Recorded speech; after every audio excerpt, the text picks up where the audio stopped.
Cold. Fucking freezing. I opened my eyes, dressed in tattered rags, 2 icicles hanging from my nose, everything around me a blinding white. A second ago, I'd been live streaming a wilderness survival show in the rainforest when some venomous bug bit me. Then I opened my eyes, and Great Chu Dynasty, Nanjiang Prefecture, Ping'an County, Stone Bridge Village. I'd become the village idiot, Tang Yiming. Same name as me. A flood of memories crammed into my head, and I sorted them out fast. My uncle, Tang Erniu, had his eye on the original owner's house and land. He'd spun some bullshit story about how, if you want to marry a pretty wife, you've got to bribe the officers with meat, and trick this poor idiot up onto Stone Bridge Mountain, buried under snow, sealed off by the blizzard. 1 thin shirt, 1 hatchet, 1 length of hemp rope. This wasn't a hunting trip. This was a death sentence. I sneered. Too bad, uncle. The one who came back isn't an idiot anymore. Just 2 tools. In someone else's hands, that's a slow death. In mine, it's enough. I cut off a length of the rope and twisted it into a sling in a few quick moves. This thing's humanity's oldest ranged weapon, and I'd been using one for over a decade. Bushes. A gentle slope. Snow-covered ground. Rabbit tracks, clear as day. I didn't wait long before a fat rabbit poked its head out to steal a bite. 7, 8 pounds, nice and fat. Whoosh. The stone flew. A dull thwack, and the rabbit dropped dead on the spot. I walked over, picked it up, and hefted it. First meal, done. 1 wasn't enough. In times like these, you can never stockpile too much. Within an hour, I had 3 rabbits, 20 pounds total. Good enough. Time to head home. Near the edge of the village, I found a crowd. Several officers in uniform, and behind them, a row of young women. Something clicked in my head, a bride delivery. The court was short on population, so they'd rolled out a national policy. Every adult man had to marry within the year. Women nobody wanted got distributed by the government. But if you wanted to pick a capable one, you had to slip the officers something. I want the one with the big hips. She'll bear sons. I want the one with calluses on her hands. You can tell she works hard. Dad, I want the big-hipped one too. The loudest one hollering was Tang Dazhuang, my so-called uncle's eldest son. Beside him stood a scrawny, monkey-faced, middle-aged man, Uncle Tang Erniu himself. I watched Tang Erniu shove 30 pounds of coarse rice into the head officer's hands. The officer weighed it in his palm, grinning ear to ear. 3 years of famine. Coarse rice went for 100 copper coins a pound, and even then you couldn't always find it. 30 pounds was a fortune. The head officer waved his hand and pushed the sturdy girl over to Tang Dazhuang. Tang Dazhuang was so happy his face went crooked. He wrapped an arm around his new bride and made a point of strutting over to me. Idiot, you actually made it back alive. He looked me up and down. Look how sturdy your sister-in-law is. Want her? Too bad. She's your sister-in-law, haha. I ignored him, my eyes sweeping over the row of women. Tang Erniu's face changed. I could read the little devil in his head. 9 out of 10 died on Stone Bridge Mountain. The original owner's father had died up there. How the hell did this idiot come back alive? Seeing I was ignoring him, Tang Dazhuang's temper flared. An idiot dares to ignore me. He rushed over to his father. Dad, we've got to teach him a lesson. That skinny girl would be perfect for him. He was pointing at a girl at the very edge of the line. Thin arms, thin legs, obviously the kind of dead weight who eats but doesn't work. I followed his finger, and something jolted in my chest. Interesting. Tang Erniu's eyes rolled, and he leaned in to whisper in the officer's ear. Officer, sir, I'll throw in another 10 pounds of rice. Do me a small favor. Oh, the officer raised an eyebrow. What favor? That nephew of mine. He's taken a liking to that skinny girl. Before he even finished, the officer got it. A useless deadweight like that would just cost extra rations to haul back. Dumping her here was less trouble. Done. The officer gave a signal. A junior officer stepped forward, yanked the girl out of line, and shoved her straight into my arms. This, I froze. I hadn't even picked yet. The girl, afraid I'd reject her, was already tearing up. Her voice trembled. Please, young master, whatever you want me to do, I'll do it. Village Chief Wang squeezed through and lowered his voice, pleading with me. Yiming, you can act like a fool any other time, but not now. Give me a minute, and I'll pick you a capable one. Whatever you do, don't take this dead weight home. Tang Dazhuang shoved the village chief aside, waiting to watch me make a fool of myself. Everyone was staring at me. I understood it all now. This was Uncle's scheme. Get me to bring home someone who just ate for free, and by spring we'd both starve to death. Then the house and land would all be his. Smart plan. Too bad. This was exactly what I wanted. I reached out, pulled the girl into my arms, and cupped my hands toward the officer. Thank you, officer. The whole crowd went quiet for a moment, then burst out laughing. Dead weight paired with the idiot. Perfect match, ha. They won't last past spring. Tang Erniu and Tang Dazhuang laughed loudest. They had no idea who the real idiot was. I looked down at the girl in my arms. Sallow and thin, but the bones were good. Delicate features, fair skin. Fatten her up a bit, and she'd absolutely be the kind of stunning beauty that makes a man forget about work. I flicked the tip of her nose. What's your name? Her face flushed instantly. She lowered her head. This humble girl. Meng Qingxua. Got it. I scooped her up sideways and turned to leave. Before going, I glanced back and smiled at my uncle. Uncle, thanks for spending so much. Tang Erniu's face froze. Watching my back, he muttered. That kid. He's not an idiot anymore. Just as he started to think it through, Tang Dazhuang cut him off. Dad, let's get home. I'm consummating tonight. The officer pressed too. Where's the rice? Squeezed from both sides. Tang Erniu had no time to think about me. He forced a smile and went to fetch the rice. Back home, I set Meng Qingxua down. From now on, this is your home. I'm going out for a bit. I'll be back soon. She panicked and chased after me. Young master, where are you going? I stopped and turned to look at her, dead serious. Still young master? Tonight's our wedding night. As your husband, I've got some preparing to do. The words wedding night sent her heart racing. She blushed to the tips of her ears and said softly, Then, this humble wife will wait at home for her husband's return. I nodded, pulled her close, and bent down to kiss her. She didn't pull away. Instead, she gripped a corner of my shirt tight. When I let go, I smiled. Wait for me. She nodded hard. I grabbed the 3 hidden rabbits and headed straight for the dirt market. It was our wedding night. I couldn't cut corners.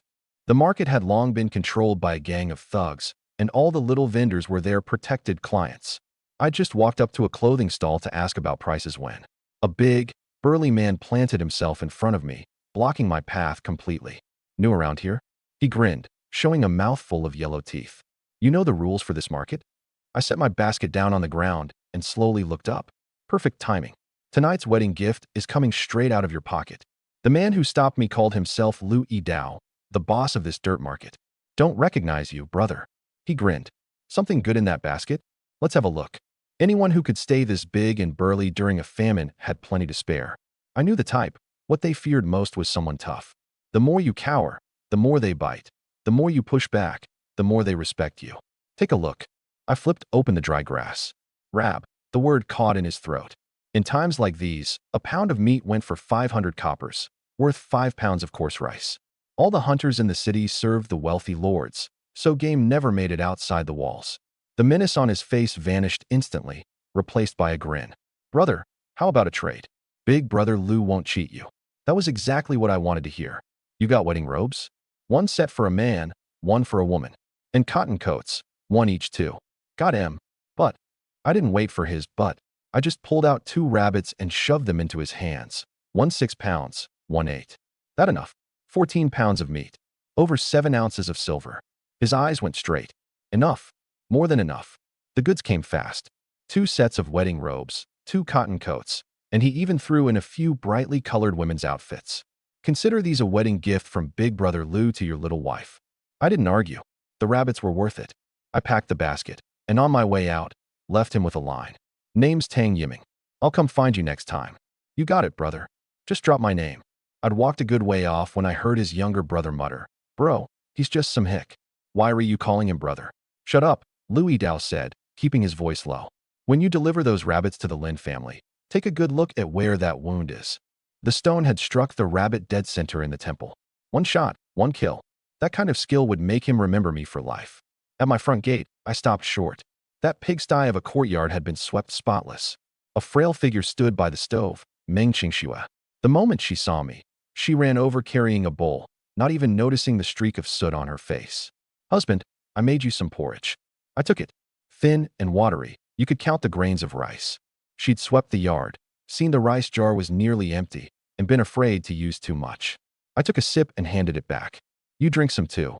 This wife isn't hungry. I just ate. She couldn't even lie right. I flicked the tip of her nose. Don't worry about food. I set down the basket and pulled out the rabbit. Rab. Her eyes went wide, and her throat bobbed. We're eating this tonight. And these. I shook out the wedding robes. We're getting married tonight. Go wash up and change. These others are for every day. A set of wedding robes, a few clean outfits. She held them in her arms, fingers trembling, head bowed, shoulders shaking. What are you crying for? I laughed. Go wash up. After we eat the rabbit, we've still got a wedding night ahead of us. The moment I said wedding night, her face flushed crimson, and she fled into the house clutching the clothes. I went into the woodshed and skinned the rabbit. The fur was good for keeping warm, too valuable to waste. I cut the meat, fired up the pot, stir-fried it until fragrant, added water, and set it to stew. The scent of meat slowly spread. I hauled up a bucket of water and rinsed off too. Big wedding today. I had to at least look like a groom. The pot bubbled away, the aroma drifting farther and farther, all the way to my dear uncle's courtyard, dozens of yards off. At uncle's house. Today was Tang Dazhuang's wedding day, so for once uncle had loosened the purse strings, cooked half a pound of white rice, and even brought out the pickled vegetables he'd hoarded for half a year without touching. The family of 4 had their bowls in hand, about to dig in, when the smell of meat drifted in. Tang Dazhuang's nose twitched. Smells amazing. A second later, the white rice in his bowl didn't smell so good anymore. Uncle's face changed. Meat. He hadn't smelled it in over a year. Come on, let's go take a look. The 4 of them, like dogs following a scent, made their way straight to my courtyard gate. Tang Dazhuang poked his head in. Dad, Mom, how the hell does the idiot's place have meat? Nobody had an answer. Face dark, Uncle led the way toward the stove.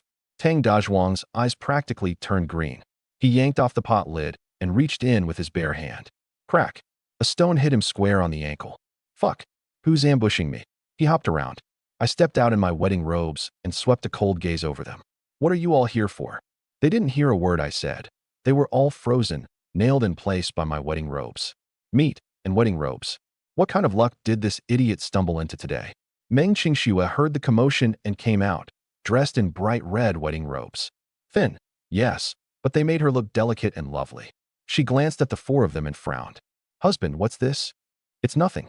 Go back inside and wait for me. The moment she turned around, the new bride Lu Chui's eyes went red. Why wasn't she the one given to the idiot? Wang Mei's eyes rolled, and she plastered on a smile. Yiming, dear, where'd you get these wedding robes? Your cousin's getting married today too. Lend us the robes for a few hours and share a bit of that meat. That way our whole Tang family has a double celebration. Double celebration. I almost laughed. Lend out these robes and I'd never see them again, like a meat bun thrown to a dog. And this pot of rabbit? They weren't getting a single drop of the broth. You want to mooch clothes and food? How is that mooching? You're a Tang family member too. Wang Mei's face was thick enough to stop a blade.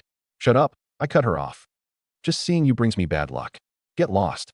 You, what did you say? Her face went pale. That old idiot used to be so easy to con. Why was tonight like he'd become a whole different person? Tang Dazhuang jumped out. Idiot. We're your elders. Elders. I gave him a sidelong glance. A nest of parasites. You think you qualify? Uncle exploded. You've turned on us. You think I won't beat you? Beat me? I took a step closer. You think you qualify? If I weren't occupying this body and giving the original owner some consideration, I'd have dealt with this nest of vermin long ago. Turn on us. You've really turned on us. So what if I have? I said, biting off each word. First thing tomorrow morning, I'm going to Chief Wang's place to demand justice. My house, my land, and everything you've skimmed off these past years, you're going to cough up every last bit. I glared, my presence bearing down on them. Uncle staggered back 2 steps. You? Wang Mei grabbed him, panicking. Husband, there's something off about this kid. Let's go, let's go. She was right to panic. The really strange part was still to come. Uncle was furious, but his mind was still turning. This idiot had changed ever since he came back from Stonebridge Mountain. A few words couldn't con him anymore. If things really blew up tonight, if the villagers gathered around and he seized the chance to demand the property, it would all be over. You're right, there's something off about that kid tonight. Uncle shot me a glare, grabbed his family, and left. Dad, I want to eat meat. Tang Dazhuang still had his hand out. Eat, eat, eat. Get back here. The whole family disappeared into the night, unwilling but defeated. I scooped the rabbit meat out of the pot piece by piece and called into the house. Wife, dinner's ready. Meng Qingxue came out. With those bugs around earlier, I hadn't gotten a good look at her. Now, under the moonlight, sallow, sure, but the bones were genuinely good. Fatten her up, and she'd be a first-class heartbreaker. She saw the big bowl of rabbit meat and 2 bowls of white rice on the table.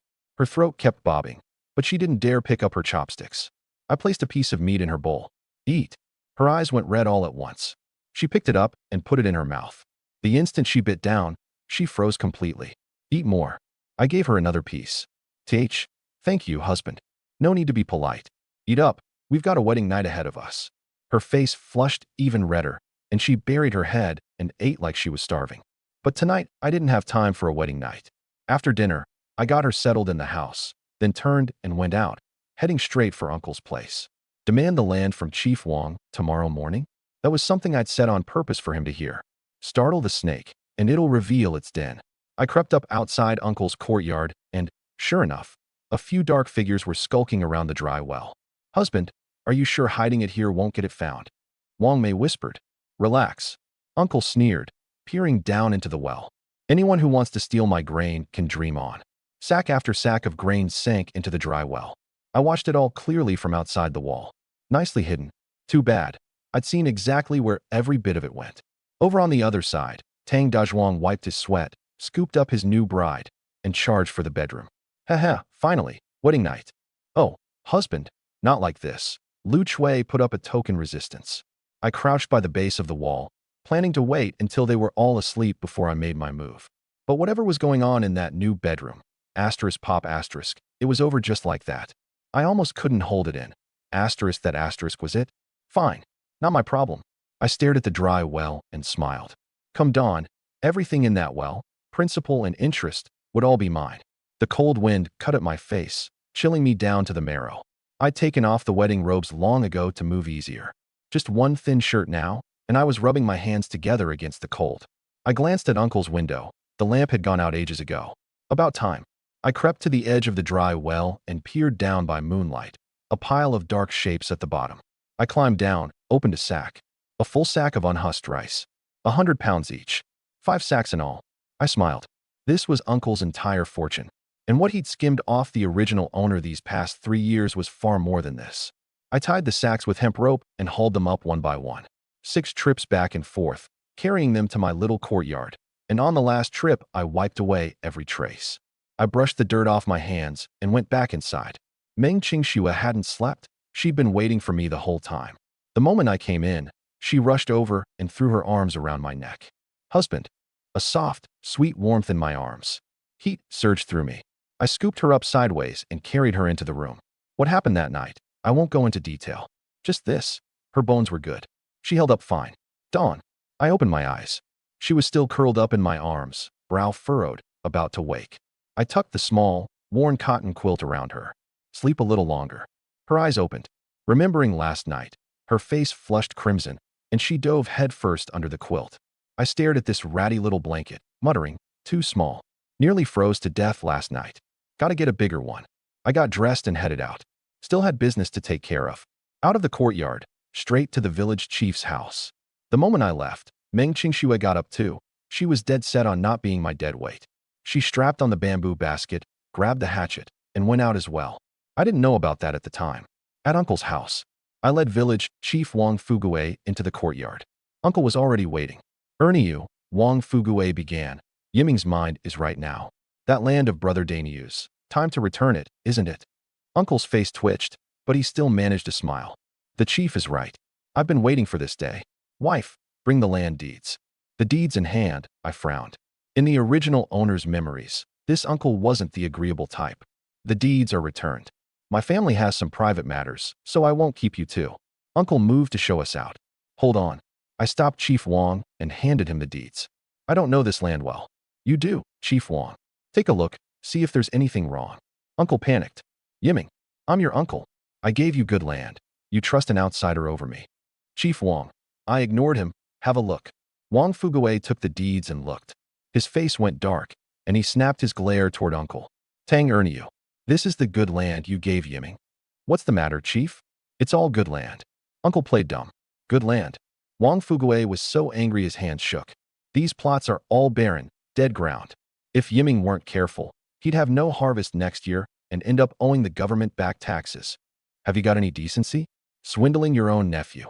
If you don't hand over Brother Daniu's good land today, I'll gather the whole village right now. One line from Wang Fugue, and Uncle panicked. A misunderstanding. Let me see. He snatched the deeds back, made a show of glancing at them, then turned and cursed Wang Mei. You wretched woman. Didn't I tell you to grab the good land? Wang Mei opened her mouth, a belly full of grievance. Asterisk you asterisk played the good guy, and I take the fall for everything. But she didn't dare say a word, just bowed her head and took the scolding. Uncle personally swapped in another deed and handed it to Wang Fuguei. Chief, no problem this time. Wang Fuguei checked it over. This one's fine. The deed came into my hands. Uncle moved to show us out again. Hold on. I cut him off. Chief Wang, the harvest uncle owed me this year. He only gave me half a pickle. Half a pickle? Wang Fuguei's eyes widened. Uncle gritted his teeth. I could just about guess the thought running through his head. Should have killed this kid sooner if I'd known this day would come. That's because you used to be simple-minded. Your uncle worried you'd waste it, so I didn't give it all at once. Wife, bring Yiming the rice we husked a few days back. Grudgingly, Wang Mei brought out half a pickle of coarse rice she'd prepared beforehand. The rest, I'll give you once your uncle's helped husk it. Uncle forced a smile. Once you've husked it? I sneered inwardly. Sure. Thanks a lot. Oh, and uncle, I added. My father's bow. It's still here with you, right? Wang Fuguei's heart skipped a beat. That bow was something the original owner's father had brought back from the army. Years ago, when the village formed a hunting party, it was all for that bow. When Dainyu died, the bow and its 3 arrows all fell into Uncle's hands. He couldn't use it and didn't dare go up the mountain, so he kept it just to pawn off for cash someday. That, right? I'd forgotten if you hadn't mentioned it, Yiming. Uncle's face went green. Erniu, that's Brother Dainya's keepsake. Return it to Yiming, Wang Fuguei ordered. With the village chief bearing down on him like a mountain, Uncle didn't dare make a peep. He went inside and fetched the bow and arrows. Here. Thank you, Uncle. I shouldered the half pickle of coarse rice with one arm, carried the bow and arrows in the other, and left with Wang Fuguei. Yiming, Wang Fuguei advised on the way. From now on, ask me if there's anything you don't understand. That uncle of yours is no good. Keep your distance. I'll remember that. In this village, this old man was the only one who genuinely cared about the original owner. At my front gate, Wang Fuguei waved and left.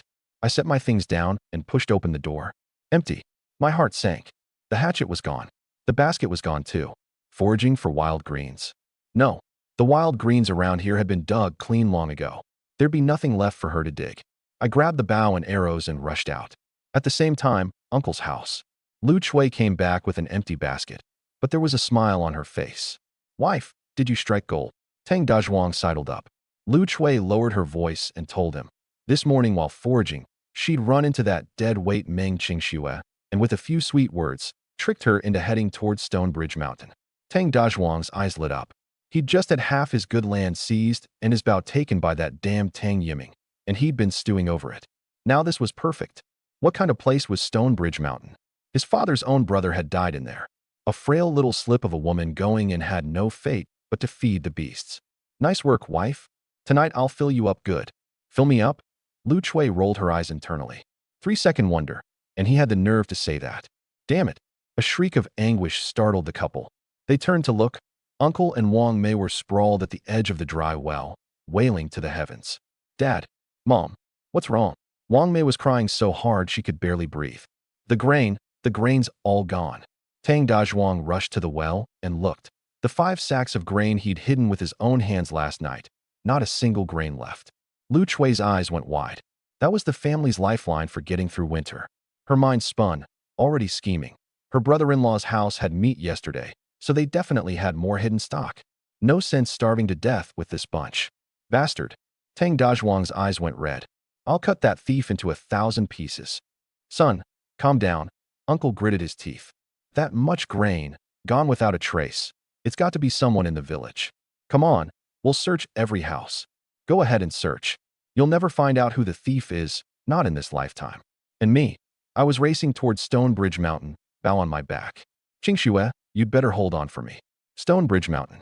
Following directions from passers-by, I chased up the mountain the whole way. What I feared came true. She really had gone into Stonebridge Mountain. Heading in this straight a line, there was no way she'd wandered in on her own. Someone had pointed the way. Fuck. I picked up the pace.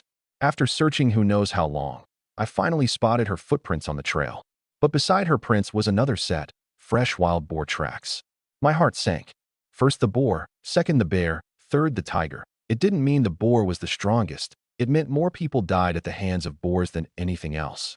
Most aggressive, thick-skinned and thick-fleshed, doesn't even flinch when you hit it with a club.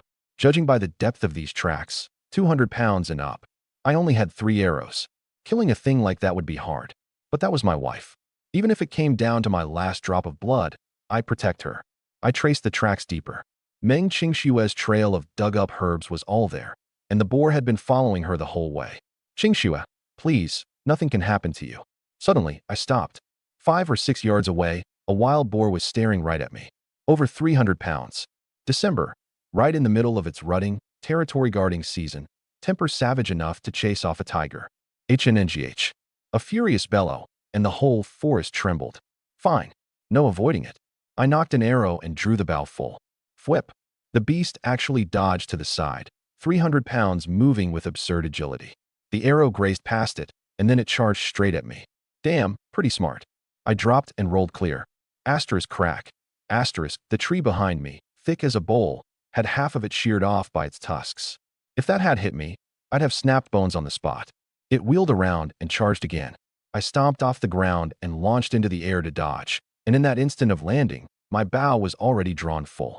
I didn't loose right away. I waited for the moment it turned and faced me head-on. Schwip. The arrow flew. Too fast for it to react. Asterisk thunk. Asterisk. Blood sprayed. A wretched scream. One arrow, straight through one of its eyes. That shot, I'd done on purpose. Beasts aren't so different from people, just thick-skinned with several times the raw power. But blind one eye, and no matter how ferocious, it's a lamb for the slaughter. It went mad, its single eye spurting blood, nostrils breathing a bloody stench, and it hurled itself at me again like a cannonball. This charge was even more vicious than the last. I flipped to the side. Asterisk thud. Asterisk. Where I'd stood, it left a jagged crater in the dirt. I lifted my head, panting. That one remaining eye of it was full of hatred. Good. That's exactly what I want, for you to go mad. HNNGH. It pawed the ground and came charging like a tank. I drew my second arrow. No rush. Same old play. Dodge the charge. Wait for it to turn. A beast is a beast in the end.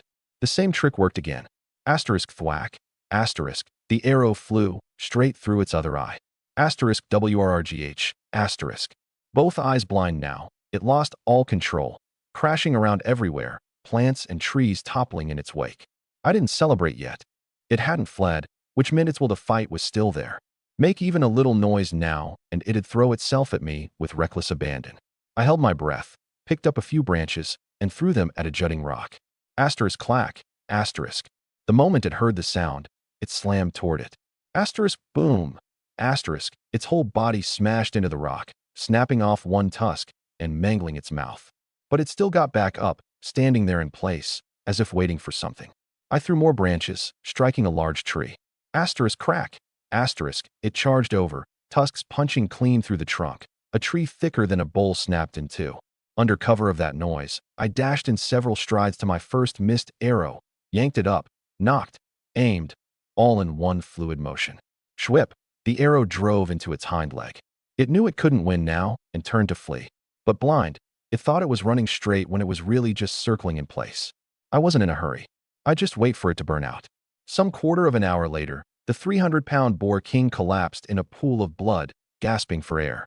I threw a stone to test it, tested it again and again. No reaction at all. Only then did I draw my knife and slowly approach. Last time I got careless and died at the hands of a tiny spider, which was how I ended up here. This time, I wasn't gambling.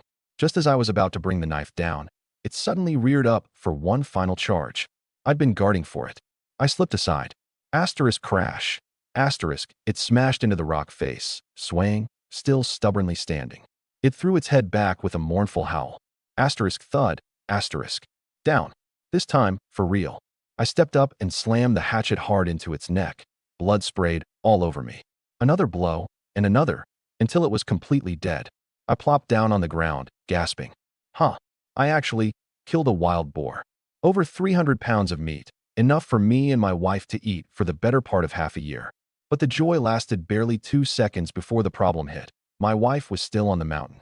Dealing with this boar would delay finding her. Hauling it along would slow me down. And this smell of blood, leave it here, and it'd draw other predators. Fuck. I slammed a fist into the ground. I thought it over for a long while, then gave up on it. Next to Qingxue, this boar was worth nothing. Besides, I had the bow. Make new arrow shafts back home, and there'd be no shortage of meat. I was just pulling out the arrowheads, getting ready to leave. A voice behind me. Husband, is that you? I whipped around. Meng Qingxue, basket on her back, gripping that useless hatchet, face streaked with dirt, standing there. Qingxue. I pulled her straight into my arms. She saw the boar king behind me, saw the blood all over me, and understood everything. Her eyes went red at once. I'm sorry, I shouldn't have. It's fine. As long as you're okay. She clutched at me, looking me over. Husband, are you hurt? I know a little medicine. Let me have a look. She knows medicine? I glanced at her basket. Asparagus root, wild yam, Solomon's seal. Not many varieties. All herbs you could dig in winter that could also stave off hunger. To dig up exactly these, that bit of medical knowledge was no lie. She finished checking me and let out a breath. All just scrapes. A boar this big. How are we going to get it home? I was stumped too. 300 pounds. No carrying that. Butcher it here. Take only what's valuable. Qingxue, keep watch around us for me. Anything moves, shout right away. The smell of blood draws predators. No letting our guard down. This was work I'd done hundreds, thousands of times. Knife rising and falling. I took off all 4 legs, one nearly 30 pounds each, then cut out a bit less than half a rack of ribs, 60 pounds, sliced into 6 pieces. I shaved down a carrying pole and tied the 4 trotters and 60 pounds of meat to both ends. 180 pounds. It weighed my shoulder down hard, but I still had to leave half of it behind. Meng Qingxue looked at the meat left on the ground, reluctant to let it go. Husband, put some in my basket. I've got the strength. Seeing how stubborn her eyes were, I nodded and stuffed in another 40 pounds. Along with the herbs and 1 boar hide, her basket was over 60 pounds. Her small frame gritted its teeth and inched forward, 1 step at a time, not looking back. Husband, let's go, I can do it. Watching her back, something stirred in me that I couldn't quite name. Seemed like I'd underestimated this girl. No time to dwell on it. This wasn't a place to linger. Move. The moment the 2 of us left, a great slant-eyed, white-browed beast slipped out of the woods, also around 300 pounds. But this tiger wasn't ordinary. Its fur wasn't the usual striped yellow, but a pale black shot through with grayish-blue markings. The world called it the black tiger, the blue tiger, rarer even than the white tiger. Roar. A tiger's roar shook the forest. 2 half-grown cubs darted out, 1 black, 1 white, snatching at the boar meat I'd left behind. The tigress didn't eat. She just watched her cubs feed. That roar sent a cold sweat down my back as I headed down the mountain. I pulled Qingxue behind me and gripped my knife tight. Thankfully, after waiting a short while, the tiger didn't give chase. I let out a breath and hurried her down the mountain. This tigress and her cubs, I made a note of them. Down the mountain, I didn't head back to the village. I went straight for the dirt market. Along the way, the refugees' eyes went green, fixed on my pile of meat, practically ready to lunge and tear into it. But they only dared to want it. I was covered in blood. Everything but my face, which Qingxue had wiped clean, was caked in gore. I looked like a god of slaughter. Anyone who could drag a wild boar down the mountain single-handed was not someone this crowd of leg-weak, starving people dared to cross. Qingxue, don't be afraid.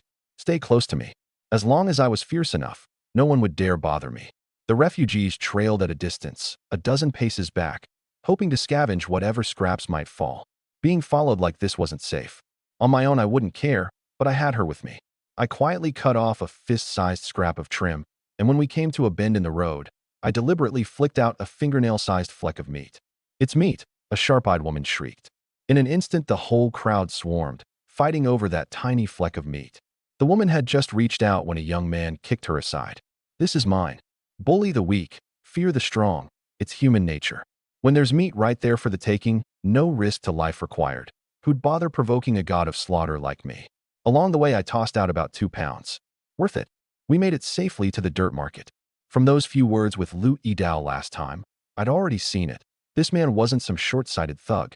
He knew who to cross and who was worth befriending. The moment the 2 of us entered the market, every gaze snapped onto us. The trailing refugees stopped at the entrance too, not daring to come any farther. Watching the place today was Lu Yidao's younger brother, Lu Erdeo, the very one who delivered the rabbits to the Lin family yesterday. 2 rabbits yesterday, for wild boar legs today. Lu Erdeo stared at the trotters hanging from both ends of the carrying pole, his eyes going straight, unable to come back to his senses for a long while. The 3 brothers all worked for the Lin family in the county town. The Lin family kept a hunting party. The Lin family's hunting party had 12 men, all the finest hunters in Ping'an County, And even a party like that had never brought down a boar this big. Lu Erdeo stared at the 4 trotters on the pole, his expression shifting straight from awe to can't figure it out. He really killed it alone? Before I could answer, he waved for his junior to go fetch his eldest brother, then turned to me with a plastered-on smile. Big brother Tang, please wait a moment. I'll have someone bring tea right away. The tea came quickly, bitter and harsh, but among these common folk, already a luxury. He didn't just pour for me. He respectfully offered a cup to Meng Qingxue too. Sister-in-law, wet your throat. Meng Qingxue froze. The first time anyone had ever waited on her so respectfully. Thank you. Louis Dao arrived fast, 7 or 8 men behind him, their clothes streaked with blood and mud. They'd just been in a brawl. Brother Yiming. He grinned from a distance. The two of us really are fated. His gaze shifted and landed on Qingxue. This must be my sister-in-law? No wonder you couldn't stop thinking about her. Qingxue blushed and lowered her head. He saw the blood all over me, but didn't ask much. His junior had already reported it. He just couldn't believe it. The Lin family's 12-man hunting party might not be able to take down a boar this big, so how could a single common hunter possibly manage it? But the evidence was right there in front of him, leaving him no choice but to believe. Brother Yiming, this kind of skill, Dao is impressed. He cupped his hands. This boar meat, what do you plan to? Sell it, I said flatly. How does Brother Lu want to buy? He pondered. I can't buy it. I'm just scraping by for a meal. But, his eyes lit up.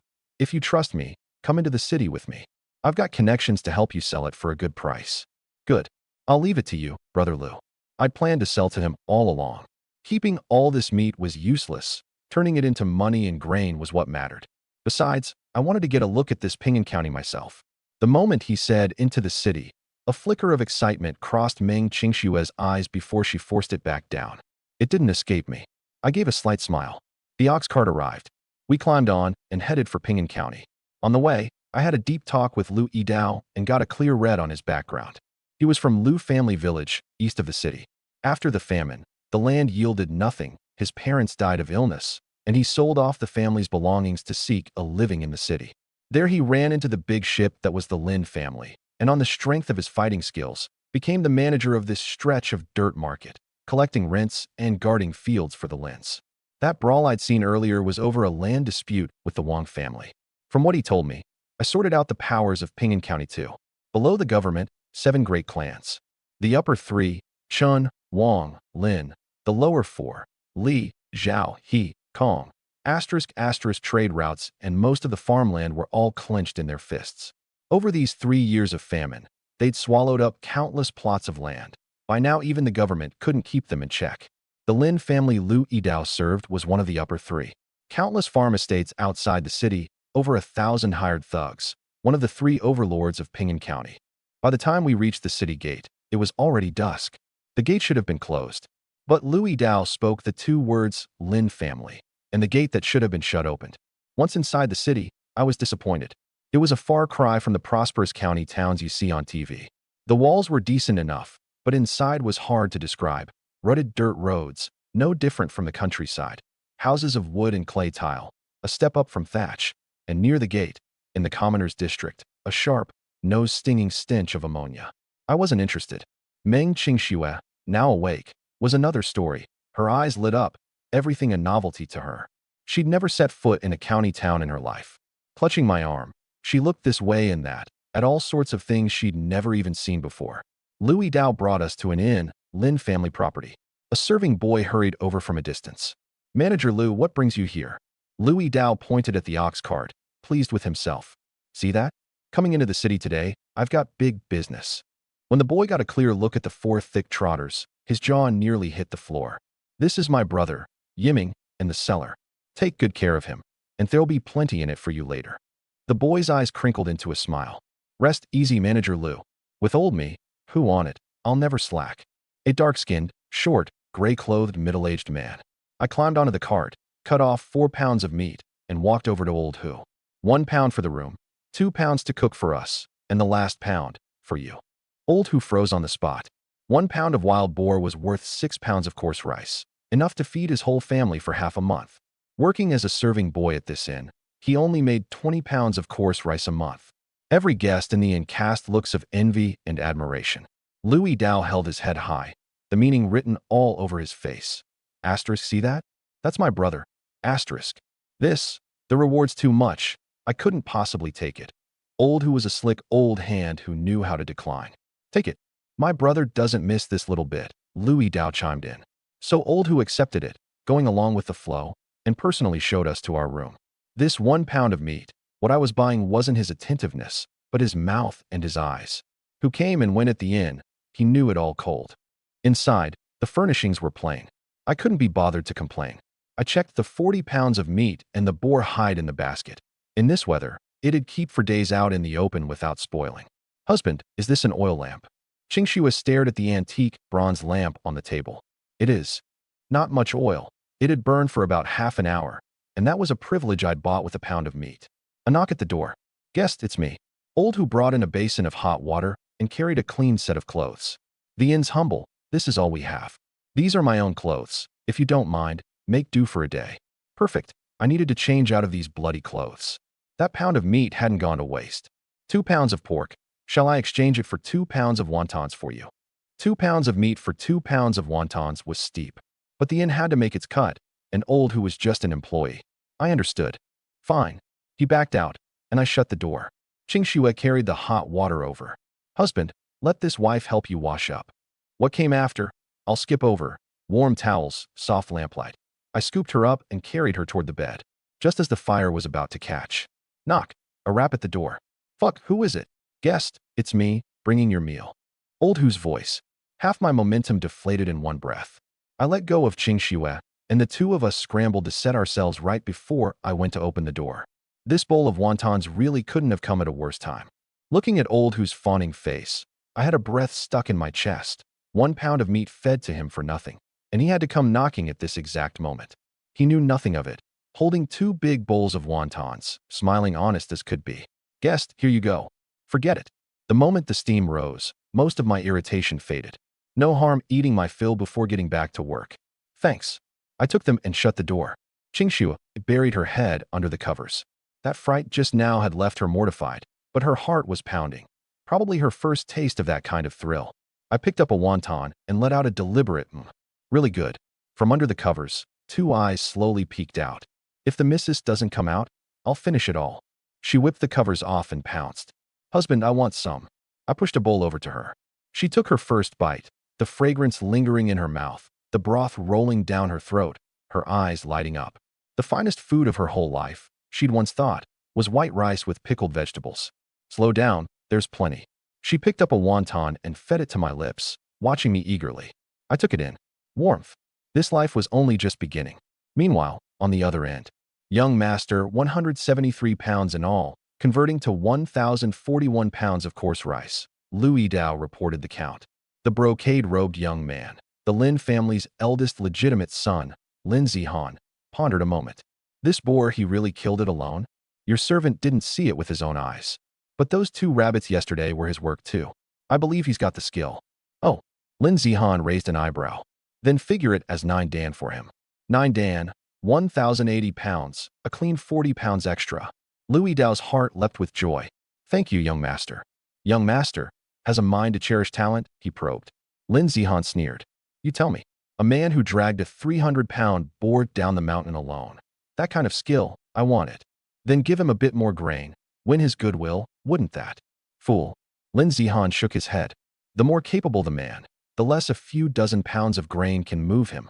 Grain only leaves a good impression in his heart. Recruit him? Hard. Then how does the young master mean to recruit him? Lin Zihan didn't answer. Slowly, he unfastened the white cloak from his shoulders, made of snow fox fur, superb against the cold, worth a fortune. You said he dotes on his wife? Louis Dao nodded, thoroughly confused. Then give him this. Lin Zihan handed the cloak over, a smile curling at the corner of his lips. Tell him the young master wishes to make a friend of him. Louis Dao cradled that bundle of warm, soft silver fur and understood at once. A snow fox cloak like this, once draped over the shoulders, was a living signboard, dazzling wherever it went. Pull it off, and I'll reward you 10 Dan. Today's news was good. Here's 1 Dan sent to your household in advance. Thank you, young master. Louis Dao dropped to his knees. Lin Zihan turned and went inside, leaving only one line. This man, I will have him. Dawn. I washed up and went out, the morning wind cutting at my face. I was long used to it. Qingxuet didn't laze in bed either. Last night I'd promised to take her around the county town, so the moment I got up, she woke right after me. Louis Dao came to meet me. Brother Yiming, did you sleep well? The grain from yesterday's meat sale? I've brought it for you. He waved his hand, and a junior pulled back the straw mat. Asterisk asterisk 9 big hemp sacks. Asterisk asterisk. Qingxue stumbled back half a step into my shoulder, covering her mouth, eyes wide as saucers. Never in her life had she seen so much grain. A full 9 dan. Louis Dao paused, then gave a mysterious smile and had someone bring out that snow fox cloak. The silver fur rippled like water in the wind, and under the sunlight, the shoulders looked scattered with a sky full of stars. Brother Yiming, what good fortune. The young master had me pass this along. He wishes to make a friend of you. This is his gift of introduction. My fingertip had just touched that bundle of warm softness. As if scorched by fire, I pulled my hand back. Too warm, too smooth, perfect for my wife to wear. But something clicked warily in my heart. I glanced sidelong at Qingxue. Wrapped in her old cotton coat, patch upon patch, she shrank behind me, quietly tugging at my sleeve, her voice as light as falling snow. This wife isn't cold. Warmth surged through my chest. I gathered her cold hands into my palms, then pushed the cloak back. Louis Dao froze. This thing, right now, was worth at least 300 dan of coarse rice, enough for me to do nothing and eat freely for 20 or 30 years. Brother Yiming, this is a fine thing. Dead of winter, and my sister-in-law's body needs it most. Brother Liu, I cut him off. I accept the thought. It's too precious. I won't take a reward for merit I haven't earned. Please thank the young master for me. Qingxue curtsied too. Thank you for the young master's kindness. Louis Dao couldn't make sense of it, so he had to let it go. He didn't know I saw it plain as day.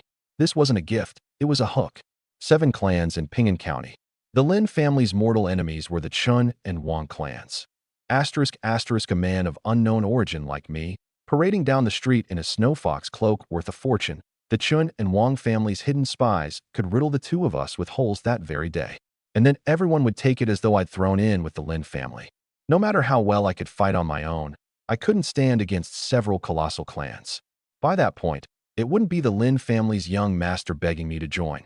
It'd be me, Tang Yiming, begging the Lin family for protection. Asking a favor and being asked are worlds apart. So is the treatment that comes with it. Asterisk asterisk. Besides, the moment I laid eyes on riches and went green with greed, would I still be Tang Yiming? I came within an inch of being coaxed into this young master's trap by a single fur. This calculation, Louis Dao couldn't work out. He just took it as a bid to win me over. I didn't hold it against him. Brother Liu, one moment. I went back to the room and fetched 20 pounds of meat, giving 10 to him. For your trouble. Without you, I couldn't have sold all this in one night. He tried to refuse. Refuse again, and you don't recognize me as your brother. Louis Dao sighed. Fine. Remember, I'll always take you as my brother. Anything you need from now on, come to me. Through fire and water, I'll be there. The remaining 10 pounds I stuffed to old Hu. I'll be staying another day or two. Take out the room charge, and the rest is yours. Old Hu threw his arms around my leg. My god of wealth. Between laughter and tears, I hauled him up. All right. I need to take my wife shopping. 1 pound of meat feeds you an informant. 10 pounds of meat feeds you a life. This trade is worth it. On the streets, most of the shops on both sides were shuttered. Only the trade houses of the 7 great clans with their pennants flying. Old Hu sent a page to lead the way. With him along, shopping was easy. Invoke the name Lin Family Inn, and the shopkeepers would deliver goods to your door, then come to collect grain for payment. In times like these, copper coins were left as little more than a reference price. Real money was grain. The clothing shop. A brazier filled the room with warm fragrance. Qingxue's eyes were dazzled by the racks of silk and satin. Her fingertip lightly grazed a plum-colored gown, then shrank back as if shocked, and she looked down at her own cracked, chapped hands, like a piece of old tree bark. If you like it, buy it, I smiled. Really? I can. Her eyes shone. How much? I asked the shopkeeper. 1 dan of coarse rice. 1 dan of grain, enough to feed a family outside the city for many days, and here it bought a single winter garment. Qingxue backed away in fright and tugged my sleeve. Husband, let's go. We've got enough clothes at home. Those were all old clothes. Now that I had grain, why shouldn't I spoil her? I patted her hand. Silly girl, we're not short on this little bit. I pointed at the gown. This one, and that cotton coat too. Wrap them up. Qingxue's eyes went wide. The shopkeeper could hardly believe it either. Anyone who came into this shop was either pawning goods or buying used clothes. This was the first time he'd met a wealthy patron buying new. The page flashed his waist token. Deliver to the Lin family inn. Goods for the Tang household. Someone will settle in grain. Hearing the Lin family stood as guarantor, the shopkeeper's whole demeanor changed. He hurriedly called his assistant to pack up and turned respectful toward me. Qingxue picked out 2 more garments for me and bought some daily necessities. I'd meant to hunt down a handy weapon, only to learn that knives, bows, and farm tools were all locked down tight by the government and the 7 great clans. Even a hoe required an application. I looked at the yellowed notice on the door plank and shook my head. Never mind. Just accompany my wife around town. What I didn't know was that during this half-day of strolling, a signboard had already been deliberately hung out by someone. The Lin residence. Lin Zihan toyed with the agate button on the collar of the returned snowfox cloak. Hearing Lu Yidao say he didn't want a reward for unearned merit, he first gave a cold snort, then broke into a smile. Heh, interesting. After Lu Yidao withdrew, he summoned his confidant and said only 3 things. 1. Leak the news that Tang Yiming killed a great tiger single-handed to the Chun and Wang families, especially those 2. 2. Send men to secretly trail the couple. Whoever makes a move, step in and protect them. Asterisk asterisk. 3. A man I've set my sights on doesn't slip out of my grasp. The confidant didn't understand. A hunter who'd killed a boar? Worth this much trouble? Lin Zihan cut him a sidelong glance. A boar over 300 pounds, killed by 1 man, and he still walks away unscathed. Out of our 12-man hunting party, who could do that? His skill is far more than this. And so the rumor of that tiger carcass was set loose. Only later did I learn. I'd clearly killed a boar, and by the time it reached the city, it had become a tiger. Rumors are like that. The more absurd, the more useful. Within half a day, the wind blew across all 3 families. On the Wang side, young Master Wang Yunfei sneered the moment he heard it. If there really were someone capable of killing a tiger, why would our spies only learn of it now? This is Lin Zihan's scheme, deliberately leaked to us. Backhandedly, he set a trap of his own. Play along with him. Lure that martial fanatic of the Chun family into it. On the Chun side, young Master Chindakian was practicing archery on the drill field, an arrow through the heart. After hearing the rumor, he was clearer-headed than anyone. Believe that someone killed a tiger alone? I don't. But I can't afford not to guard against it. He immediately gave the order. Pick a squad, dress them in Wang family clothes, and go ambush this Tang Yiming. If he's truly capable, recruit him. Don't harm him. Just let him know it was the Wang family who did it. Asterisk asterisk. The schemes of 3 families tangled into one knot. And the man at the center of this snarl, me, was accompanying my wife, blissfully strolling the streets, none the wiser. 9 dan of grain, and after 1 shopping trip, less than 2 remained. In a famine year, everything was precious as gold. Back at the inn, Old who had long since prepared the bath water, bathed and changed into new clothes, my whole body felt refreshed, as if I'd been reborn. Qingxue especially, in a plum-colored gown, a same-colored sash cinched at the waist, showing off a waist you could span with 2 hands, black hair spilling over her shoulders, skin fairer than snow. Clothes make the person. My little wife outshone those TV stars by 10 streets. I stared, transfixed, until she shot me a coy, chiding look, and I coughed twice. Ahem. Wife, the food's getting cold. At night, moonlight scattered across the covers. Holding Qingxue, I couldn't sleep.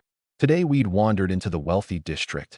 Pavilions and towers, little bridges over flowing streams, guarded fiercely. Then I thought of that ramshackle thatched hut in Stone Bridge Village. One in the heavens, one on the earth. Husband, what's wrong? Nothing. I turned my head to look at her. Qingxue, would you like to live in a big house like that? She nestled into my arms. No. This wife only wants to stay by her husband's side and bear you many, many fat little sons. Saying it, she actually kissed me first. What happened after that, I'll only report by the names of the moves. Flying dragon in the sky. Fierce dragon crossing the river. Arrogant dragon has regret. Old who, keeping watch through the night, covered his ears, his face utterly devoid of the will to live. Here we go again. Dawn. The 2 of us, having carried on for half the night, got up and shouldered our baskets. In the back courtyard, Louis Dao was already waiting, his face full of feeling. Brother Yiming, what stamina? You can even get up after all that. Qingxue's face flushed, and she hid behind me. I coughed. Brother Lu misunderstands. Last night I was teaching my wife fist technique. Louis Dao gave a knowing chuckle and tactfully didn't press. Everything ready? Come on, let's head back. The ox cart left through the city's north gate, chatting and laughing along the way, perfectly at ease. At a concealed corner outside the city, a squad of Wang family thugs had already drawn their bows full. They were actually Chun family men in disguise. That layer I didn't know at the time. Whip! A cold flash grazed past my waist and thunked into the ground. Ambush! Louis Dao and 3 of his juniors drew their blades on guard. I whipped out my hatchet and shielded Qingxue firmly behind me.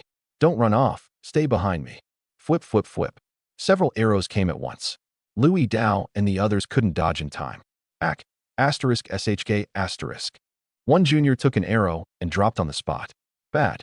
I had only a hatchet in hand. Block arrows with that? Certain death. Just then, something flashed bright in my mind. That fallen junior still clutched a longbow in his hand. Not a war bow, but usable. I dove forward in a roll and snatched up the bow and arrows. The dozen-odd men across from us surrounded the ox cart, their leader shouting, "Who's Tang Yiming?" Louis Dao rushed out ahead of me. Asterisk I'm asterisk Tang Yiming. He was shielding me. But the men across the way didn't care in the slightest who was who. All they wanted was for Tang Yiming to see clearly. It was the Wang family who'd done this. Kill.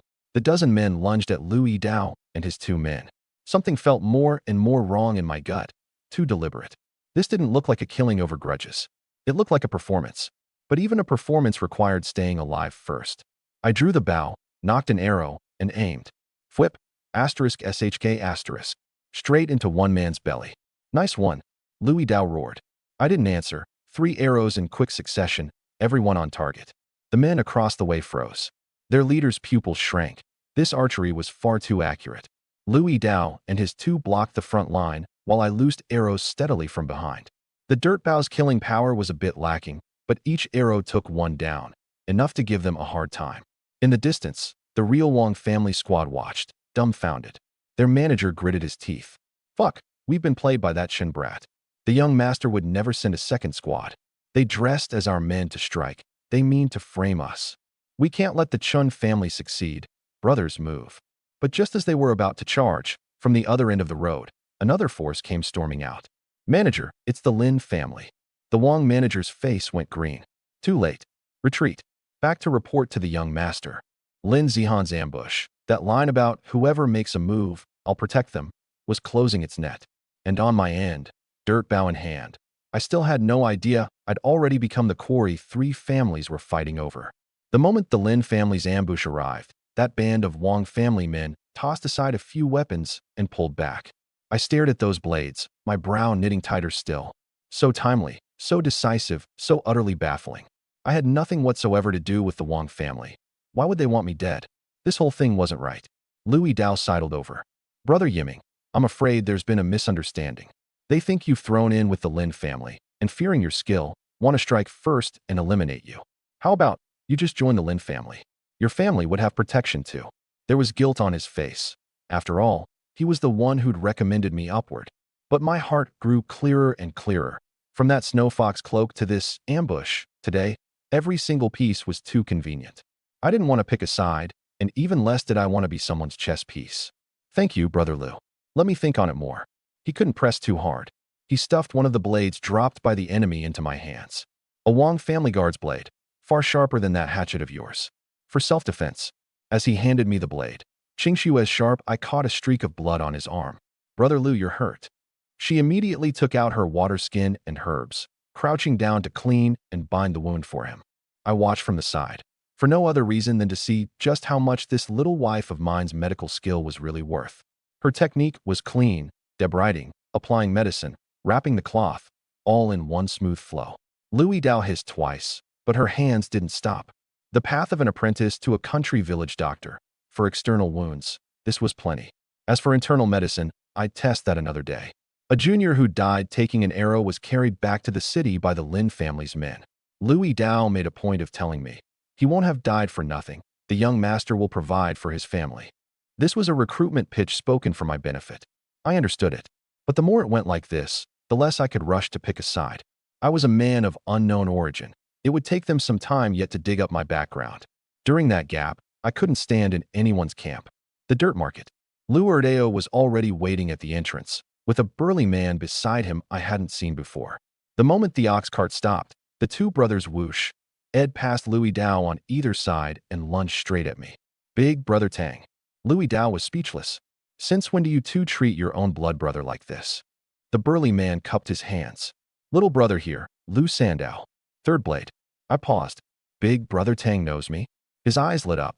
No, that name of yours reminds me of an old acquaintance, a supreme general under a warlord, who'd taken enemy general's head within 3 blades. Liu Sandao's eyes went wide. Asterisk that asterisk fierce. Big brother Tang, tell me about him. I'd be dealing with these 3 brothers plenty from now on anyway. The relationship needed cultivating. So I gave them a whole spiel about a famous 3 kingdoms general, half true and half embellished, laying it on thick. When I finished, Liu Sandao was red-faced and thick-necked with excitement. I, Liu Sandao, swear, from this day on I'll train hard in the martial arts, and I'll be a great general who takes heads in 3 blades too. Liu Yidao sighed to the side. Well, if the little brother has ambition, the elder brother will just have to support him. Seeing the hour was getting late, I borrowed a handcart.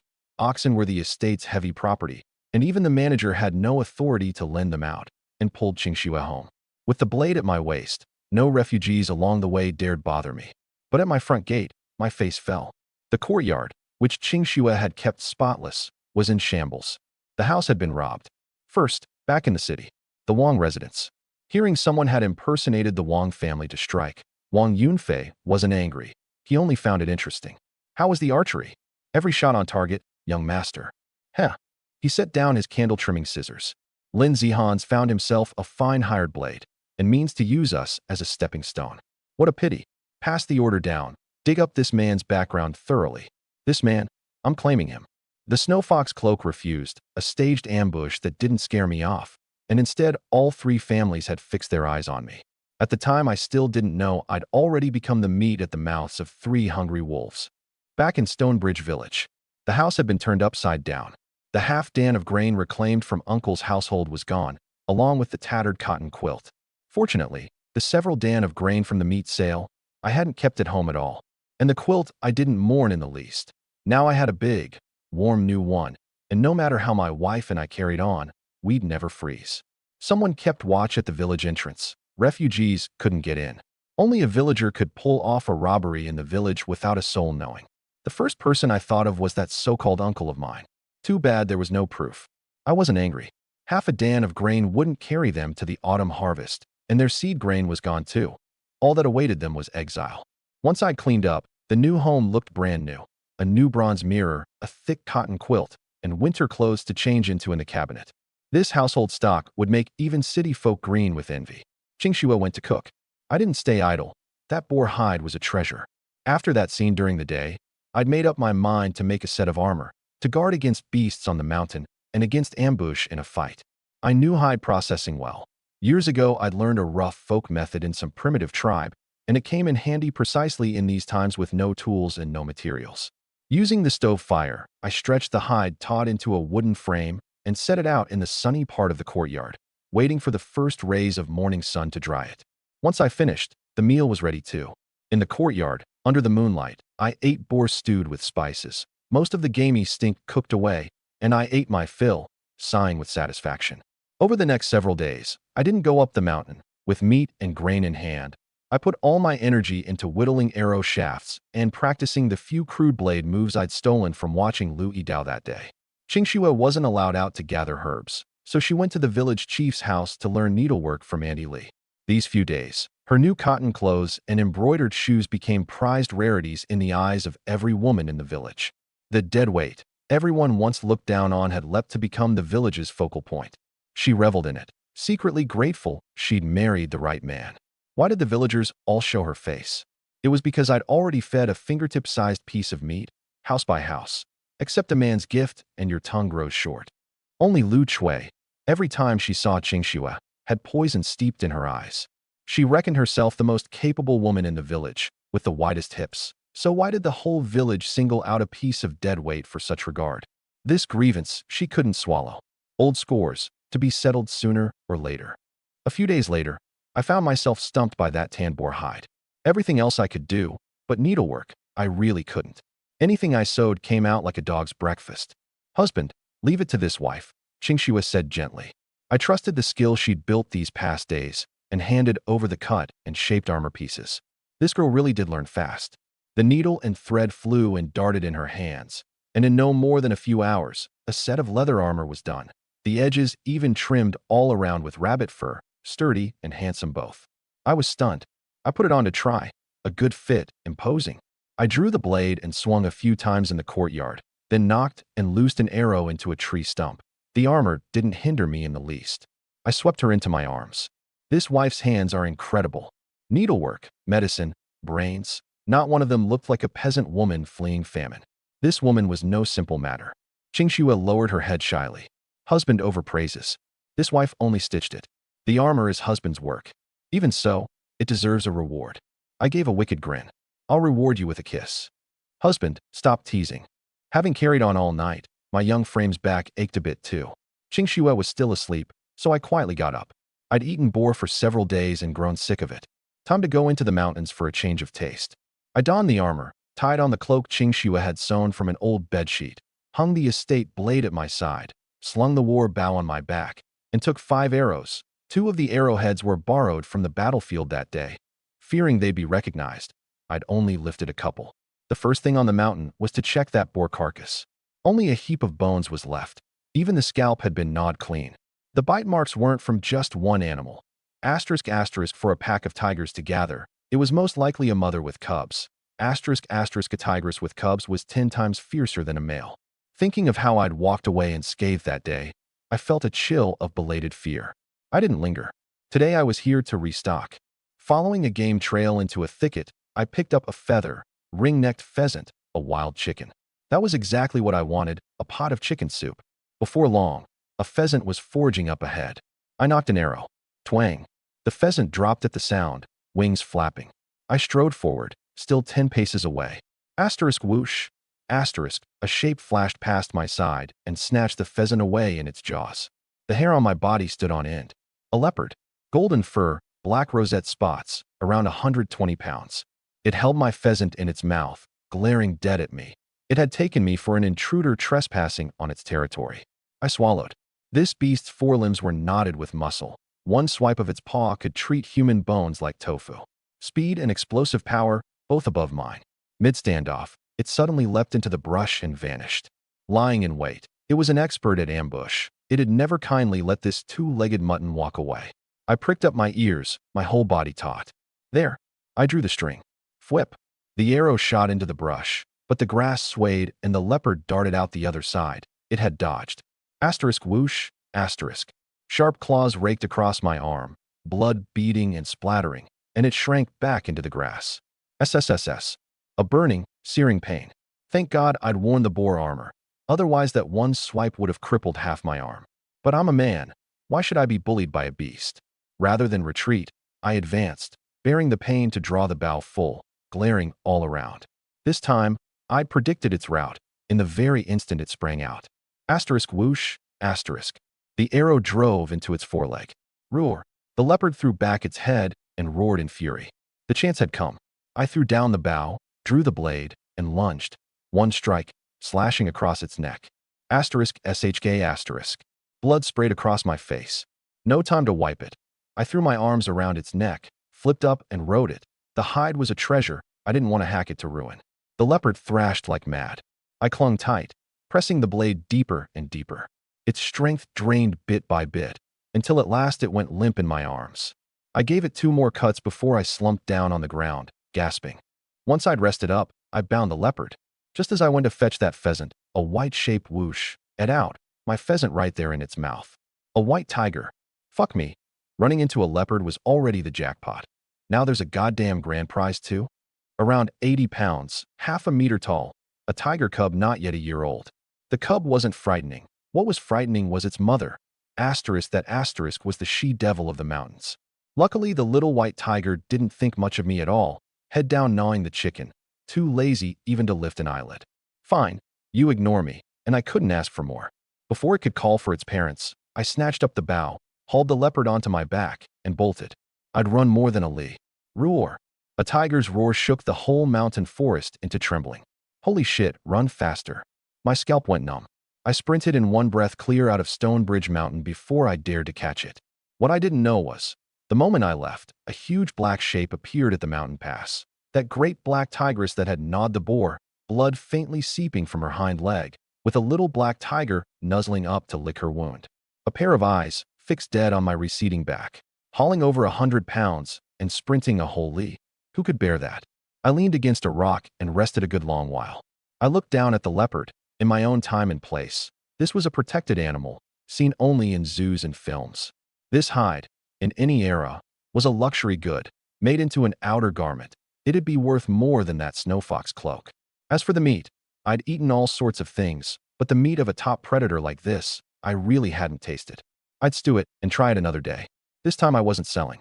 There was nothing my household lacked, and a trip out wasn't necessarily safe. For now I wanted to lie low. Best of all, to let that crowd forget about me. Rested enough, I hauled the leopard back to the village. The moment Wang Dafu, keeping watch at the village entrance, saw the thing on my back, his eyeballs nearly popped out. Leo, leopard. He slapped himself hard to confirm he wasn't dreaming, then grabbed the bronze gong and beat it furiously. The bronze gong's clang was the signal for refugees breaking into the village. Villagers dropped their work, grabbed hoes and hatchets, and swarmed toward the entrance. Even the womenfolk came out, every one of them radiating murderous intent. I was bewildered. How had coming home made me the whole village's public enemy? I rushed to the entrance, saw no refugees, only me hauling a great golden, black-spotted leopard. Leo, your head.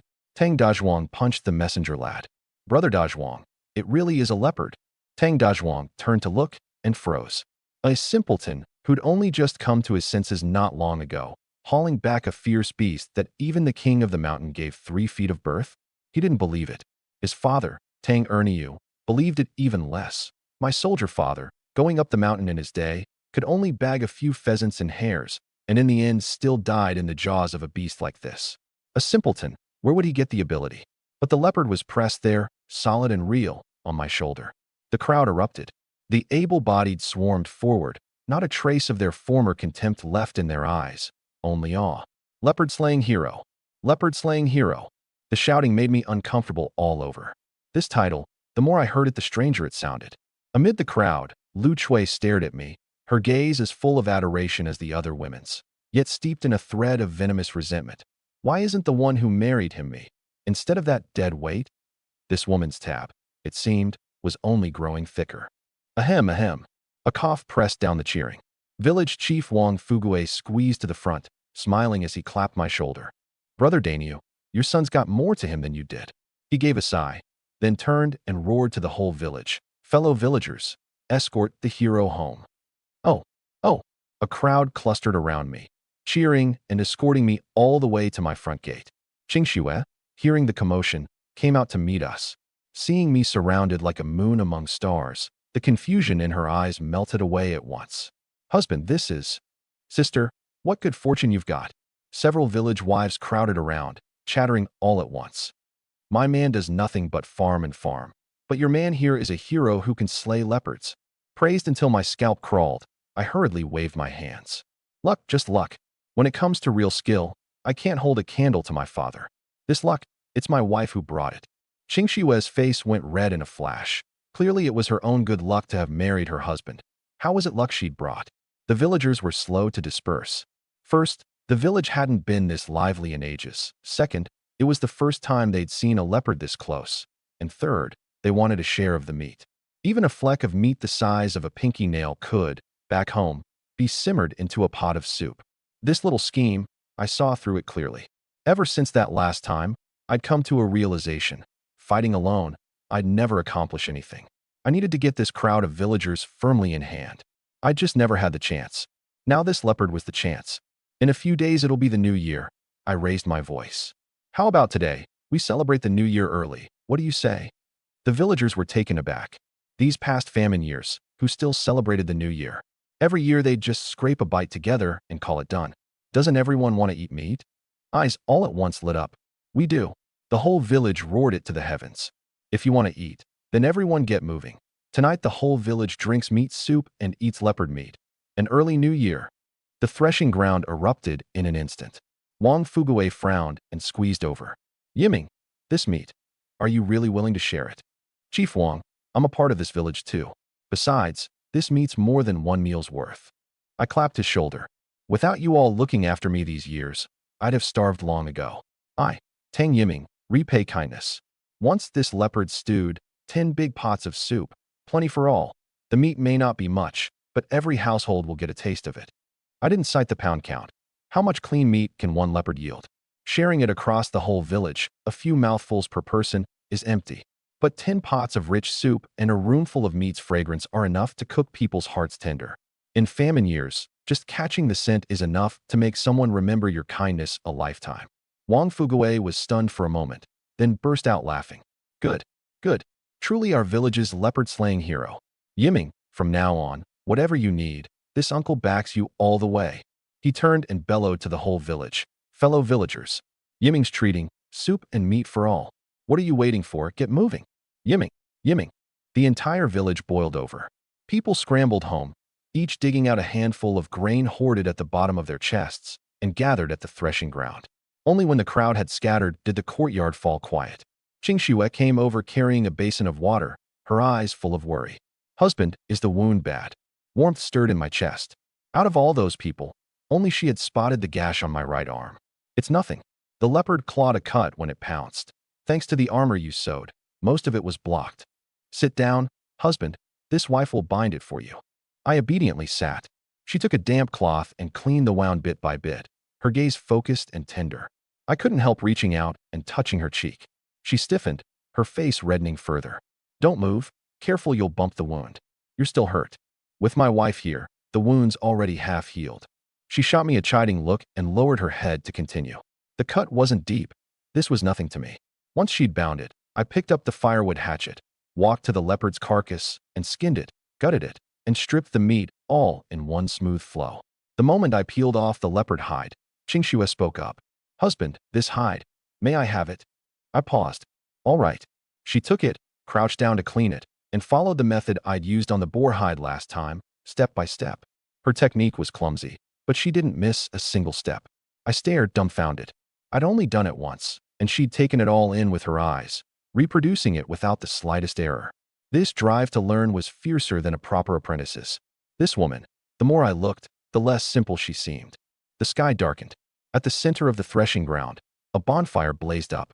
10 big iron pots stood around it, meat fragrance rolling off them, tugging at everyone's throats until they swallowed hard. Beside the bonfire stood a small pot as well, white rice. That little handful of rice each household had chipped and had gathered into this one pot of precious stuff. A pack of hungry children circled it, drooling, eyes glued to the pot, unable to look away, yet not one dared reach out. Their parents had laid down harsh words. Touch a single grain, and it's the family rod for you. In the middle of the fire were set a few chairs. Seated there were village chief Wang Fuguei and the two of us. You're the one treating, Wang Fuguei nudged me. Go up, say a few words to everyone. I stood and extended my hand toward Qingxue. Wife, this. She hesitated. This was my moment of glory. She feared stealing my thunder. But meeting my eyes, in the end she gently laid her hand upon mine. She gave a sweet smile. Step by step, the two of us climbed onto the wooden platform. I could feel her heartbeat, her palms scalding hot, wrapped for the first time in so many envious gazes. Below the platform, hundreds of pairs of eyes looked up. I didn't rush to talk of eating meat. First I swept a glance around and lowered my voice. Tonight's meal is the goodwill of me, Tang Yiming. From now on, if any household meets with hardship or suffers bullying, just come find me. I paused. Of course, if anyone doesn't know good from bad and comes to make trouble at the Tang family gate, don't blame me for not recognizing faces. The place fell silent for a moment. What I wanted wasn't just their thanks. I needed them to remember, this meat can be given, and it can be taken back. Then I threw up a hand. Enough talk. Tonight, drink soup and eat meat. With a roar, the whole village surged toward the stoves. I turned to look at her and softened my voice. Wife, let's go down and eat too. At our table, a pot of white rice, a plate of plain sliced leopard meat, and 2 bowls of rich soup. Looking at this spread, my heart settled. This treat wasn't given in error. In the line for soup, a commotion broke out. Oh, who's this? Wang Dafu, ladle in hand, recognized the newcomer at a glance and sneered. Tang Dazhuang stiffened his neck. What? I'm Yiming's cousin. Can I drink soup and eat meat? If you know what's good for you, ladle me out extra meat. And with that, he moved to grab the ladle. Wang Dafu wasn't about to allow it and was just about to blow up. I didn't move from the platform. I only slowly turned my head and cast one glance that way. Just that one glance. The villagers in line all turned their faces that direction in unison, their eyes colder one than the next. The place that had just been so lively and warm froze in an instant. Tang Dazhuang. One of the men spoke first. This meat belongs to Brother Yiming. You think you're worthy? That's right. Get lost. Don't dirty this pot of soup. Wang Dafu kicked Tang Dazhuang, staggering. You hear that? It's the whole village's meaning. Dare come again, and we'll carve you up. Tang Dazhuang's face went through shades of green and white. Only now did he taste the flavor of it. Yesterday, everyone had despised me. And today, one meal of meat later, the whole village had become my people. He didn't dare act rough again. He only tossed out a "you'll wait and see," and slunk off, disgraced. Tang Erniu and Wang Mei, the couple, seeing how things stood, didn't dare linger either, and withdrew with their heads tucked down. I drew back my gaze and lifted my bowl. The soup was piping hot. Lu Chui, though, had managed to slip in. Tang Erniu, Tang Dazhuang, and Wang Mei, the few of them, returned to their own courtyard, panting. Damn it! What's there to be so smug about? It's just a bowl of meat soup, Tang Erniu fumed. That's right, just a bowl of meat soup, Tang Dazhuang cursed along. Before the words had died away, several of their stomachs growled loudly. Pa, I'm hungry. For the sake of that bowl of soup, they hadn't even eaten dinner. Tang Erniu sighed. Had he known Yiming would turn out so capable, back then he never should have. He shook his head, pressing the thought down, then turned to Wang Mei. Woman, go make some food. Wang Mei was speechless. What food could there possibly be in the house? These past few days they'd survived entirely on the half-dan of coarse rice stolen from the simpleton's home. She had no choice. She only reheated the rice gruel in the pot and ladled out a bowl for each. Wife. Tang Dazhuang carried his bowl around the courtyard looking for Lu Chui, searching a good while, but there wasn't a shadow of her. Suddenly he broke into a grin. The two of them had gone over together. If Lu Chui hadn't come back, then most likely she hadn't been driven off. Dazhuang, what are you grinning at? Pa, Lu Chui hasn't come back. When she does, we'll surely have soup to drink. Tang Erniu and Wang Mei brightened. The bowls of watery gruel in their hands suddenly smelled a good deal more fragrant. At that same moment, the threshing ground. Everyone cradled a big bowl of meat soup, sniffing greedily, saliva nearly dripping into the bowls. Meat? It's meat. Someone, spotting the two little fingernail-sized flecks of meat at the bottom of the bowl, roared out in excitement. Lu Chui hadn't expected she'd get a bowl either. Being a woman, she'd never had so much as a taste of anything meaty since childhood, let alone leopard meat. She was overjoyed, the hands cradling the bowl trembling faintly, terrified she'd spill it. She couldn't resist licking it with the tip of her tongue, and every pore in her body opened up. This flavor, she was tasting for the first time in her life. But the moment she thought of how she and Qing Xue were both Tang family daughters-in-law, one in the heavens, one on the earth, resentment welled up again. Why should a piece of dead weight live better than her? Why should that one get to enjoy blessings while she worked herself to death in the fields? The more she thought, the angrier she grew, and her eyes actually grew moist. In the villagers' mouths, this leopard meat was a peerless delicacy. But in mine, the gaminess struck the nose, and the meat was so tough I couldn't chew it soft. I glanced at the plate of fried meat and lost interest. Good thing I'd saved a leopard leg. Tomorrow I'll use the spices I brought back from the city and make a proper meal of it. Qing Xue, for her part, could stomach it. This was leopard meat that even the wealthy might never taste. However gamey, in her mouth, it was a rarity. Though these past days at home she'd eaten meat every day, she took only a few pieces and picked at the wild greens instead. Seeing me set down my chopsticks with more than half the plate of fried meat left, she said softly, "Since it's not the husband's taste, why not give it to the children?" I looked up. All around were faces gazing hungrily, especially the village girls. I'd said everyone would get a share, but their parents had still confiscated most of the meat soup, and those two flecks of meat at the bottom of the bowl were more than the girls could ever dream of. They were already quite content, but children, in the end, couldn't hide the greed in their eyes. I turned to look at Qing Xue. Thinking I meant to reproach her, her gaze shrank. I said nothing, only stroked her head with a comforted smile. Reminded of your own past? She nodded. She truly had been reminded of the old days, of those times in her parents' home. I picked up the plate of fried meat, fried the day before in the oil I'd brought back from the city, and waved at the cluster of girls not far off. The girls didn't dare come. Only one bold one moved first. That was the daughter Wang Dafu had with his first wife, named Wang Mei.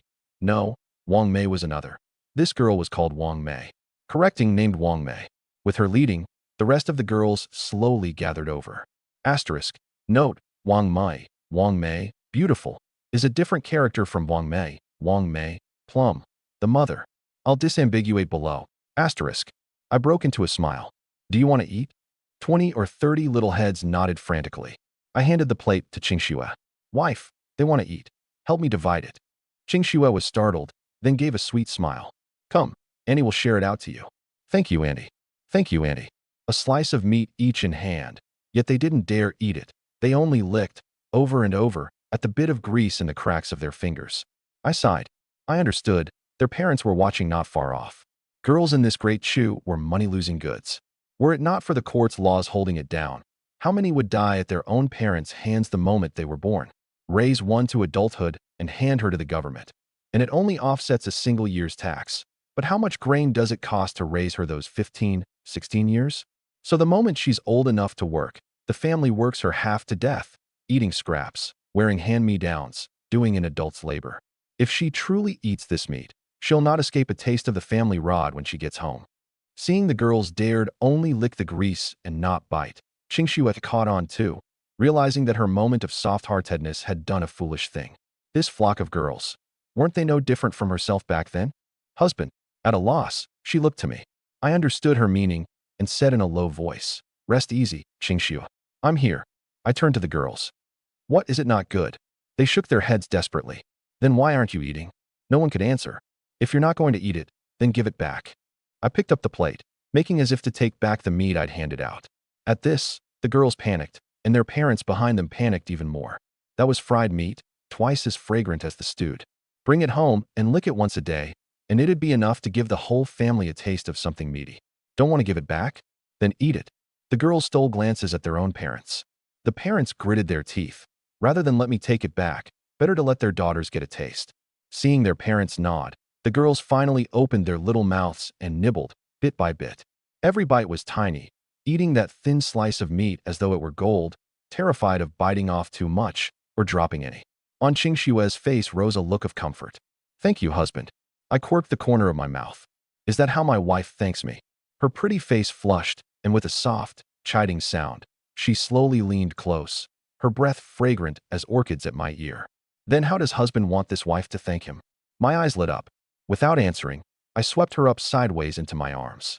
She cried out in alarm, hastily throwing her arms around my neck, burying her face in the crook of my shoulder, not daring to lift it again.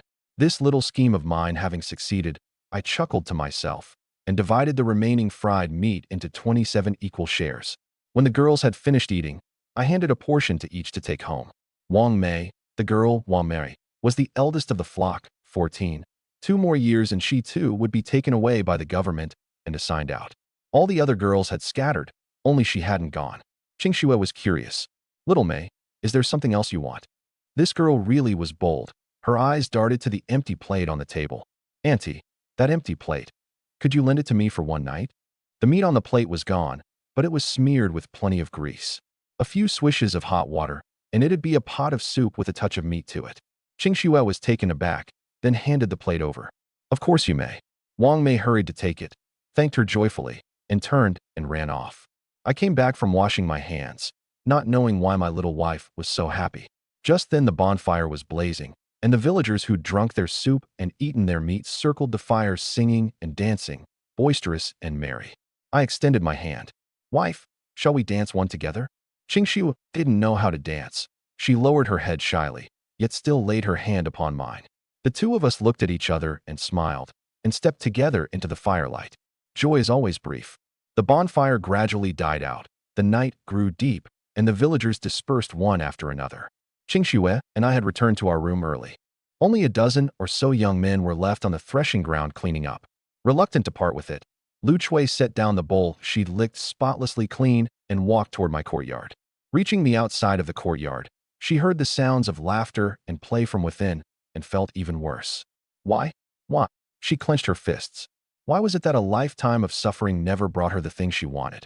That little laughter from inside the house was like a needle, stabbing into her heart, again and again. After a moment, she gave a cold sneer, turned, and left.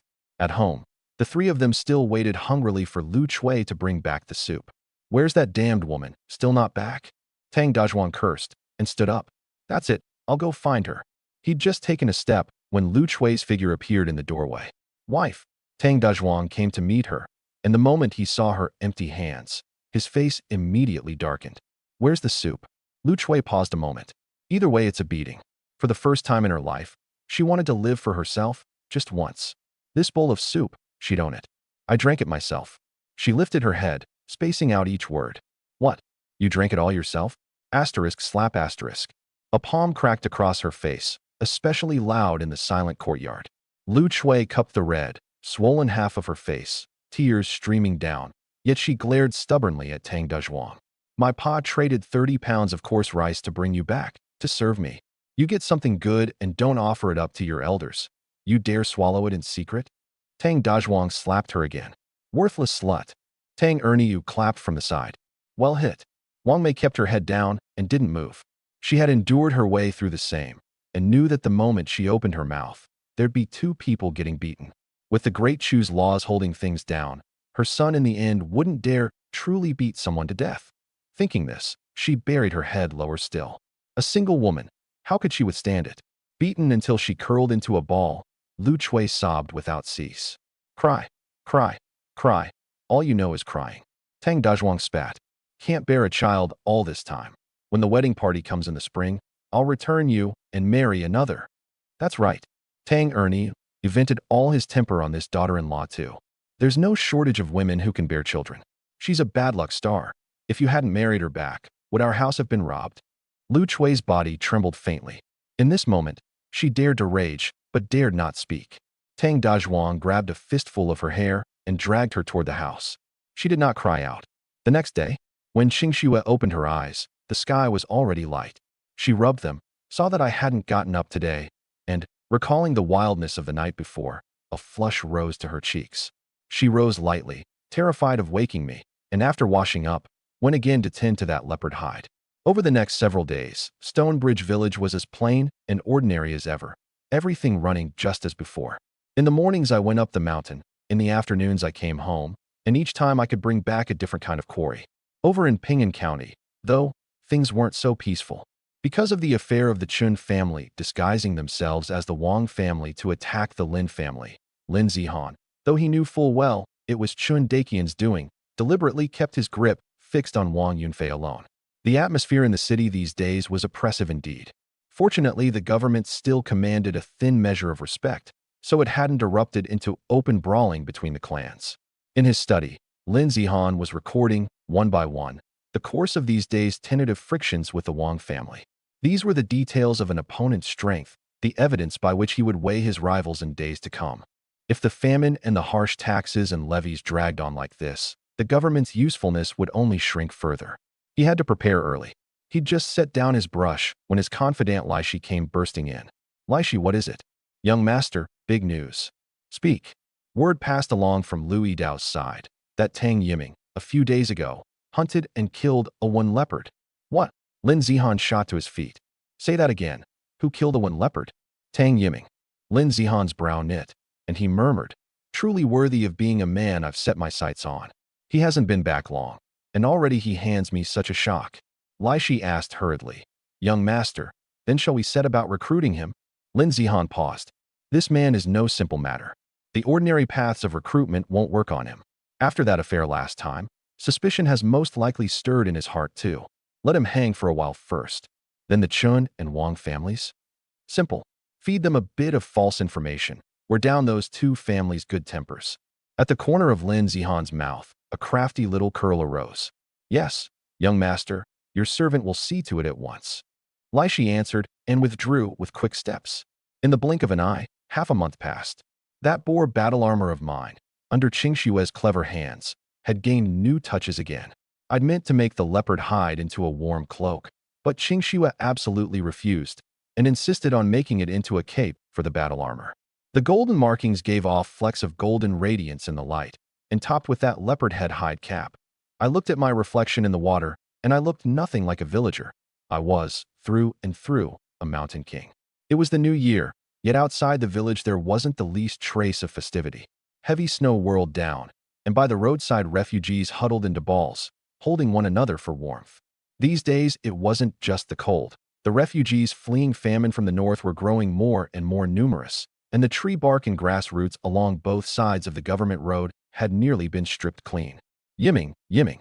I was admiring Qingshue's handiwork when village chief Wang Fugue arrived at the door. Chief Wang, what's the matter? I hurried to open it. Wang Fugue shook the snow off himself and stepped over to the fire kong in 2 strides, first warming his frozen stiff hands a while. Though he was village chief, his household circumstances were no different from anyone else's. In weather like this, he wore only a thin cotton coat. Not like the two of us. Even without warming ourselves at this kong, wrapped in our thick cotton clothes, we couldn't feel the cold outside. Qingxue brought over a bowl of hot water. Wang Fugue drank half of it and recovered his breath somewhat. Yiming, Uncle wants to discuss something with you. I added a stick of firewood. Go ahead. You've seen the conditions outside the village, hunting up on the mountain.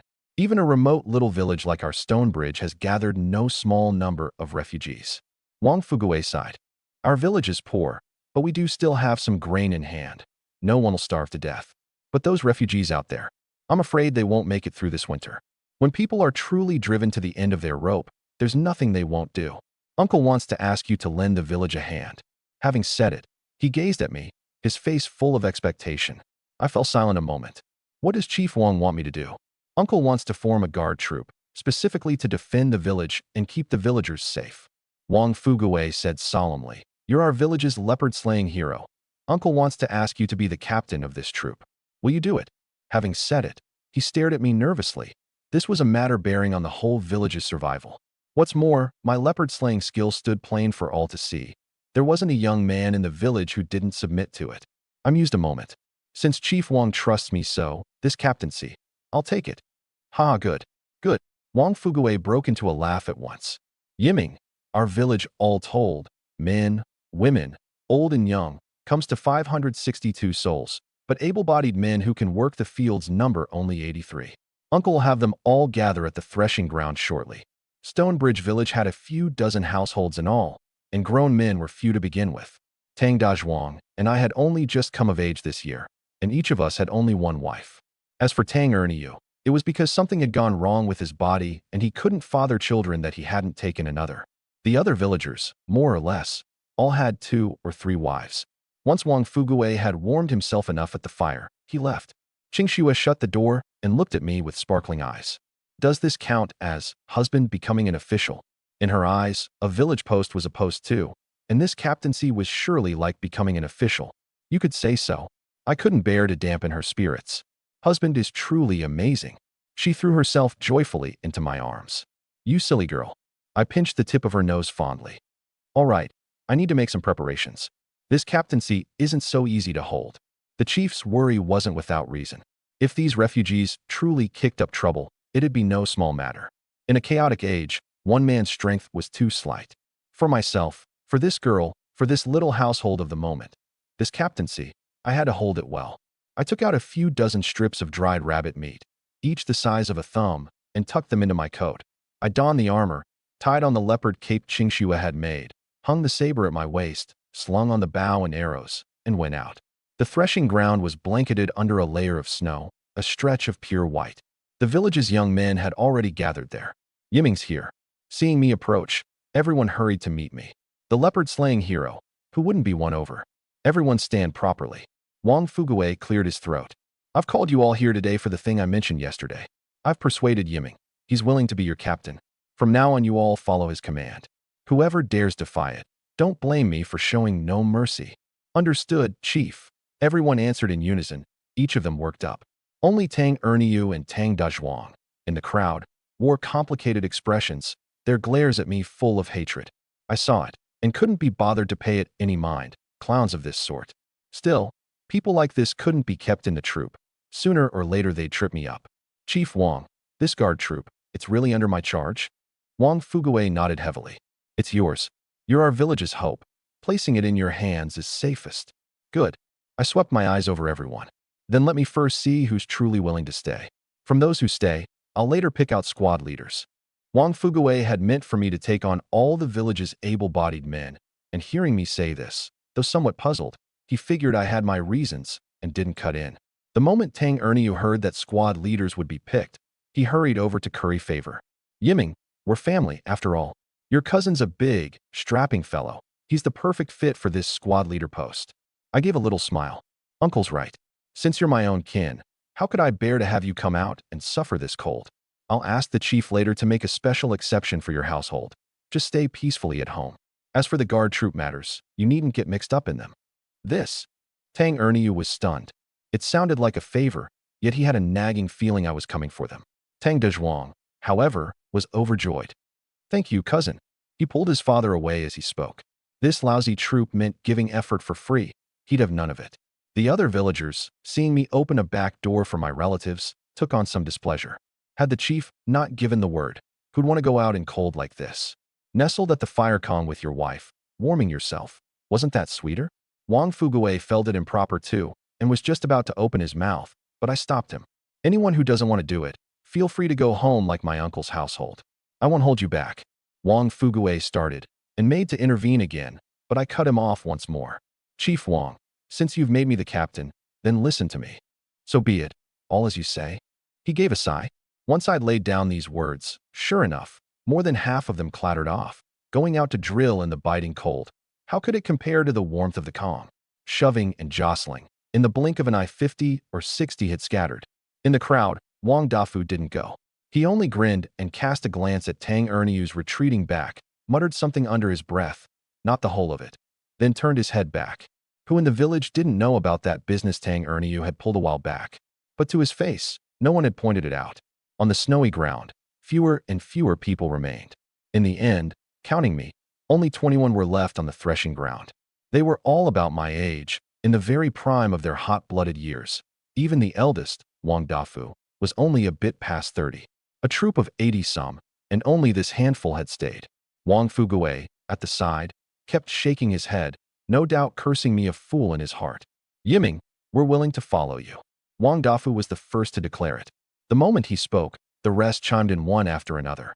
They submitted to my skill, and all wanted to become men like me. I chuckled inwardly. It's not about numbers, it's about quality. Often, in a big brawl, the ones who can truly fight are just those few. These men were enough. As long as they were willing to eat bitterness and drill every day, their fighting strength down the road might not lose to 80 men. What's more, those who stayed in the village, when the time truly came to conscript able-bodied men, not a single one would escape. Good, you're exactly what I want. I swept my gaze over them. Since only 21 are left, then I'll pick 2 squad leaders. Wang Dafu, Zhang Qingshan. Here. From today, you 2 each lead a squad. One the first squad, one the second. Yes, Captain. Once you've joined the troop, no going back on it. I paused. Right now I'm going into the mountains to hunt. You'll all come along with me for a trip. Hearing they could go into the mountains with me, every one of their eyes lit up. Staying really had been the right choice. To see the captain hunt with their own eyes would be unforgettable for a lifetime. Move out. I set off at a jog in the lead, Wang Dafu and Zhang Qingshan close behind, the remaining 18 hurrying to catch up. I didn't run fast. This past half-month, thanks to hunting up the mountain and eating meat every meal with Qingxue, my frame had grown quite a bit taller. But these villagers had spent all their years filled up on water. How could they keep pace?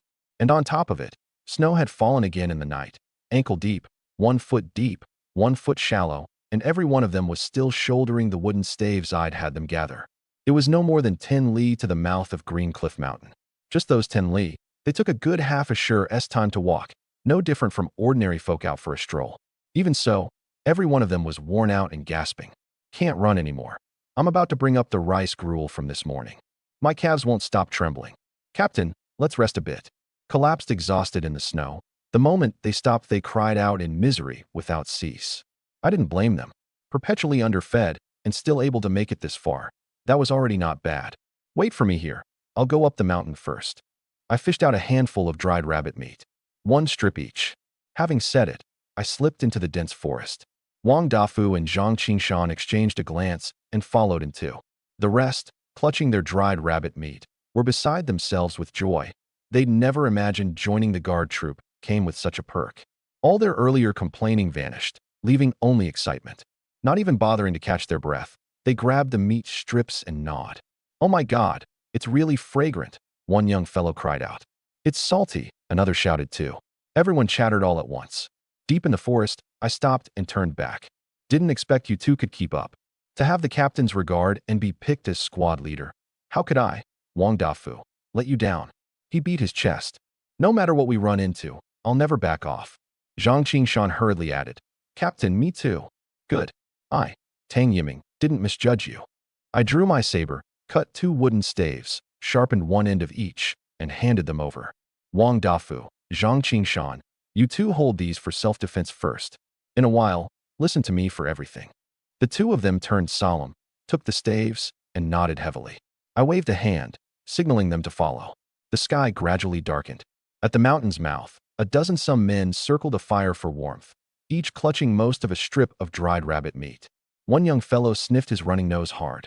"How come the captain and them still aren't down?" "Dunno. Maybe they've run into trouble, or why so long?" "Nonsense. Our captain's plenty fierce. He took down a leopard. What's there to fear?" "True enough. He killed the leopard and all." Everyone gnawed and chatted, now and then lifting their heads to gaze up the mountain. Gnawing, they called it, but it was more like licking. That half strip of meat, none of them could bear to bite down hard. Before long, 3 figures came down the mountain path. "Look, it's the captain and them." Someone pointed and cried out. Everyone lifted their heads. My face was placid as I strode up unhurried. Wang Dafu and Zhang Qingshan held their heads high and their chests out, faces written all over with pride. The wooden staves on their shoulders hung with a dozen-some hares and pheasants. This. Everyone was struck dumb. Who could have imagined the captain would take 2 men in and drag out this much quarry? "Captain, that's incredible. The captain's amazing." In an instant, I'd become the idol in everyone's eyes. "Come on home." Yes.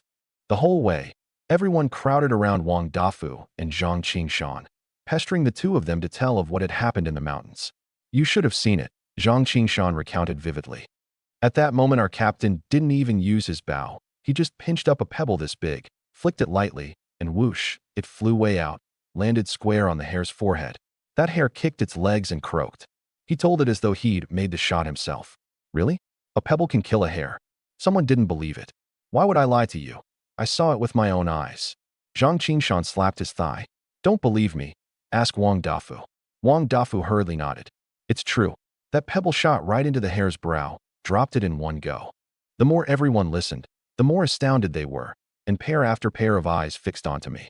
"Captain, how are you so amazing?" Each of them was overwhelmed with admiration, all but ready to kneel on the spot. "Captain, teach us, won't you? I want to learn too," someone else called. I waved a hand. "You want to learn? That's fine too. The day you can run from the village straight to the mouth of Greencliff Mountain in one go, without gasping, I'll teach you." "Really? The captain means that?" Every one of them was overjoyed. They'd assumed I wouldn't teach them, and never expected I'd actually agree. "I keep my word," I said mildly. "Great." Everyone crowded around Wang Dafu and Zhang Qingshan again. "Tell us more." "Yeah, tell us more." Zhang Qingshan got into the swing of it, and, tireless, launched into the telling once more. Nearing the village entrance, I stopped. "Dafu, Qingshan, put away the things on your shoulders, stash them in the back baskets." Wang Dafu and Zhang Qingshan nodded and did as told. "Remember," I cautioned again, "these animals we caught today, no one's allowed to breathe a word. If word gets out to anyone else, then you needn't stay in this guard troop either." It wasn't that I was stingy, it was that these resources only stretched so far. Those who'd refused to stay earlier shouldn't count on riding the coattails of what came after. And they weren't fools either. Everyone knew how precious a single mouthful of meat was in times like these. "Understood, Captain." The disguise arranged, everyone entered the village, each putting on a weary look. The villagers who hadn't joined the troop, seeing this, secretly counted themselves lucky instead. Good thing they hadn't been foolish this morning, or after all that grueling toil, what they ate wouldn't even fill the deficit. Tang Erniu and his son Tang Dazhuang exchanged a glance, both breaking into grins. In their eyes was mockery for this pack of idiots, still thinking there's meat to eat following that simpleton bunch of fools. Tang Dazhuang snorted coldly. The little bit he brought back isn't even enough to stuff between his own teeth, and he'd share it with you lot. With that, he carried a basket of grass roots and tree bark home. Reaching my front gate, I called everyone to a halt. Everyone go home and fetch your own firewood hatchet, and bring a long staff too. Puzzled, they nonetheless did as told. While they scattered, I kept Wang Dafu behind alone. Captain, have some other order? Dafu, where's your Wang Mei? Hearing me ask after his daughter, Wang Dafu's eyes lit up, and he leaned in. Captain, you've taken a fancy to my daughter?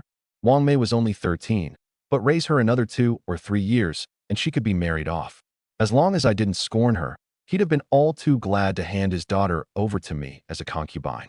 My face darkened at once, and I shot him a fierce glare. What are you babbling about? She's only 13. Wang Dafu still wasn't ready to give up, and grinning, went to press on. As long as the captain doesn't mind. Get lost. I cut him off with a shout. Talk nonsense again, and you can forget being squad leader too. Wang Dafu shrank his neck, sheepishly shut his mouth, and rubbed the back of his head, not daring to make another sound.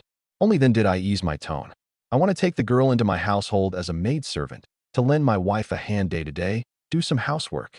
I paused. Not for free. 15 pounds of coarse rice a month for her, board and lodging on me. With board and lodging on the master's household, that meant those 15 pounds of coarse rice fell entirely to Wang Dafu's family.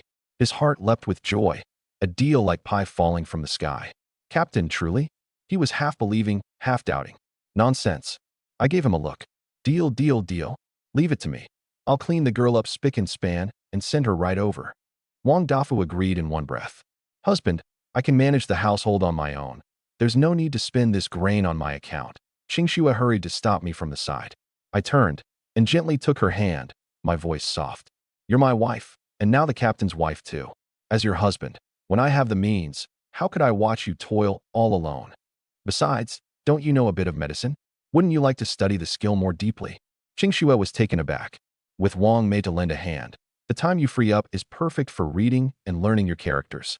Once you know your characters, you'll be able to get through the medical texts, and your skill will naturally grow. The words struck her like a splash of divine nectar. There was no physician in the village, and I often went up the mountain.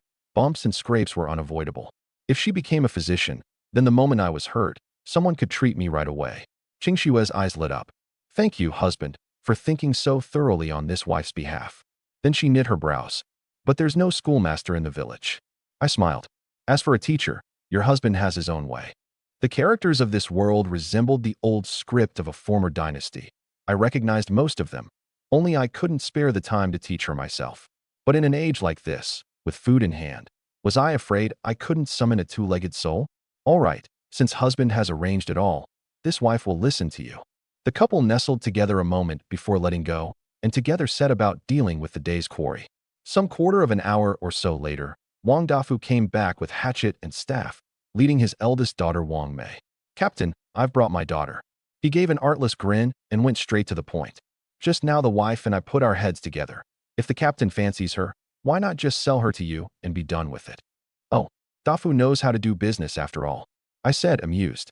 Only I don't have that much grain to afford your daughter. Wang Dafu scratched his head. Captain, don't you have a few mu of thin farmland? You don't use it. Hunting as you do, might as well trade it. His words were put delicately, reckoning that a man who'd just come to his senses would surely never truly dig for a living in the fields. I saw clearly the ledger he kept in his heart. His daughter doing odd jobs at my household, 15 pounds of coarse rice a month, was a good thing. But what his wife said held reason too. In a few more years, the government would take the girl away all the same. So better to sell her off outright now, once and for all, sparing both sides the trouble. Coarse rice, given by the month, was empty. 2 mu of farmland in the pocket was solid. Which was lighter, which heavier, he could weigh it clearly. I thought it over. It made sense too. I knew how to farm, but the harvest that farming yielded in an age like this really wouldn't bear looking at. And besides, I wouldn't necessarily be trapped in this Stonebridge village all my life. Fine, how much do you want? Wang Dafu's eyes lit up. The wife and I discussed it. 3. The words reached his lips, and he drew them back, changing course. 2 mu will do. Fine, 2 mu. I agreed readily. One of these days I'll go into the city, and we'll sign the bill of sale along with it. Wang Dafu couldn't contain his delight. This deal was too good a bargain. Before long, the men of the guard troop arrived one after another. Wang Mei, this girl, didn't disappoint the regard I'd shown her either. In the blink of an eye she'd melted into the household, snatching the work from Qingxue's hands and going to cook at the stove. I sorted the guard troop into squads, took Zhang Qingshan's hatchet and staff, trimmed the staff, and fitted it into the socket of the hatchet's handle, turning it into a crude, long-handled chopping blade. A long-handled great blade like this, in my former life, I called it a puteo. Everyone, do like this one of mine. Join the hatchet and the staff together this way. Everyone followed suit. In a moment, one long-handled puteo after another took shape. With puteo in hand, the guard troop now had some capital for dealing harm. From here on, all that was needed was to build up their physiques, then drill them well in the blade's killing methods. The methods of training troops, I had a firm grasp of in my heart. First organize and divide the duties, then drill the physique, drill the formations, establish the military code, and only at the very end could one speak of actual combat and winning hearts. Right now the first step, organizing and dividing duties, was set. Time to move on to the second, drilling the physique. With Stonebridge Village's conditions, being able to muster 2 squads of hatchet troops like these was already the limit. Other troop types weren't even worth dreaming of. But to drill the physique, I first had to feed up this bunch's foundations. For the first 3 days, I didn't plan to run them through anything too heavy. Everyone was still delighting in the proper weapons now in their hands when Qingxue came into the courtyard leading Wang Mei, Captain's wife, Wang Dafu, Zhang Qingshan, and the others called out respectfully. Qingxue still wasn't quite used to it. Before, she'd always been the one serving others, and now, out of nowhere, she had a servant girl serving her, and a group of grown men treating her with such respect, which left her a little at a loss. Yet savoring it, she found it agreeable too, hazily as though in a dream. She looked toward me, her eyes full of gratitude. All of this, her husband had given her. If this really were a golden millet dream on the verge of her death, she only wished it could last a little longer still. Husband, the meal's ready. I swept my gaze over everyone, the corner of my mouth quirking up. What are you all standing around dazed for? The wife says it's time to eat. The squad members, who'd been staring blankly, all snapped to at once. The captain is mighty. The wife is mighty. Amid a chorus of shouts, everyone lined up at my direction, and Wang Mei stood by ladling out their rice and dishing up their food. No one had imagined. What filled the bowls wasn't rice gruel, but a full, brimming bowl of white rice, with roughly 2 liang of chicken heaped on top besides. This. They stared at the bowls, not daring to believe it. This was no mess hall fare. This was plainly the new year. 20-some grown men, faces flushed crimson, eyes reddening too. What they drank day to day was rice water you could see your own reflection in, with barely a leaf of wild greens. Now, gazing at this bowl of white rice and chicken, it was as though they'd been poured full of strong wine, their heads swimming. What's the matter? I asked. Captain, this rice, is it truly for us? Zhang Qingshan's voice trembled. Of course. I smiled mildly. Eat while it's hot. Since you're my men, I won't treat you poorly. I paused. Just one thing. The goings-on in this courtyard, no one's allowed to speak of them outside. Let them rot in your bellies. If I find out, you're expelled from the guard troop. Everyone nodded hurriedly. This much, they understood. Eat. I added another word. Remember, no clamoring while eating. Everyone answered, a mouthful of rice, a mouthful of chicken. This too was one of my methods for drilling their obedience. Husband, here. Qingxue brought a bowl over. I took it. Thank you, wife. She gave a graceful smile, sat down beside me, and we ate together. I just scooped up one bite when I glimpsed Wang Mei still standing in the corner. I waved for her to sit and eat with us. Wang Mei shook her head. How would this servant dare share a table with the masters? For a moment I said nothing. This was the great Chu, not that life of mine. When in Rome, do as the Romans. Some of my temperament couldn't be indulged, or else certain people would take me for a master easily fooled. Qingxue was about to speak up for Wang Mei, but I pressed her down. She's right. Our stations are, after all, different. But, rest easy, wife. Would your husband ever shortchange his own people?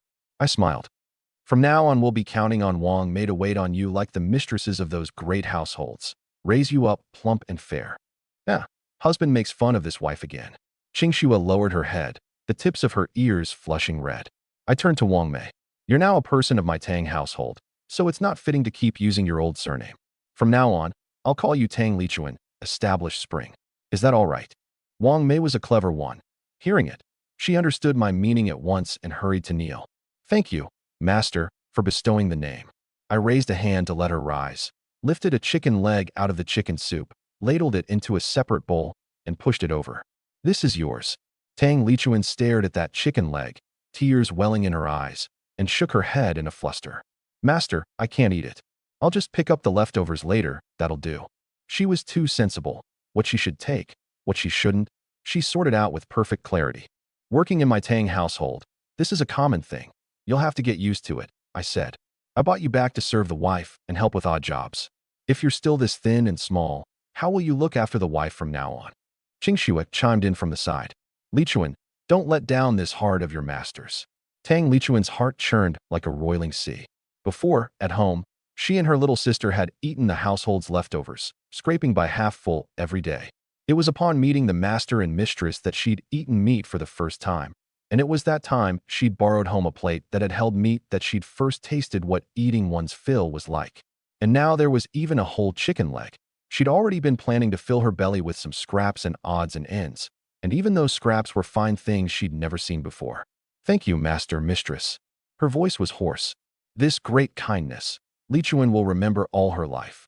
I waved a hand, telling her not to stand on ceremony, and lowered my head to go on eating. Times of ease are always short. Having eaten their fill, everyone reluctantly bade me farewell and dispersed. I tidied up the side room a little and set up a simple bed.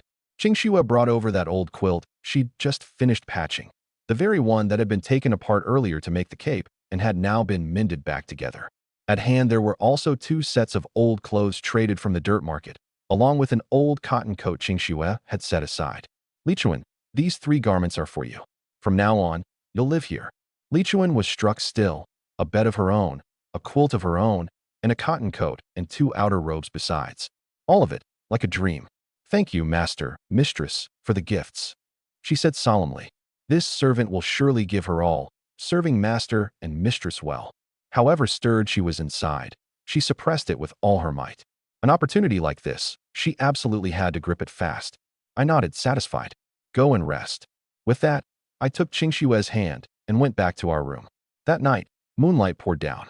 I lay on my side, my arm around Qingxue's waist, eyes closed, on the verge of sleep. Then my brow suddenly knit, and my eyes shot open, only to find her eyes open too, gazing at me without blinking. I was a little puzzled. What's the matter? Qingxue blinked, then suddenly buried her head in my chest, holding on for dear life, and said in a muffled voice, Husband, tell me, am I dreaming? Silly.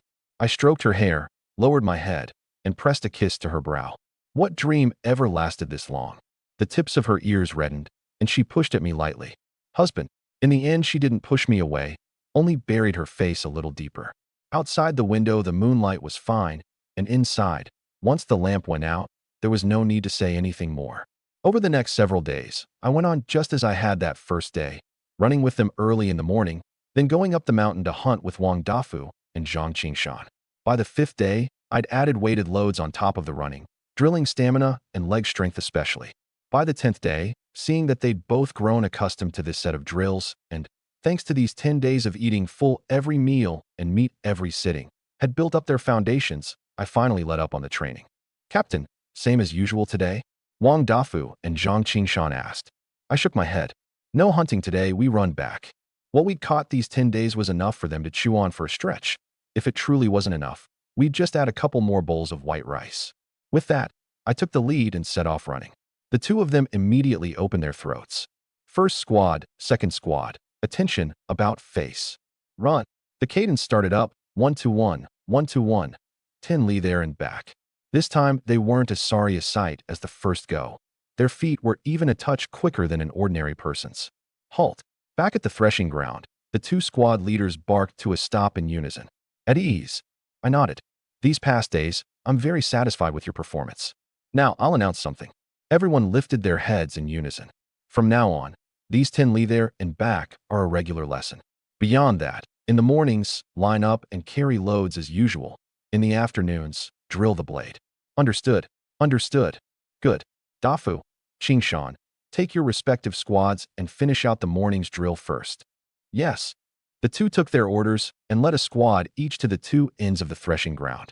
Just then, Tang Dazhuang and his wife Lu Chui passed by out front. Tang Dazhuang, seeing that over these 10 days Tang Yiming had done nothing but lead a pack of men running about like idiots and hopping up and down on the threshing ground, gave a scornful laugh. Wife, look at that simpleton. Thinks all this fussing about will train up a good troop and make him a good captain? Laughable. From ancient times till now, whoever heard of drilling up real skill by prancing around? Lu Chui didn't take up the words, nor did any scorn show on her face. Her own heart was roiling like a churning sea. Admiration, envy, unwillingness, all manner of feelings stirred together in one place, impossible to smooth flat however she tried. Come on, let's go back. She drew a deep breath, her voice gone cold. Tang Dazhuang curled his lip and cursed under his breath. Foul woman, still daring to show your master a sour face. Wait till we get home and see how I deal with you. Lu Chui didn't answer and walked straight on out of the village. These 10 days, she'd had just 2 bowls of rice water a day. Right now, she only hoped to dig up a bit of wild greens to fill this hollow, empty belly. The morning's drill done, I barked everyone to a halt. You've toiled hard this morning. Rest for one sure and eat your midday meal. Midday meal? Everyone couldn't believe their ears. Captain, you said midday meal? Wang Dafu asked blankly. That's right. I smiled. From today, 2 meals a day, all you can eat. The moment the words fell, Wang Dafu, Zhang Qingshan, Wu Ziwan, the whole lot of them cheered in unison. The captain is mighty. These days the drilling had been exhausting, but with white rice and meat every day, and a bit to carry home besides, they'd long since been content. All right, off to eat.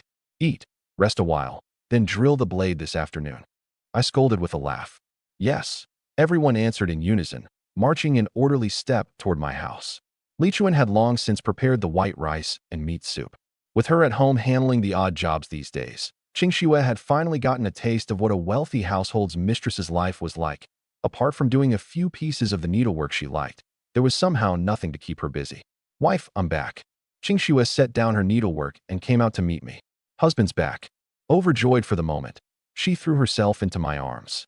I tapped her lightly on the brow. So many people watching. Mind your modesty. You and your teasing tongue. She flushed and stepped back half a pace, but her eyes were smiling. Over there, Li Chuan had already taken up a ladle and stood at the woodshed doorway. Everyone line up this way. I'll dish out the rice for you all. Coming. A big bowl of white rice, a bowl of meat soup. Though there were only a few pieces of meat in the soup, that salty fragrance landing on the tongue made a person comfortable from head to toe. Thank you, Captain, Mistress, for the hospitality. Wang Dafu said artlessly. No need to stand on ceremony. I went inside and ate at the same table as Qing Xue. After the meal, everyone rested the better part of a sure, then gathered again on the threshing ground, and once more took up those pudeo converted from hatchets. I took one up too and stood before them. Every one of their eyes was shining. They'd waited a long while for this day, and at last they were to drill the blade. Seeing this eagerness, I really couldn't bear to spoil their spirits. In truth, all the blade arts under heaven, laid bare, were just repetition, repetition, and more repetition, nothing but the 4 words practice makes perfect. I drew a breath and barked, attention. Snap, everyone straightened at once. What I'll teach you today is called the Tang family blade art. Rest easy. It's utterly simple. As long as you're willing to put in the work, sooner or later you'll grasp its essence. I raised the pudeo. First step, holding the blade. As I spoke, I set my feet shoulder width apart and gripped the handle with both hands. One near the blade, one near the butt. Wang Dafu and Zhang Qingshan mimicked me first, and the crowd behind slowly took up the stance too. I nodded to myself. Very good. Next, swing the blade. Follow my movements. Imagine there's an enemy right before your eyes. As the words fell, the pudeo in my hands rose above my head and chopped fiercely down. A flash of cold light, a gust of force sweeping past. Whoosh. This chop was fierce and hard. Wang Dafu, Zhang Qingshan, the whole lot were struck dumb on the spot, each of them staring wide-eyed, watching enraptured. Got it. Everyone snapped to and nodded in unison. What are you standing around dazed for, chop? I roared, startling them into a shudder. Yes. I went on. Now, another enemy comes from the side. The edge of the blade turned and swept across horizontally, whistling through the air. This drives him back, but the man's not dead, so then it's like this. The blade's point aimed forward and thrust hard. Cut him down, and his comrade rushes up to avenge him, his great blade chopping down at us. Now you mustn't panic. Grip the blade tight, hold it across your chest or to one side, and block this strike. This one attack and one defense looked simple, but what it drilled was real skill. The chop drilled the body's balance. The horizontal sweep drilled the union of force and speed. The thrust drilled accuracy and quickness. the block drilled reaction, and I. Once the set was run through, I withdrew the blade and stood firm, my gaze blazing. Now, do you know how to drill? We know. The words were in unison, but doubt sprang up in some of their eyes. Just these few moves, and you call it a blade art? I'd anticipated this. I took out several wooden staves I'd prepared. Come, I'll show you for real. Who's willing to come up and try? Wang Dafu was the first to leap out. Captain me. Zhang Qingshan didn't believe these few moves could kill either and stepped out after him. Me too. Several more signed up, and with the 2 squad leaders, made a round 7. I held a long staff, confidence showing through my smile. 7, then 7. Ready. Ready. The 7 answered in unison, dread in their hearts, but a forced show of courage on their faces. Then come. Before the words had fallen, my staff was already raised, whistling as it chopped down, going straight for Wang Dafu. He instinctively twisted aside to dodge, yet was still shaken back several steps by the force. I swept horizontally on the momentum, the staff coiling like a dragon. Zhang Qingshan's face changed, and he hastily raised his staff to block, only to feel his wrist go numb, nearly unable to keep his footing. Don't panic, steady. I whirled, staff point aimed forward, and thrust quick and low, striking square into the chest of a squad member who hadn't snapped to. He gave a muffled grunt and toppled over backward. 3 moves, 3 men driven back. The onlookers submitted inwardly. Had this been a real blade, all 3 of them would have lost their lives long ago. I whirled once more and met the remaining few with a horizontal sweep. Zhang Qingshan and several others came to block together, wooden staves crossing, yet they were beaten steadily back by the force. The offensive came like a tide. Chop, thrust, sweep in unbroken succession, and the 7 couldn't keep up. Just as I was about to finish, Wang Dafu suddenly launched a sneak strike with his staff from the rear flank, the staff's wind grazing past my sleeve. These 10-odd days hadn't been drilled in vain after all. I twisted aside to parry, and using the momentum, dealt a counterblow. The long staff flashed like lightning and flipped him to the ground. In a moment, all 7 lay on the ground, and the field fell silent, with only me left standing tall. The 7 lay looking up at me, faces full of awe, adding a few more sighs of admiration in their hearts. The captain, truly formidable. The captain is mighty. Everyone roared in unison. I withdrew the staff and said with a laugh, keep drilling, and sooner or later you too can reach where I am. Truly? Captain. Wang Dafu's eyes lit up, and the rest rubbed their fists and palms, eager. Naturally, your troops I've trained, after all. I smiled. Everyone up. First, drill these few forms until they're second nature. In 7 days, there'll be a contest. The top 3, each rewarded with a chicken. Wah, Captain, I'm won over. Wang Dafu leapt up, and the remaining 20 were beside themselves with joy. Over the next 7 days, running and weighted body conditioning in the mornings, formations and blade drilling in the afternoons. By the 4th day, I altered the afternoon drill again, from chopping at empty air to sparring in pairs. After a round of this grinding, Wang Dafu, Zhang Qingshan, and the whole lot finally gained some real substance with the pudeo in their hands. On the 7th day, I took leave of Qingxue, donned my armor, hung the saber at my waist, slung the bow and arrows on my back, gripped the pudeo, and went up Green Cliff Mountain. What I'd hunted these past days was nearly used up. Tomorrow was the contest. I had to earn back the prizes first, and while I was at it, scout the ground and seek out a channel for future provisions. Up the mountain, I was like a fierce tiger returned to the woods, a dragon plunged into the sea, racing headlong the whole way. Wherever I passed, wild beasts fled at the mere sight of me, darting off into the forest in a streak. Just as the sky was about to darken and I had no choice but to head back to the village, I abruptly halted, my brow tightening, and looked toward the thicket on my left. There the branches and leaves were dense, blocking the line of sight. Holding my breath, I listened closely. Faintly, there came several heavy snorts.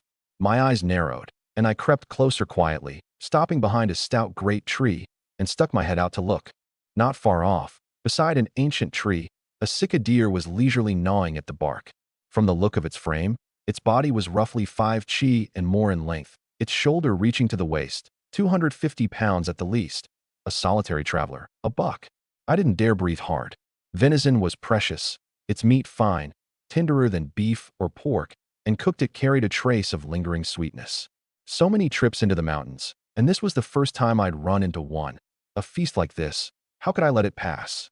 I slowly drew an arrow, set it to the string, pulled it full, took aim at the deer, and released my fingertips. SHWFF. The arrow flew like lightning. The arrow struck the deer square in the neck, and blood spurted out at once. Alo. Feeling the pain, the deer threw back its head with a wretched cry and struggled to flee. But this archery of mine had been drilled sharp in the wilds. Another shaft was already set to the string. How could I let it get away? WCHR.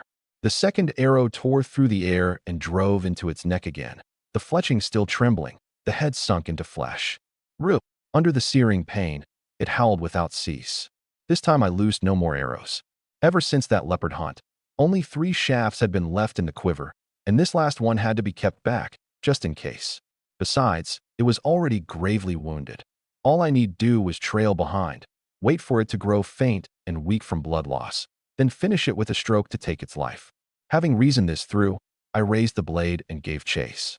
Trailing along, seeing it stagger more and more violently, I knew it had reached its limit, tightened my footing, dashed a step ahead, and chopped the puteo down hard, striking the deer's head square, killing it on the spot. I hurriedly pulled out hemp cord and bound its 4 hooves, and was just about to hoist it and start back. 3 figures blocked the way. 1 large, 2 small, and the large one somehow looked a bit familiar. My heart leapt straight into my throat. Damn it, this luck. Did I strike it rich or step in shit? 3 tigers, glaring at me with hungry, predatory eyes. I didn't dare move a muscle, especially the large one. It was a mother tiger with cubs, and a mother beast guarding her young was the fiercest of all. The mother tiger didn't come closer. Rather, the 2 cubs, 1 black and 1 white, were itching to pounce, only they'd never gotten the mother's nod, and so stayed frozen in place. The 2 sides held this standoff for a long while. Seeing that the mother tiger had no intention of lunging at me, I let out half a breath first. Looking more closely, that hind leg of hers seemed to be injured. Hesitating a good while, I looked at the deer on my back, glanced at the back basket beside me, and finally softened my voice, saying to the mother tiger, "Big sister, let's keep to our own. Well, water and river water not offending each other. We're all just trying to stay alive. I'll leave you some food, so you won't have to hunt on your own while raising your cubs. How about it?" The mother tiger cast me a sidelong glance. Roar. A sudden long roar, shaking the whole mountain forest till it trembled. My ears buzzed and rang, and my whole body felt as though pressed under a massive boulder, unable to catch my breath. My hand gripped the puteo for dear life. If talks broke down, then all I could do was fight to the death. Several breaths passed, and the mother tiger still didn't move. I let out another breath, pulled out every hare and pheasant in the back basket, and tossed the whole lot in front of the 3 tigers. The little black tiger clamped down on a hare, the little white tiger bit up a pheasant, and right in front of me they began chomping away, without the least reservation. I knew well in my heart, 1 hare and 1 pheasant wouldn't fill these 3 mouths, so I simply gave them the whole basket's 13 hares and pheasants, mother and cubs and all. Seeing a ground full of food, the mother tiger's expression eased, and no longer guarding against me, she lowered her head to eat.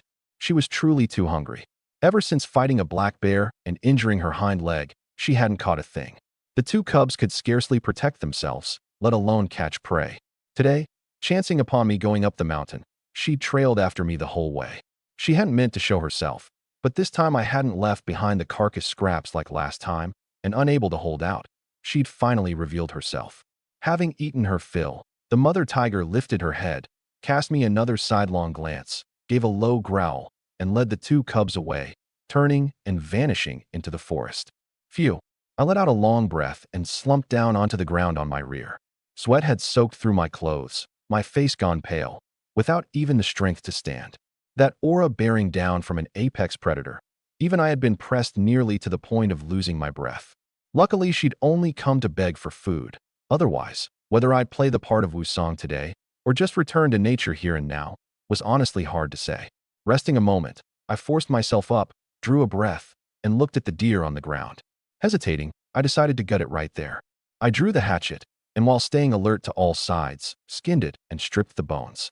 In less than 3 cups worth of tea's time, the work was done. The innards, half the rack of ribs along with the deer's head, left in place. The 4 legs and the other half of the meat, I shouldered and carried off. No sooner had I left than the mother tiger came back around with her 2 cubs. Seeing that pile of deer remains on the ground, she raised her head with a tiger's roar, shaking the trees till they rustled. Already on the way down the mountain, I heard this sound, and my heart actually leapt with delight. I'd guessed right. She'd come to pick up the leftovers. I didn't stop my feet. On the contrary, I quickened them a few notches more. Guessed right or not, getting the meat away first was the proper thing. Soon, I'd melted into the depths of the forest. Night fell, and Qingxue stood at the village entrance, gazing at that pitch-black stretch of road in the distance. Mistress, the master's martial skill is high. He surely won't come to harm. Li Chuan consoled from the side. Let's hope so. Qingxue murmured, her delicate face full of worry. Li Chuan spoke words of comfort, yet worry hung on her own face too. Ever since entering the Tang household as a maidservant, she had clothes to warm her body and rice with meat every meal. Her father, who used to beat and curse her at every turn, was now like a changed man, courteous and polite to her. All of this, the master had given. Had the master not favored her, how would she have this today? Master and servant. Their gazes never left that unclear crossroads for a moment. Husband, Qingxue called out low once more, tears welling in her lovely eyes. Mistress, ease your heart. The master won't come to harm. Li Chuan consoled again. Qingxue shook her head. Her husband had never come back this late. What kind of place was Greencliff Mountain? It was a forbidden ground that not a soul in the whole village dared set foot in. Mistress, why don't this servant go find Wang Dafu and Zhang Qingshan, and have the guard troop go look at the mountain in trance? She was now a person of the Tang household, and naturally ought to draw a clear line from her birth father. Calling him by his given name was nothing improper. Were she still to call Wang Dafu father, then unless the master household agreed to it, even her birth father wouldn't dare acknowledge her. Qingxue mused a moment, then nodded. Go quickly. Li Chuan answered and turned to dash into the village. After she left, Qingxue still kept watch at the doorway. About a cup of tea's time later, she suddenly saw a figure in the darkness coming toward this way. Delight rose on Qingxue's face, and she called out tentatively, "Husband." Qingxue. I was startled, taking it for a trick of my hearing. But listening again, someone really was calling me, and it was the voice of that dainty little wife of mine. I followed the sound, and before long reached the village entrance. Seeing that it really was me, Qingxue, overcome for a moment, threw herself straight over. I caught her waist with the momentum and drew her into my arms. Husband, you're all right, wonderful. She lay against my shoulder, weeping for sheer joy. Silly girl, what are you crying for? Here I am, back safe and sound. I soothed gently. She wiped away her tears and shot me a coquettish glare. It's all your fault, making me worry half the day. As she spoke, she stepped back half a pace and looked me up and down, and only upon seeing I wasn't hurt did she set her heart at ease. I said with a laugh, it was your husband's poor forethought, troubling my wife's heart. Next time I'll surely go early and return early. That's more like it. She gave a soft hum. Then, catching sight of the quarry on my back, she asked in wonder, Husband, what's this? A cicadeer. She covered her mouth in shock. Really? I nodded and took her hand. Tonight your husband will make my lady something good. Let's go home first. She answered sweetly. On the way back we ran right into the guard troop. I gave them a few instructions and sent them off. Reaching home, I couldn't wait to get a fire going. I'd been craving this the whole way. I took a piece of venison and cut it into even cubes, added water to the pot with ginger slices, brought it to a boil to blanch out the gamey blood, then scooped the meat out and set it aside. Pouring out the bloody water, I heated the pot anew with oil, sizzled the ginger slices fragrant, drizzled in a spoonful of the rustic soy sauce fetched from the county town, sprinkled a little salt, put the blanched meat in the pot and stir-fried, then added water and covered the lid. Once the water came to a boil, I pulled back the firewood and let it simmer gently over a low fire for one sure. While I had the time, I gave Li Chuan a couple of instructions, took a change of clothes, and headed to the stream by the village to bathe. The water was cold, but such were the conditions in this place. I'd long grown used to it. Back in my wilderness survival days, spending the night bare in the snowfields hadn't been just once or twice. It's him. Not far off, a figure had caught sight of me. It was none other than Lu Chui. She'd come out to wash up and hadn't expected to run into me. She looked herself over, and that trace of unwillingness in her heart welled up again. With a figure like mine, which man in the village wouldn't hunger for it? If she could bring this younger brother-in-law into her grasp. The moment the thought arose, she softened her footsteps and quietly edged over toward me. A faint sound came from behind me. My heart tightened, and I turned to look. Seeing Lu Chui sneaking closer, I knit my brows and reached to put my clothes on. Little brother-in-law's still bashful," she said, pressing up toward me all the while. I stepped back. Sister-in-law, what did you come out here for? My face went cold. Just to show you a little care. She threw a coquettish glance, her voice cloyingly sweet. That little chit's so thin and frail. How could she be a match for you? Your sister-in-law here is different. If you're willing, I'll bear you. Hold your tongue. I didn't wait for her to finish, stepping back another pace, my voice cold as the stream water. Lu Chui, Tang Dazhuang is my elder cousin, and you're my cousin's wife. Say this again, and I'll report it to the clan. You'll get more than you bargained for. The smile on her face stiffened, but still unwilling to give up, she actually lunged at me again. I twisted aside and let her pass. Her lunge came up empty, and unable to check her momentum, her foot slipped. Splash! Her whole self plunged headfirst into the stream, water spraying in all directions. The bone-chilling stream water froze her till her teeth chattered. Struggling up out of the water, heedless of her sorry state, she cursed at the top of her lungs. Tang Yiming, you wretch, treating me like this. May you die a rotten death. I paid her no mind, and only tossed out a cool remark. Sister-in-law, the stream water's cold, perfect for clearing your head. From now on, cut off these little notions sooner rather than later. With that, I turned and walked home. Lu Chui crawled up out of the water, trembling all over with rage. Never in her wildest thoughts had she imagined that the figure she'd always prided herself on would, in this man's eyes, be worth less than a copper coin. Back in the courtyard, after waiting another good part of a sure, Li Chuan brought the simmered venison to the table. I picked up a piece and held it to Qingshua's lips. Wife, this first bite, you taste it first. Qingxue didn't decline either, and bit off a small mouthful. The meat melted in the mouth, tender and smooth, fresh and fragrant, and carrying a trace of lingering sweetness. I ladled a bowl of soup and set it before her too. This soup is good as well, give it a try. She took it and sipped. The broth was fine and delicate, fresh and sweet and long on the palate. One mouthful down, and her whole body went warm and cozy. Delicious, she praised. Then she ladled up a heaping spoonful, blew it cool, and brought it to my lips. Husband, open up. I looked at her with tender affection, and only then swallowed from her hand. Seeing me eat, she ladled up another spoonful to feed me. My heart went warm all over. I was thoroughly enjoying it. Once the bowl of soup was down to the bottom, she asked curiously, Husband, I saw there was a long piece in the back basket just now. What meat is that? Oh, that's the venison backstrap, with a length of sinew attached. I'll stew it separately later. It's the best for building up strength. Oh, she nodded with half understanding, asked no more, and set to eating with concentration. The night passed without event. Early the next morning, I rose good and early, and Qingxue got up along with me to help me dress. I took down a deer leg and divided it into 3 equal portions, then instructed Li Chuan to simmer the remainder into a pot of venison soup for today's midday meal, and only then took Qingxue toward the threshing ground. At the threshing ground, Wang Dafu, Zhang Qingshan, and the other 21 had long been waiting. The captain and the captain's wife are here. The sharp-eyed called out first. Everyone's gaze fell in unison onto Qingxue and me. Qingxue felt herself like an eye-catching bright pearl, drawing everyone's notice. Now, wherever she walked in the village, there was always someone to call her captain's wife. Yet she didn't get carried away. On the contrary, her heart was calm and at peace. I held up the 3 portions of venison in my hands and said with a laugh, The reward. I've brought it. And you? Are you all ready? Qingxue added a line. This time the reward isn't chicken, it's venison. Venison. Zhang Qingshan, Wang Dafu, and the whole lot instantly stared wide-eyed. Venison. That was the finest thing, something only the great lords in the city got to eat. Captain, this reward's too generous. Wang Dafu swallowed a mouthful of saliva. That's right, Captain, venison to reward us with. Zhang Qingshan was likewise thrilled. Then today, let's put on display all the skills you've drilled these past days. I said, the top 3, 1 portion each, 5 pounds a portion. The moment the words fell, the field erupted with cheer. Ha ha! Wang Dafu laughed several times, rose to his feet, and shouted, Brothers, we mustn't let the captain down.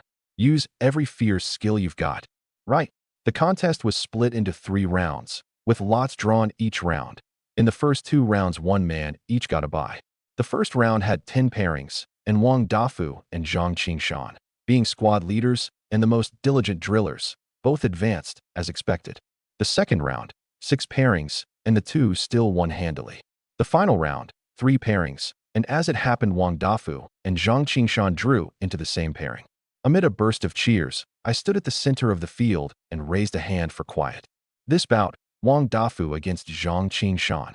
The two walked slowly to my left and right. Wang Dafu was tall and burly, his momentum like a rainbow. Zhang Qingshan was nimble and quick. The two exchanged a glance, smiled at each other, and each gripped his long staff tight. Teammates though they were, at this moment they were opponents, and the air abruptly tightened. At my command, the bout began. Wang Dafu struck first, his staff rising like a dragon, chopping horizontally at Zhang Qingshan, the staff's shadow tracing an arc beneath the sun. Zhang Qingshan's gaze sharpened. He twisted aside to dodge, and with a backhand staff strike, aimed the tip straight at Wang Dafu's waist. Wang Dafu was quick of hand and foot, pulling back his staff in time and lightly turning the blow aside. The two traded back and forth, taking the four forms they'd drilled sharp over this past half-month and working them over again and again, breaking down and launching attacks. Wang Dafu's horizontal sweep was blocked by Zhang Qingshan. Zhang Qingshan borrowed the force and used it, his long staff smashing down on the momentum, and Wang Dafu hurriedly pulled his staff back to parry, yet was still smashed staggering back a step. He steadied his stance, alarmed inwardly. Zhang Qingshan's skill was above his own. But these 5 pounds of venison, he really wasn't willing to just concede like this. A thought turned in his mind, and he resolved to make a gamble. His body shot up abruptly, leaping into the air, staff chopping straight down at Zhang Qingshan's head. Zhang Qingshan narrowed his eyes, shifted his footing to evade, and his long staff already thrust straight for Wang Dafu's chest on the momentum. This one, Wang Dafu had no way left to dodge, and took it head-on. Thump! A muffled sound, and Wang Dafu was knocked to the ground by a single thrust, clutching his chest and spitting out a breath of turbid air. Had this not been a contest with the staff heads wrapped in hemp cloth, this thrust would surely have left him gravely wounded. I concede. Wang Dafu struggled to his feet and cupped his hands to Zhang Qingshan. I bow to your superiority. Zhang Qingshan broke into a grin and returned the salute. You let me win. In the remaining 2 bouts, the victors were Zhao Yong of first squad and Qian Duoduo of second squad. I divided out the 3 portions of venison one by one. Those who hadn't won each wore looks of dejection. That was 5 pounds of venison, after all. The corner of my mouth quirked up, and I looked at Qingxue. She caught my meaning and said to everyone, "Don't be downcast. Your captain has also prepared venison soup.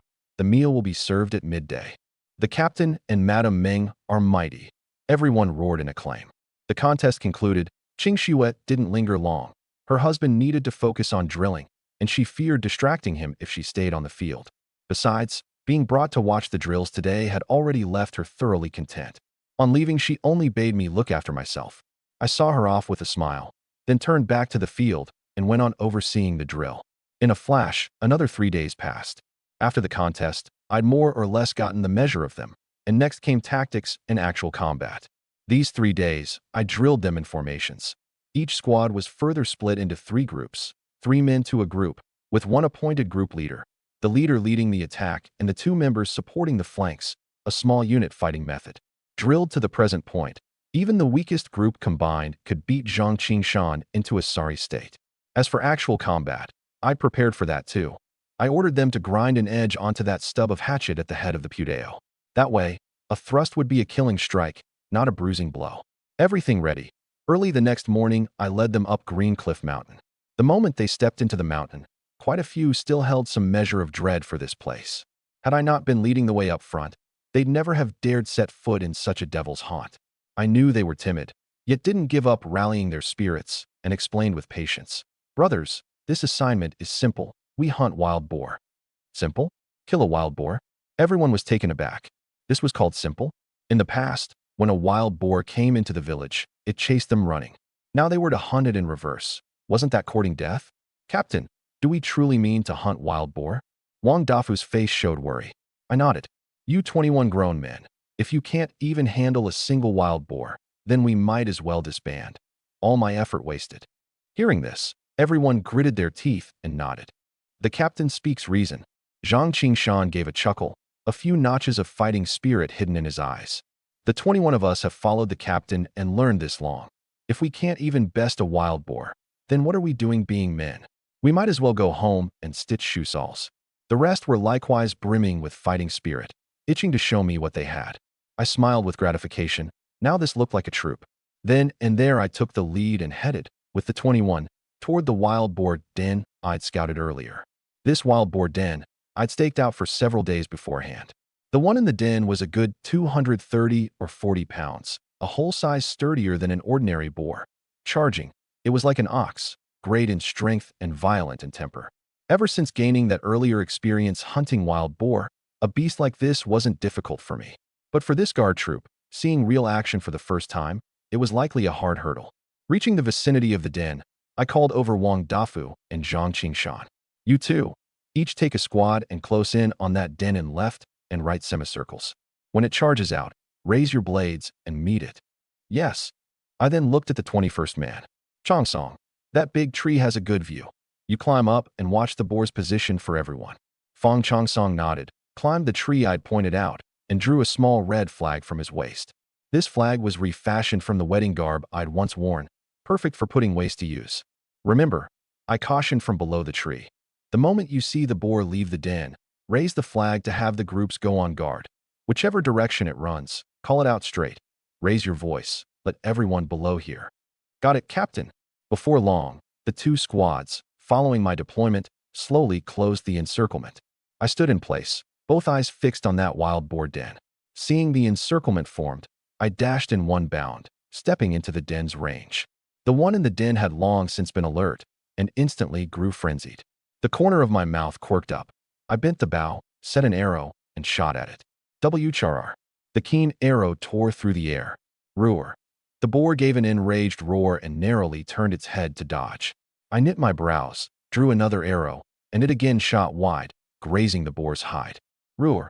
It writhed its body like a mad thing, for hooves fiercely pawing the earth. These two arrows had thoroughly enraged it. Bam! It suddenly sprang up, its massive body lunging straight over, tusks like two curved sabers. This was exactly what I wanted. Seizing the instant it burst up, I stomped hard against the ground and shot off at an angle like an arrow loosed from a string.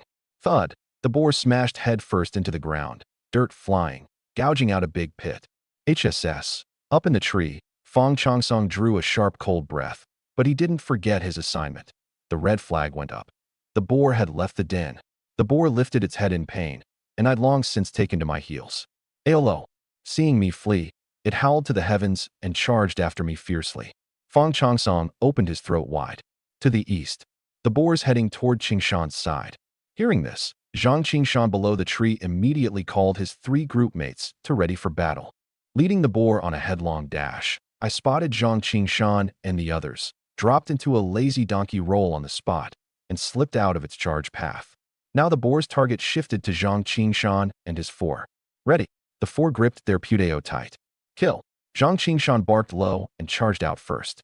Kill. The 3 squad members lunged in together, puteo chopping down, to block its momentum. But this beast was cunning, and just as it was about to crash into them, it suddenly veered, changing course to bolt off to the other side. Swish! It was so fast it vanished in the blink of an eye. Yet its tracks could never escape that little red flag up in the tree and Fong Chongsong's voice. To the south, heading for the 3rd group. The 3rd group readied for battle at the call. This group had no squad leader anchoring it, only a group leader with 2 members. The 3 gripped their puteo for dear life, hearts pumping themselves up nonstop. We've got to make it. Mustn't let the captain down, and even more mustn't be kicked out of the guard troop. Swish! The boar shot out, and seeing 3 more humans blocking the road ahead, was startled at first. In days past, these 2-legged sheep took to their heels at the sight of it. Had they gone mad today, actually daring to provoke it of their own accord? Looking again, these 3's momentum was nothing next to Zhang Qingshan's lot. The boar took them for soft persimmons and accelerated to charge. A beast thinks to hurt me too? Courting death. The group leader steeled his nerve and barked, puteo meeting the charge. The 2 members behind raised their puteo together and followed close, chopping down in unison. Swish! The boar gave a wretched squeal, its form stuttering, and it crashed to the ground with a thud, kicking up a spray of dust. Roar! Wounded, it roared in fury, the reek of blood growing thicker, as though it had suffered a monstrous humiliation. But these 3 blades had also made it grasp its situation. It gave up attacking, rose, turned tail, and fled. Only it had again forgotten Fong Chongsong up in the tree. To the west, charging toward Dafu's side. The wildly bolting boar crashed right toward Wang Dafu. Seeing it was a wounded boar coming, Wang Dafu's heart leapt with delight. Someone had already scored a hit, and he, Wang Dafu, was counted among the troop's best fighters. If others could do it, on what grounds couldn't he? Besides, he wasn't alone. Brothers at it. Today, this one, we take it down. The wounds on the boar's body grew more and more numerous, and the various groups thinking quietly shifted too. This boar wasn't as fearsome as they'd imagined after all. Kill. Wherever it ran, a group of men lay in wait. At last, amid a cheer, this wild boar died a wretched death beneath the guard troops' pudeo. I looked at that boar riddled all over with blade wounds, and cried out inwardly at the waste of a fine thing. What a fine boar hide, ruined just like that. Captain, the boar's dispatched clean. Fang Chongsong came down from the tree and called out. Well done, everyone. I said, satisfied. Haha. Thank you for the praise, Captain. Everyone scratched their heads and grinned foolishly. Even they themselves hadn't imagined this boar could be brought down so easily. Good. Zhao Yong, your group shoulder it and head down the mountain first. Wait for us at the foot. Yes, Captain. Zhao Yong answered and, with his group members, carried the boar down. I looked at the rest. Tactics, actual combat. Keep drilling. Yes, Captain. Everyone answered in unison. Then I led them off toward the next wild boar den. In the short span of a single day, relying on the skills drilled these past days, they combined to fell 3 wild boars in a row. Among them, one weighed a full 360 pounds. Though some picked up light wounds, it was worth it. They'd finally tasted a round of real blades and real spears. Captain, these boars are too fat, enough to share out among the whole village, wouldn't you say? Fang Chongsong said excitedly. Share what food? I laughed. Chongsong, your own portion. Would you be willing to share it with others? Fang Chongsong was taken aback, then shook his head. I wouldn't. Captain, you know it too. My parents are getting on in years, and the whole family still counts on me to feed them, so? That's more like it. I nodded. These were all traded for with our lives today. How could we cheaply hand them over to others for nothing? Then, Captain, what should we do now? Fang Chongsong asked. Wang Dafu, Zhang Qingshan, and the others all looked to me, waiting quietly. That they could hunt these 3 wild boars, the great merit was all mine. Without me, they'd likely have only wandered blindly about Greencliff Mountain. I mused a moment.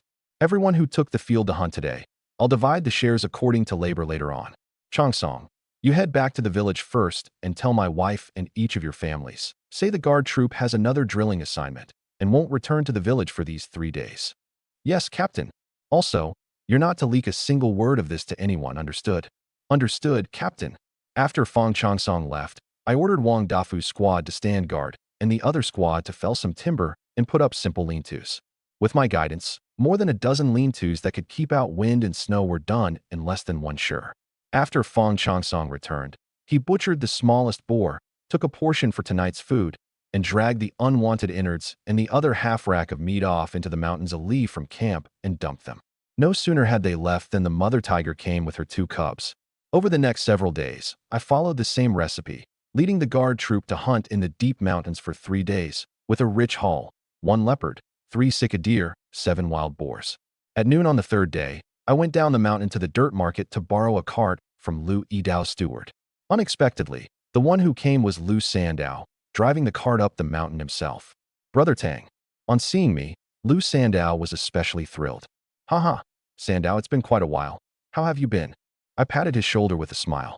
Lu Sandao gave an honest smile. Good. Every day it's blade drilling and more blade drilling. His eyes swept over the quarry strewn about the camp, and he suddenly proposed. Brother Tang, why don't the 2 of us have a bout?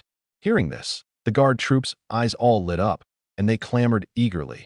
They too wanted to see just how many pounds their own leopard-slaying hero measured up to out in the wider world.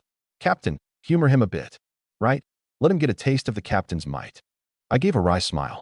How could I not understand what was on their minds? Still, it wasn't a bad idea. These past days I'd been drilling the few blade techniques I'd wheedled out of Lu Yidao, with no place to put them to use. Today was perfect for a test. Fine. But Sandao, I won't hold back. Lu Sandao grinned. Come at me all you like, Brother Tang. My hide's thick and my flesh is tough. The 2 of us went to an open patch. I set my stance and made a please gesture. Brother Tang, forgive my offense. Lu Sandao barked low, swung his blade and lunged, closing in an instant. Cling. I blocked crosswise with my blade, and using the rebounding force pulled the distance open. Again, he shouted, charging in once more. I only defended, never attacked. Lu Sandow grew braver with each exchange, his momentum steadily rising, yet I met it with composure, not the least at a disadvantage. Clang! A sidekick of his I raised a hand to block, and on the momentum I twisted my wrist, hooked his heel, and yanked hard. Lu Sandow instantly lost his balance and toppled to the ground. Pressing my advantage, I flipped the saber in my hand to the spine and smashed it down at him. Bam! A muffled sound, and the spine of the blade slammed hard into the ground 3 fingers width from his neck. HSS. Lu Sandow drew a sharp cold breath, felt his neck, and only upon finding it unharmed did he look up at me in astonishment. Formidable. Brother Tang is truly formidable. Seeing their captain win with ease, the guard troop erupted in cheer. The captain is mighty. I withdrew the blade, helped Lu Sandow up, and said modestly, just petty tricks. The two of us chatted idly a while more, then joined forces to load the quarry onto the cart. Before leaving, I skinned another boar of some 200 pounds and dragged it to the spot where I'd fed the mother tiger before, and dumped it. Whether it'd do any good I couldn't say. I only wanted to forge a good bond, so we needn't cross swords in days to come. Afterward, everyone escorted the fully loaded ox cart toward Pingan County. They'd gone only a short way when a tiger's roar came. Everyone's faces changed, and they hurriedly stopped the cart and raised their blades, braced in stern formation.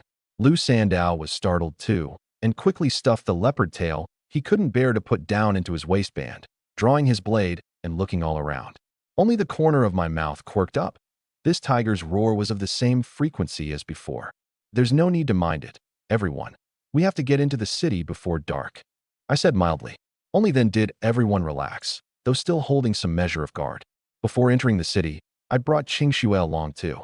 Earlier, provisions had been scarce, and there were many places we hadn't gotten to stroll. This time, provisions were ample, and I had to take my dainty little wife around properly. With Lichuan keeping watch at home, and that band of thieves from last time not daring to act brazenly. Reaching the dirt market, the moment Lu Yidao saw my getup, the boarhide armor, the leopard cape, his eyes went round as saucers. How long had it been since he'd seen me? And this younger brother Tang had already become like this. Brother, look what this is. Lu Sandow, beside the cart, was playing with that leopard tail, his face all excitement. A leopard tail? Lu Yidao was startled and doubtful. He hadn't imagined that in just a span of days, this little brother had hunted another leopard. Huh? This leopard. Our captain brought it down with 2 arrows. Wang Dafu said with a chuckle. What? Lu Yidao looked at me in shock. Just luck. Without you all pitching in, it wouldn't have been so easy either, I said with a smile. Lu Yidao nodded and asked no more, only urging me to hurry along. At this moment, only one thing was on his mind, reporting my current circumstances to the young master. If he didn't act, a man of such caliber would likely slip entirely out of their sight and be hard to recruit ever after. Brother Lu, I'll have to trouble you for this trip as well, I said. Younger brother, you're too polite. Between the two of us, don't mention trouble. Lu Yidao laughed heartily. Come, let's set off now. 1 skinned leopard, innards cleaned out, 150 some pounds. 3 sika deer, innards cleaned out, 310 some pounds. 6 wild boars, innards cleaned out, 1,300 some pounds. Young master, wild boar's market price now is 5.5 pounds of coarse rice per pound. By that reckoning, that's 7,500 some pounds. As for the venison and this leopard meat, there's simply no market price for them. Lin Zihan gazed at the cart full of quarry, aghast inwardly. His own household's captive hunting team brought back at most 1 boar or 1 deer per trip, and this Tang Yiming had somehow produced a whole cartful, truly astonishing. And many of them bore blade wounds. Apart from the arrow wounds, they weren't the work of one man alone. To hunt so much in a span of a few days, and with such familiarity with the deep mountains, was by no means what an ordinary hunter could manage. The band of men he'd led coordinated extremely tightly, plainly from constant drilling together. Could it be they were all of military background? Lin Zihan mused inwardly. Only men from the army had such tacit understanding. Yet what Lu Yidao had reported clearly said they were merely a group of village households. What amazed him still more was Tang Yiming's archery. Earlier he'd only heard of it from his subordinates. Now, looking at these wounds, every arrow went straight for a vital point. Especially that leopard, felled with 2 arrows on the mark, yet the entire pelt preserved intact. Young master. Seeing his young master lost in a daze, Lai Shi spoke up. Lin Zihan snapped too, nodded to indicate he understood, thought it over, and said, "This venison is top-grade goods. Selling it to them ought to be 15 pounds of coarse rice per pound, but reckon it at 10 for him. The leopard, reckon 15 for him." Yes. So the venison comes to 3,100 some pounds, the leopard meat to 2,300 some pounds.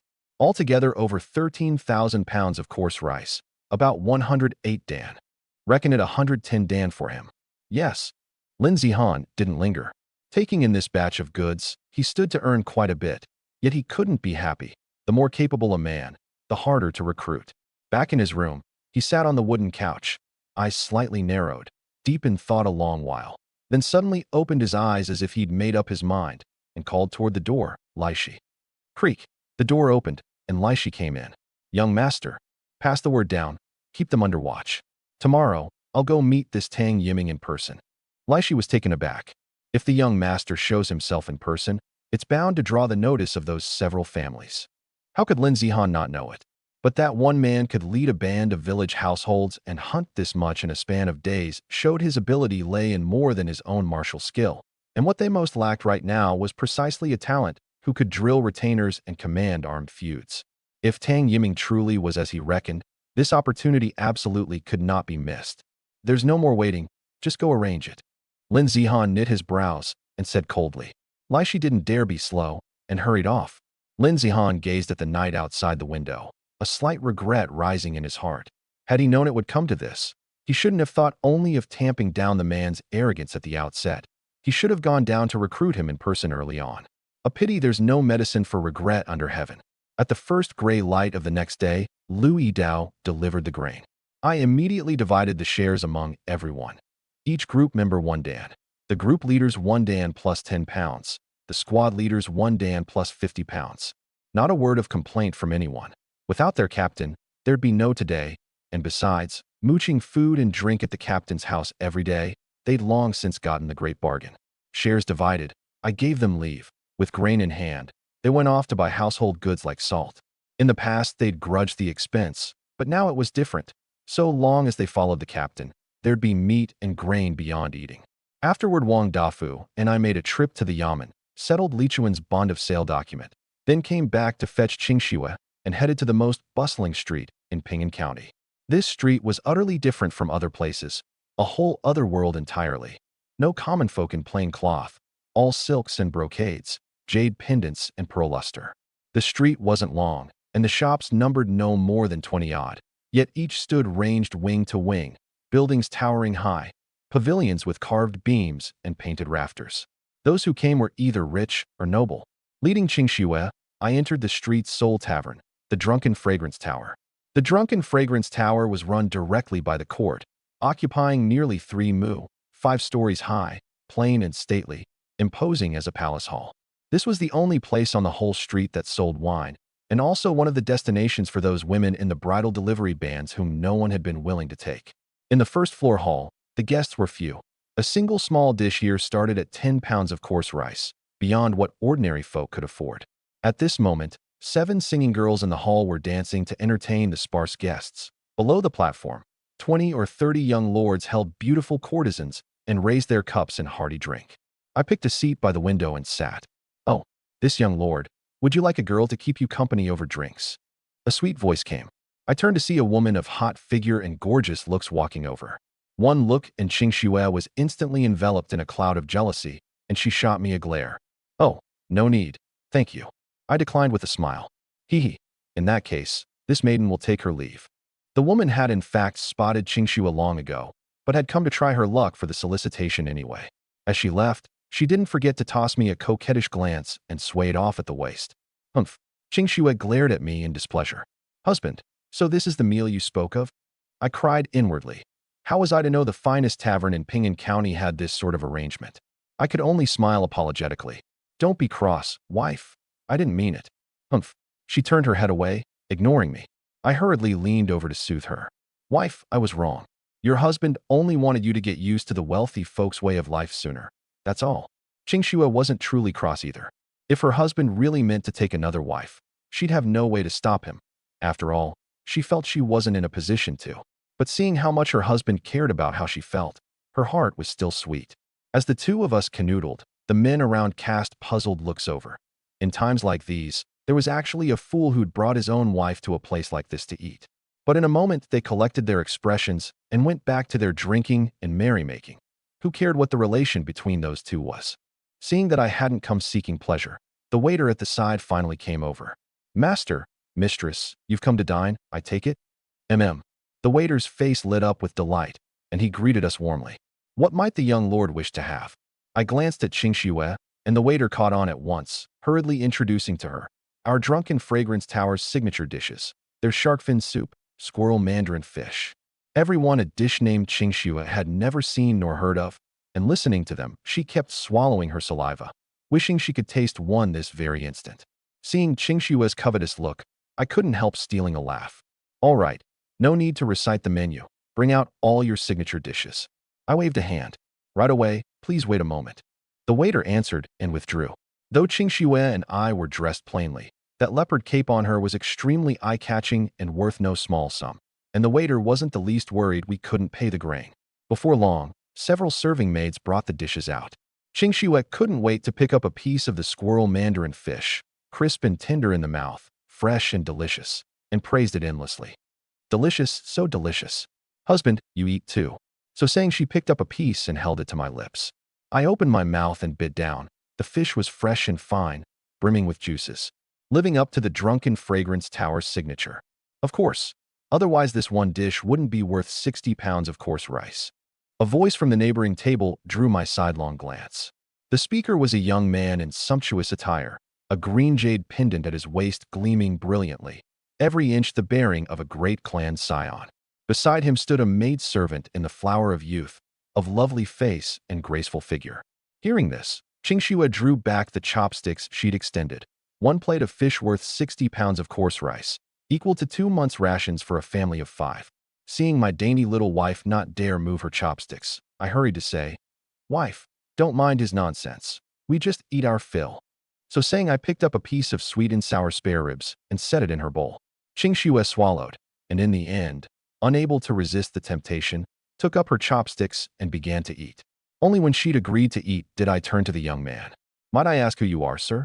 The Lin family, Lin Zihan. He said haughtily. So it's young Master Lin. Much admired, much admired. My apologies for the discourtesy. I cupped my hands. No need for courtesy. I didn't expect that the moment Brother Yiming finished selling his goods, the first thing he'd do was bring his wife here to the Drunken Fragrance Tower, which shows the depth of your feeling for your wife. Lin Zihan said with a half-smile. Young Master Lin flatters me. My humble wife and I are a deeply devoted couple. Today I merely wish to let her get a glimpse of you wealthy folks' way of life. I said modestly. In truth, Brother Yiming could enjoy all of this for the long term. So long as you're willing to join my Lin family, all of this, my Lin family can provide. I sneered inwardly. Join the Lin family? Laid bare, it was nothing but selling my life for the Lin family. Even seated in the head steward's chair, I'd be sewing a wedding gown for another. In my past life, I'd never taken to playing second fiddle to anyone.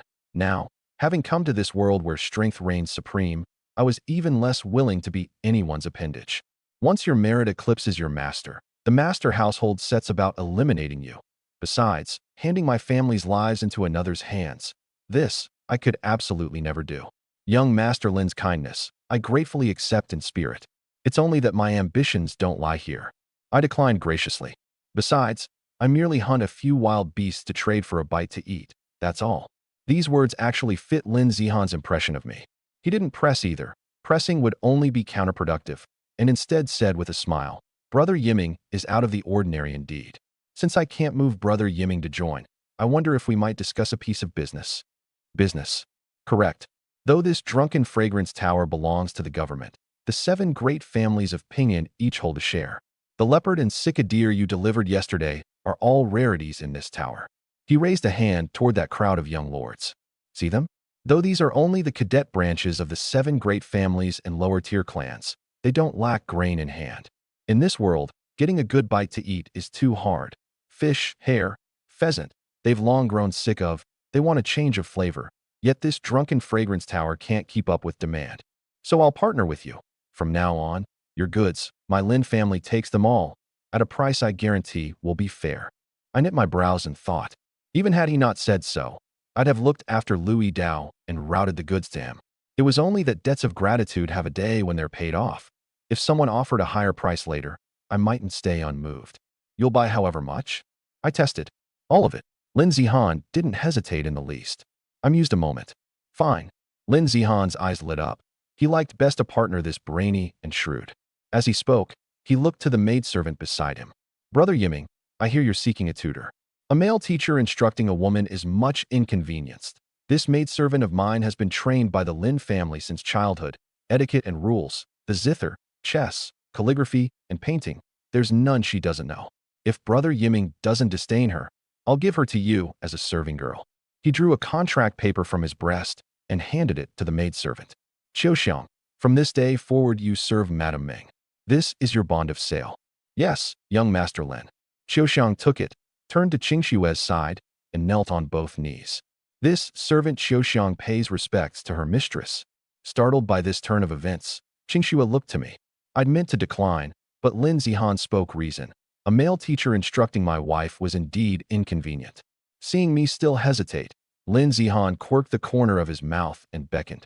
Lai Shi, who'd long waited to the side, immediately stepped forward, presenting a case before me in both hands. I opened it to look. A gold hairpin, and a register. The register listing the titles of all manner of medical texts and classics, along with 21 sabers and 20 feathered arrows. Books were the vessel of knowledge, and moreover the foundation on which a great clan established and secured itself. Weapons were the root of this chaotic age. Without arms, one couldn't take a single step. This. I froze. Could it be Brother Yiming disdains it? No, it's too precious. I said.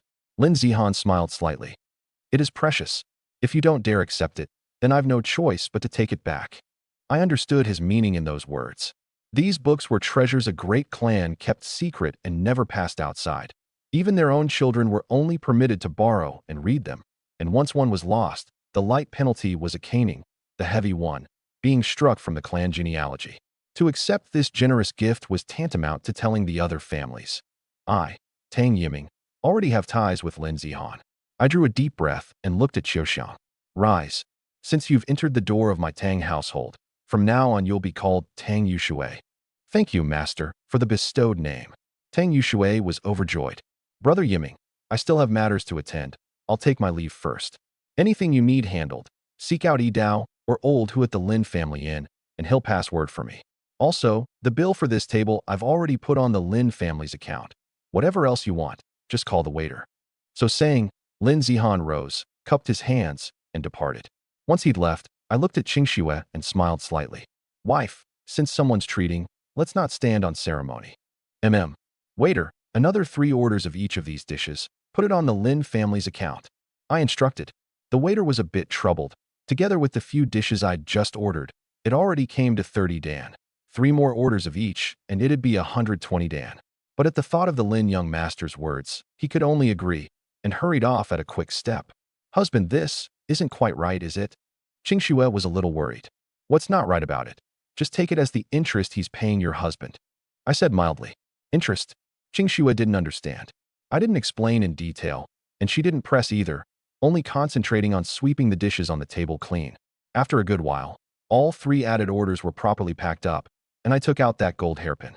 The craftsmanship of the Lin family's skilled artisans was truly remarkable. The blackbird carved on the pin was lifelike, its feather colors so vivid they seemed about to drip, as if it might spread its wings and fly off at any moment. I ran my fingertip over it, and finding no flaw, walked to Qingxue's side. Wife, lower your head a moment. Not understanding why, Qingxue obediently lowered her head. The next moment, the gold hairpin was already fixed into her jet black hair, and paired with that goose yellow dress and skirt, it added a few measures of soft loveliness. Beautiful. My wife grows lovelier the more I look. I praised sincerely. Only then did Qingxue understand why I'd bade her lower her head just now. It was to fix the pin for her. Husband, she blushed shyly in mock reproach, yet the delight in her eyes she couldn't hide no matter what. Come, wife, let's go add a few new garments too. I took her hand and headed for the door. Tang Yuxue followed behind, envious in her heart. When might she too find a husband who'd cherish her? But turning the thought over, she reflected that this was mere idle fancy. She, of lowly bond status, was after all only a possession of the master household. Even were she to shed her lowly status, she'd be sent off to the government office and assigned at random. Qingxue picked 6 sets of garments, this time all of fine material, each worth 5 dan of grain. In passing, I also had 2 sets, each cut out for Li Chuan and Tang Yuxue. Master this. Tang Yuxue held the 2 new garments, her eye sockets reddening. She hadn't expected the new master would be willing to have new clothes made up for her, a lowly maidservant, and she was overwhelmed by the favor. Earlier, she'd felt dejected at leaving the Lin family. Now it seemed this new master was extremely easy to get along with, and treated her generously too. Take them, I said gently. Though my Tang household is but a few shabby thatched huts, so long as you've entered this door, you're a person of the Tang household. The benefits you're due, I'll give as best I can. Tang Yushue's tears nearly burst from her eyes. She gritted her teeth and forced them back. All right, it's time to head back to the inn. By the time we returned to the inn, the sky had darkened. Everyone had come back too. I looked at them. You haven't had a proper meal all day, have you? Wang Dafu, Zhang Qingshan, and the rest hurriedly nodded. The things in the city were beyond their means, and the grain they'd been apportioned had all been traded for necessities like salt, sauce, and sugar. These were murderously expensive. Who'd be willing to squander them elsewhere? Besides, there was food back at the inn. The corner of my mouth quirked up. Old Hu, bring out all the dishes I had you keep warm. Right away. Old Hu, thanks to my favor, was now the steward of the Lin family inn. In a moment, dish after dish packed back from the drunken fragrance tower was set on the table, and everyone stared wide-eyed. Captain, this. I didn't explain. There was someone to speak for me. You're all in for a treat. Old Hu introduced with a chuckle. This is the signature of the Drunken Fragrance Tower, the biggest tavern in our county. Any one of these dishes is worth at least 30 pounds of coarse rice. Everyone swallowed their saliva in unison, eyes fixed burning hot on those dishes, wishing they could pounce. Don't stand there like fools. Chopsticks up, I urged. Only then did Wang Dafu, Zhang Qingshan, and the rest snatch up bites and chomp away, unable to wait. And the moment it entered their mouths, tears actually fell then and there. Delicious, truly delicious. Every bite, it's like I'm dreaming. In this whole life, I've never eaten anything this good. Everyone chattered away, eating with great relish. Watching them wolf it down, I laughed. This was exactly what I wanted. Seeing Old Hu standing stock still to the side, I called out, Old Hu, what are you dazing about? Stop dazing. Any slower, and there'll only be empty plates left to lick. I laughed. Right away. Old Hu hurried to sit down, took up a bowl, and began eating in big mouthfuls. I took up a plate of squirrel mandarin fish and a plate of spare ribs and walked over to Tang Yuxue. You needn't jostle with this crowd of big fellows. Take these off to the side and eat slowly. Tang Yuxue was startled. Not only new clothes, but such precious dishes shared out to her without the least stint. This new master really was a good person. Thank you, master, for the reward. She took the 2 plates and gave me a graceful bow. Ha ha. Lu Sandao suddenly laughed loud. Brother Tang, worthy of the name Big Brother indeed. Under all heaven, what big brother would be willing to share such fine things for his little brothers to eat? Besides, in this world grain is your mother. So long as there's a bite to eat every day, I'd hand over this life of mine to him. These words struck the chord in everyone's heart. How the captain had treated them these days, they'd all seen with their own eyes. Without the captain, where would today's skills come from? How could there be meat every day, let alone this peerless feast tonight? You lot stop calling him captain too. It sounds distant. Lu Sandao, in high spirits, patted his chest. Better to call him Big Brother. Right, Brother Sandao's right. How can we call him captain? That's a debt of rebirth. Zhang Qingshan and Wang Dafu chimed in one after another.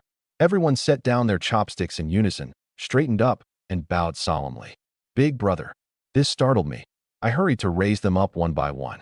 But this too was exactly what I most wanted. Captain and Big Brother seemed only a change of address, yet their meanings were worlds apart. Good. From this day on, you're the brothers of me, Tang Yiming. I said, sit back down and keep eating. The dishes are going cold. Everyone answered, returned to normal, and ate heartily. I didn't linger, but went straight to the finest room at the inn. This room was different from the others. 2 more oil lamps, and lamp oil unrationed. The furnishings were fine too, no less than tenfold those of an ordinary room. Most important of all, inside there was even a large bathing tub for washing. Arriving at the room's door, I could still hear the splashing of water within. Wife, I knocked at the door. Hearing it was me, Qingxue hurriedly wiped herself dry, dressed, and came to open it.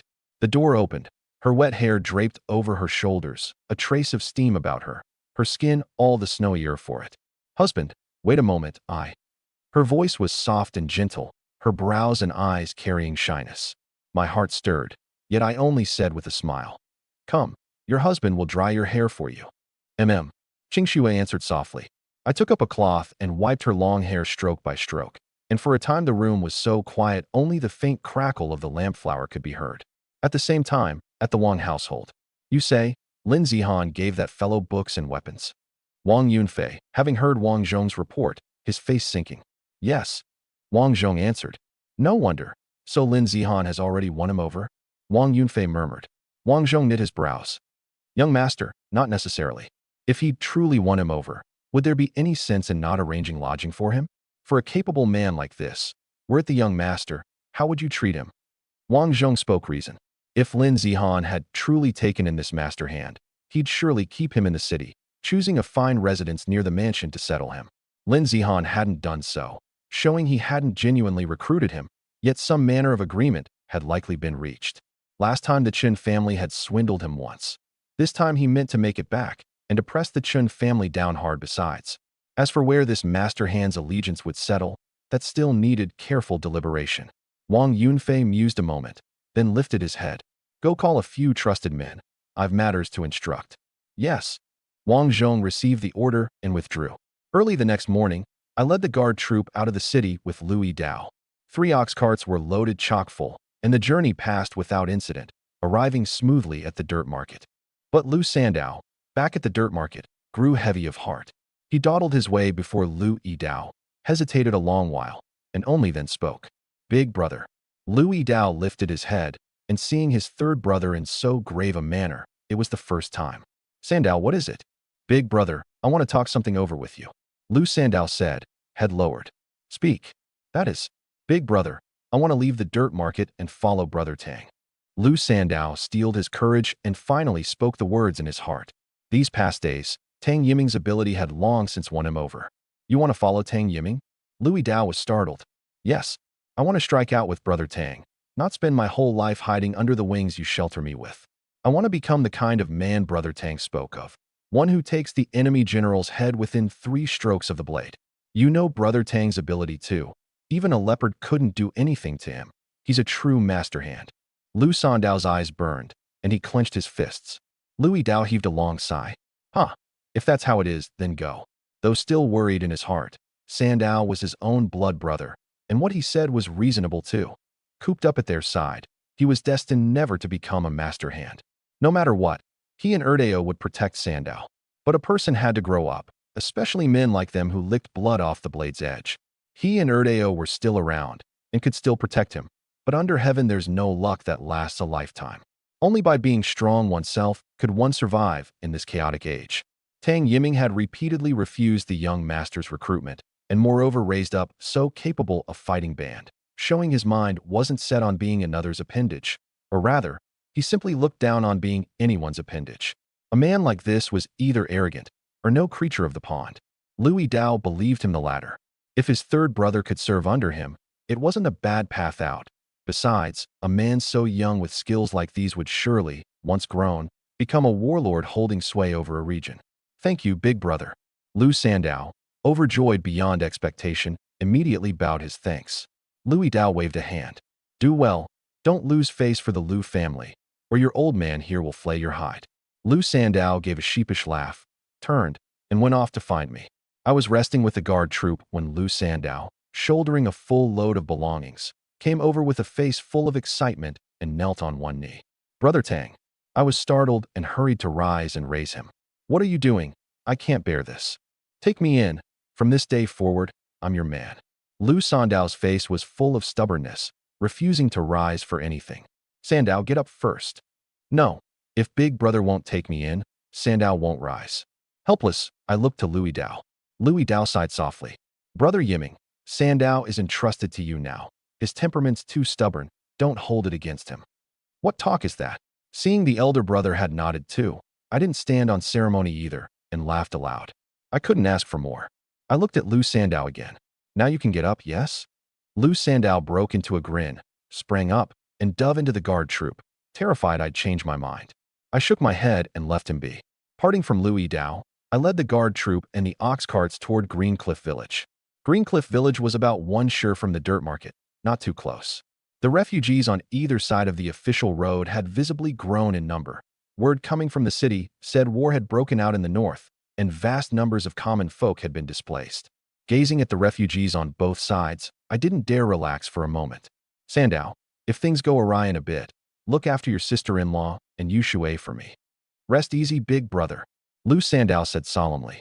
So long as there's a breath in me, I won't let sister-in-law or this little girl come to harm on a single strand of hair. I nodded slightly, then instructed Wang Dafu and Zhang Qingshan. Guard all around the cart train. If any are blind to consequence, kill without pardon. Yes, big brother, the two answered in unison. Sure enough, among this band of refugees on the verge of starving, some emerged bold and heedless of their lives. 50 or 60 men in ragged clothes and filthy all over, gripping wooden staves, blocked the way. Get out of the way. I barked coldly and drew my saber. This shout was like a thunderclap, cowing the refugees nearby who'd thought to fish in troubled waters. Yet these 50 or 60 blocking the road were unmoved, only staring fixedly at the grain on the carts, eyes gone red, all greed. At them, at the leader's command, the refugees charged, staves raised. They were gambling. So long as they broke through the defense line and snatched a handful of rice, it would be theirs. I hadn't imagined the refugees had already come to such a state. Had I known, I should have asked Louis Dao to escort us a stretch further. Kill. No need to hold back. I took the lead, the first to charge into the enemy ranks. This battle was, in truth, also a session of actual combat, killing men and killing beasts. The states of mind were after all different. These, before me, were people, not livestock. Facing the refugees, the men of the guard troop were tense after all. But at the thought of the goods behind them, they all gripped their pudeo tight. The sabers at their waists they still weren't used to wielding. Better the handier pudeo. Wang Dafu followed close behind me. A pudeo swung with roaring vigor. I was even more like a beast loosed from its cage, ferocious beyond measure.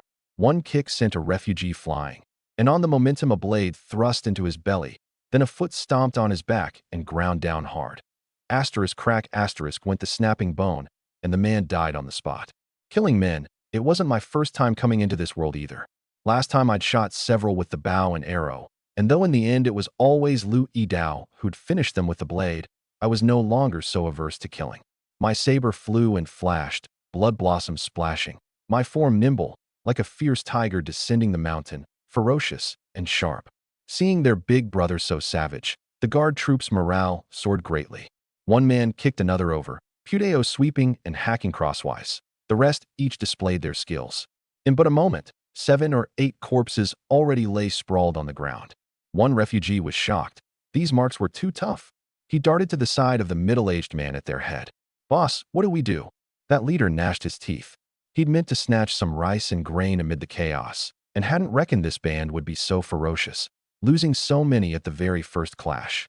Yet if he pulled back now, wouldn't his brothers have died for nothing? He swept a glance around. There were still many refugees looking on, and bellowed, "Anyone who doesn't want to starve to death at them, snatch even a little, and it'll fill your bellies for days." At this shout, the onlooking refugees could hold back no longer, and one after another picked up stones and hurled them at the guard troop. Though the guard troop watched out for one another in groups of 3, they couldn't withstand this sky-filling rain of stones, and several, unable to dodge in time, were struck till their heads broke and blood flowed. Seeing that Lu Sandow was already hard-pressed protecting my dainty little wife and Tang Yushui, I knit my brows. I hadn't meant to touch the refugees on the outer fringe. They were all wretched, luckless folk, but now that they'd struck first, they were bandits robbing me. Dafu, at my shout, Wang Dafu caught on at once, darted before me, and took over my position. I fell back to my wife's side. Lu Sandow took me for coming to reproach him for guarding poorly. Big brother, I guard your sister-in-law well. As I spoke, I took up the bow and set an arrow. What I'd brought this trip were the 20 feathered arrows Lin Zihan had newly given. I drew the bowstring full, aimed at a refugee, and loosed. WHSH, the arrow nailed into the man's throat, and clutching his neck, he slowly toppled. One man's death wouldn't scare off the stone-throwing refugees on the fringe. I didn't stay my hand, drawing 3 arrows in succession. WHSH, WHSH, WHSH. Thup, thup, thup. all 3 arrows nailed precisely into refugees' chests or brows. This archery of mine, 1 arrow, 1 life, took 4 more lives in the blink of an eye. The outer fringe refugees were finally afraid, yet still couldn't bear to give up the grain before them, and went on madly hurling stones. Add to that the band of armed refugees pressing relentlessly toward the guard troop, and it made them all the less willing to let go. It seemed this lot were set on it heart and soul. A plan formed in my mind. Fixing on that armed leader, I bellowed, "Dafu, at him!" Wang Dafu caught on immediately, hefting his blade to strike straight for that leader. Every refugee along the way who thought to block him, I shot dead with an arrow. Seeing the men charging and die one by one beneath his big brother's arrows, Wang Dafu's heart settled firm, and he lunged at the leader without turning back. That leader was no weakling either, meeting him with a sharpened long staff, and the two instantly grappled into a tangle. This leader was truly fierce and brave, actually fighting Wang Dafu to a standstill. A thought turned in my mind. I set an arrow, bent the bow, and aimed at the leader. WHRR, the bowstring hummed. The leader's spine went suddenly cold, and he instinctively turned his head. A feathered arrow tore through the air, carrying a shrill whistle, arriving in the blink of an eye. Thank! The arrow struck him square in the left shoulder, blood spurting. The leader gave a stifled grunt, his face going pale, staggering several steps. How would Wang Dafu let the chance slip? With a furious roar, his pudeo chopped viciously at the leader's head. The leader hurried to raise his staff to block, but how could he block it? Asterisk crack asterisk, the long staff snapped into 2 pieces. As the broken staff flew from his grip, Wang Dafu's pudeo turned to hew at his throat. The leader was just about to parry when, unexpectedly, another arrow came flying. Thank! This time he had nowhere to dodge, and a hot stream gushed from his neck.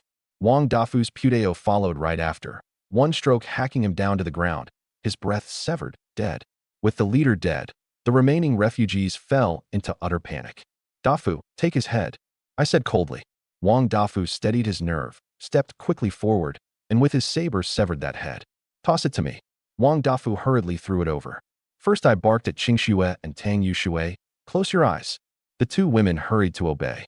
I reached out and caught the head, ran my pudeo through it, and raised that bandit head high. "Anyone who wants to die, come right ahead." This shout froze in place the refugees who'd just been throwing stones. Ahead, the outer fringe refugees gazed at that head hung high in midair, faces full of terror. Even the men of the guard troop, seeing this scene, felt a shudder in their hearts. For a moment, the whole field fell dead silent. "What are you still standing there for? Kill!" I barked. Only then did everyone snap to, pudeo hacking down at the refugees who hadn't yet come to their senses. Ah! Screams rose at once, corpse after corpse falling.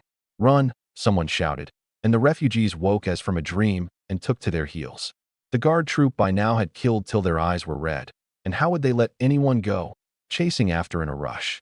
"Don't pursue a cornered foe. All of you get back here," I bellowed. Hearing it, everyone immediately turned back. I hopped down from the ox cart, stripped the clothes off one refugee's corpse, wrapped the head, stuffed it into the cart's rear, then cleaned the blood off myself and retrieved the arrows before ordering the cart train to continue on. "Husband, can we open our eyes now?" Qingxue asked. The cart train had left the battlefield, and there were no more corpses to be seen. I nodded. Open them." Qingxue opened her eyes first, and seeing we'd escaped danger, let out a long breath. "Wife, I'll have to trouble you to take a look at them." Several of the guard troop were rather badly hurt. Though only flesh wounds, they still needed treating. Qingxue nodded in agreement. "Sorry to trouble you, madam." The men of the guard troop bowed one after another. "No need to stand on ceremony. Let me have a look," Qingxue said gently. I led Wang Dafu, Zhang Qingshan, and the others to keep watch all around, and only after Qingxue had tended those men's wounds did we continue on our way. Nearing the village entrance, I took out that refugee leader's head and handed it to Zhang Qingshan, bringing up the rear. "Hang it on that tree." Yes, this head could somewhat cow that band of refugees, keeping them from scheming crooked designs again. Soon the cart train reached the village entrance. The moment 3 big carts of goods entered the village, they instantly drew countless gazes. Is this the haul from their one trip out? That much grain, how many years would it feed you? "Son!" At Zhao Yang's shout, 3-year-old Zhao Laifu, who'd been watching the excitement, came scampering over. "Papa!" Zhao Yong scooped him up in one arm and drew a paper packet from his breast, handing it over. "This is for you." Zhao Laifu opened it to find 3 pieces of malt sugar, each the size of a little finger. He stuffed one into his mouth and said excitedly, "It's candy." "Haha, my Fuer really is clever," Zhao Yong said, satisfied. "Thank you, Papa." Zhao Lifu held it in his mouth, blissful. Malt sugar was an ordinary thing. In a normal year worth barely a few coins. But now that grain was dear, it too had become something precious. The 3 small pieces Zhao Yong had produced were worth a pound of coarse rice. The surrounding villagers were struck with envy. These 3 pieces of candy, they wouldn't even dare dream of, and Zhao Yong was this lavish. Detestable. Zhao Yong must have struck it rich following Yiming, or how'd he be willing to buy his brat such fine things? Exactly. Haven't you noticed? The guard troops men have all filled out a size lately. Detestable. For a moment, the villagers who once shunned them for fear now, one by one, went red-eyed with jealous envy, their very eye sockets flushing red. No, I'll join the guard troop no matter what I have to say, and work under Yiming. Right. The nearby villagers declared one after another their wish to join the troop. These reactions I'd long since taken in. It was only that right now I had no use for this many people. If I let them in easily, later on they'd be nothing but a swarm of freeloading maggots. Qingshan, in a moment you lot block them and say, "Those who join the troop, it's too late." Big brother understood. Zhang Qingshan, bringing several men to the rear, blocked the villagers pressing in. Back home, I had the unwounded members clean out the side room. Over the next half-month, I also had the guard troop help build 3 new thatched huts, the largest for me and my dainty little wife's new bridal room. The other 2 for Li Chuan, Tang Yushui, and Lu Sandao. The former master bedroom was converted into my dainty wife's apothecary, and the remaining one made into a storehouse. The courtyard too was expanded more than 3-fold, so that the guard troop, going forward, needn't squat to eat anymore. I was quite satisfied with this new residence, and the household goods bought on that trip into the city were now all properly set in place. I hadn't been idle these days either. Since the refugee attack, I discovered a deadly problem. The guard troop had no protective gear, and once surrounded and attacked, would find it extremely hard to withstand, might even meet catastrophe. Yet boarhide would take at least 20-some boars to hunt, its defense only middling, and against hurled stones and wooden implements it likewise couldn't hold up. Turning it over and over, the only thing that could defend against ranged attacks was one, the shield. But ordinary wooden shields were elaborate in craft and heavy in material, and most crucial of all, cumbersome. With their present strength, they'd find it hard to hold one aloft in prolonged battle. So I thought of a thing light, easy to make, and of no mean defense, the Rotten shield. Though it was now the depth of winter, in Greencliff Mountain the kudzavine, wisteria, and Boston ivy were plentiful, precisely the fine material for making rattan armor and rattan shields. During this stretch, while everyone helped me build the huts, I often took Lu Sandao up the mountain, and besides bringing back hares and pheasants, also fetched back great quantities of kudzavine, oriental bittersweet, and Boston ivy. The retrieved vines I first steamed and boiled to increase their pliancy, then dried in the air, over and over, and stockpiled quite a lot with Lu Sandao. This day, Lu Sandao finally couldn't help himself. "Big brother, what are you making all this for? If you want rope, I'll fetch some back from the dirt market." I shook my head and said with a laugh, "This isn't for tying things. It's for making rattan armor and rattan shields." "Rattan armor? Rattan shields?" Lu Sandao scratched his head. "Big brother, can this stuff hold up against a blade?" I patted his shoulder. "Don't worry. This rattan armor is extremely sturdy. Wear it, and you needn't fear taking a blade." For real? He didn't believe it. "You'll know in a bit." So saying, I picked up a treated kudzavine. What I meant to make was a round shield about 2 chi wide. First I wove the shield's outer frame with the thicker kudzavine to make the structure firm. Then within the frame I wove several crisscrossing vines as a central support to strengthen it. Finally, I filled the gaps with fine vine. I used a crisscross weave, so it was both tight and yet not lacking in pliancy. For added thickness and protection, I wove on 2 more layers atop this foundation, the whole taking an oval form. To guard against the vines snapping and wearing, I then wrapped the shield's rim with hare hide, and taking a vine, I wove it in a circle around the shield's center. Just such a seemingly simple rattan shield actually took nearly 4 sure to weave. The sky had darkened. I wiped a sweat, set the shield on the table, and examined it closely. "Done?" Lu Sandao asked. "Not yet, still a few last steps short." Having checked it over with no error, I then made the shield's grip, and at last coated it several times with the tung oil Lu Sandao had traded back from the dirt market, and set it aside to dry. Only by the afternoon of the third day was the wrought-tan shield complete. Looking at this brand-new round shield before me, the corner of my mouth quirked up. It was even better than I'd anticipated. Lou Sandow stared at this shield woven of vines, still disbelieving, taking me for hoodwinking him. "Try it," I said. "All right." His interest was roused. I handed him the shield, and the two of us went to the middle of the courtyard. "No need to hold back. Use full strength." Lou Sandow hesitated a little. "Big brother, are you serious?" "Come on." I waved a hand. He stood on ceremony no longer, hefting his chopping blade to hew at the shield. Clang, a muffled sound, and the shield, far from being cleaved open, didn't budge in the slightest, while the saber in his hand was rebounded till the web of his thumb went numb. Had he not held it steady, the blade would have flown from his grip. Lou Sandow gazed blankly at the wrought-tin shield, and only after a good while swallowed his saliva. "Big brother, this shield is actually this sturdy. How do you feel about it now?" I laughed. He snatched the shield away, swung it about wildly a few times, and said with a laughing grin, "Thank you, big brother. I won't stand on ceremony over this shield." "You rascal." I cursed with a laugh. I took up another vine. Lou Sandow hurried to ask, "Big brother's weaving another shield?" "From now on, one per person. But this time it's not a shield, it's a simple wrought-tan armor." "Armor?"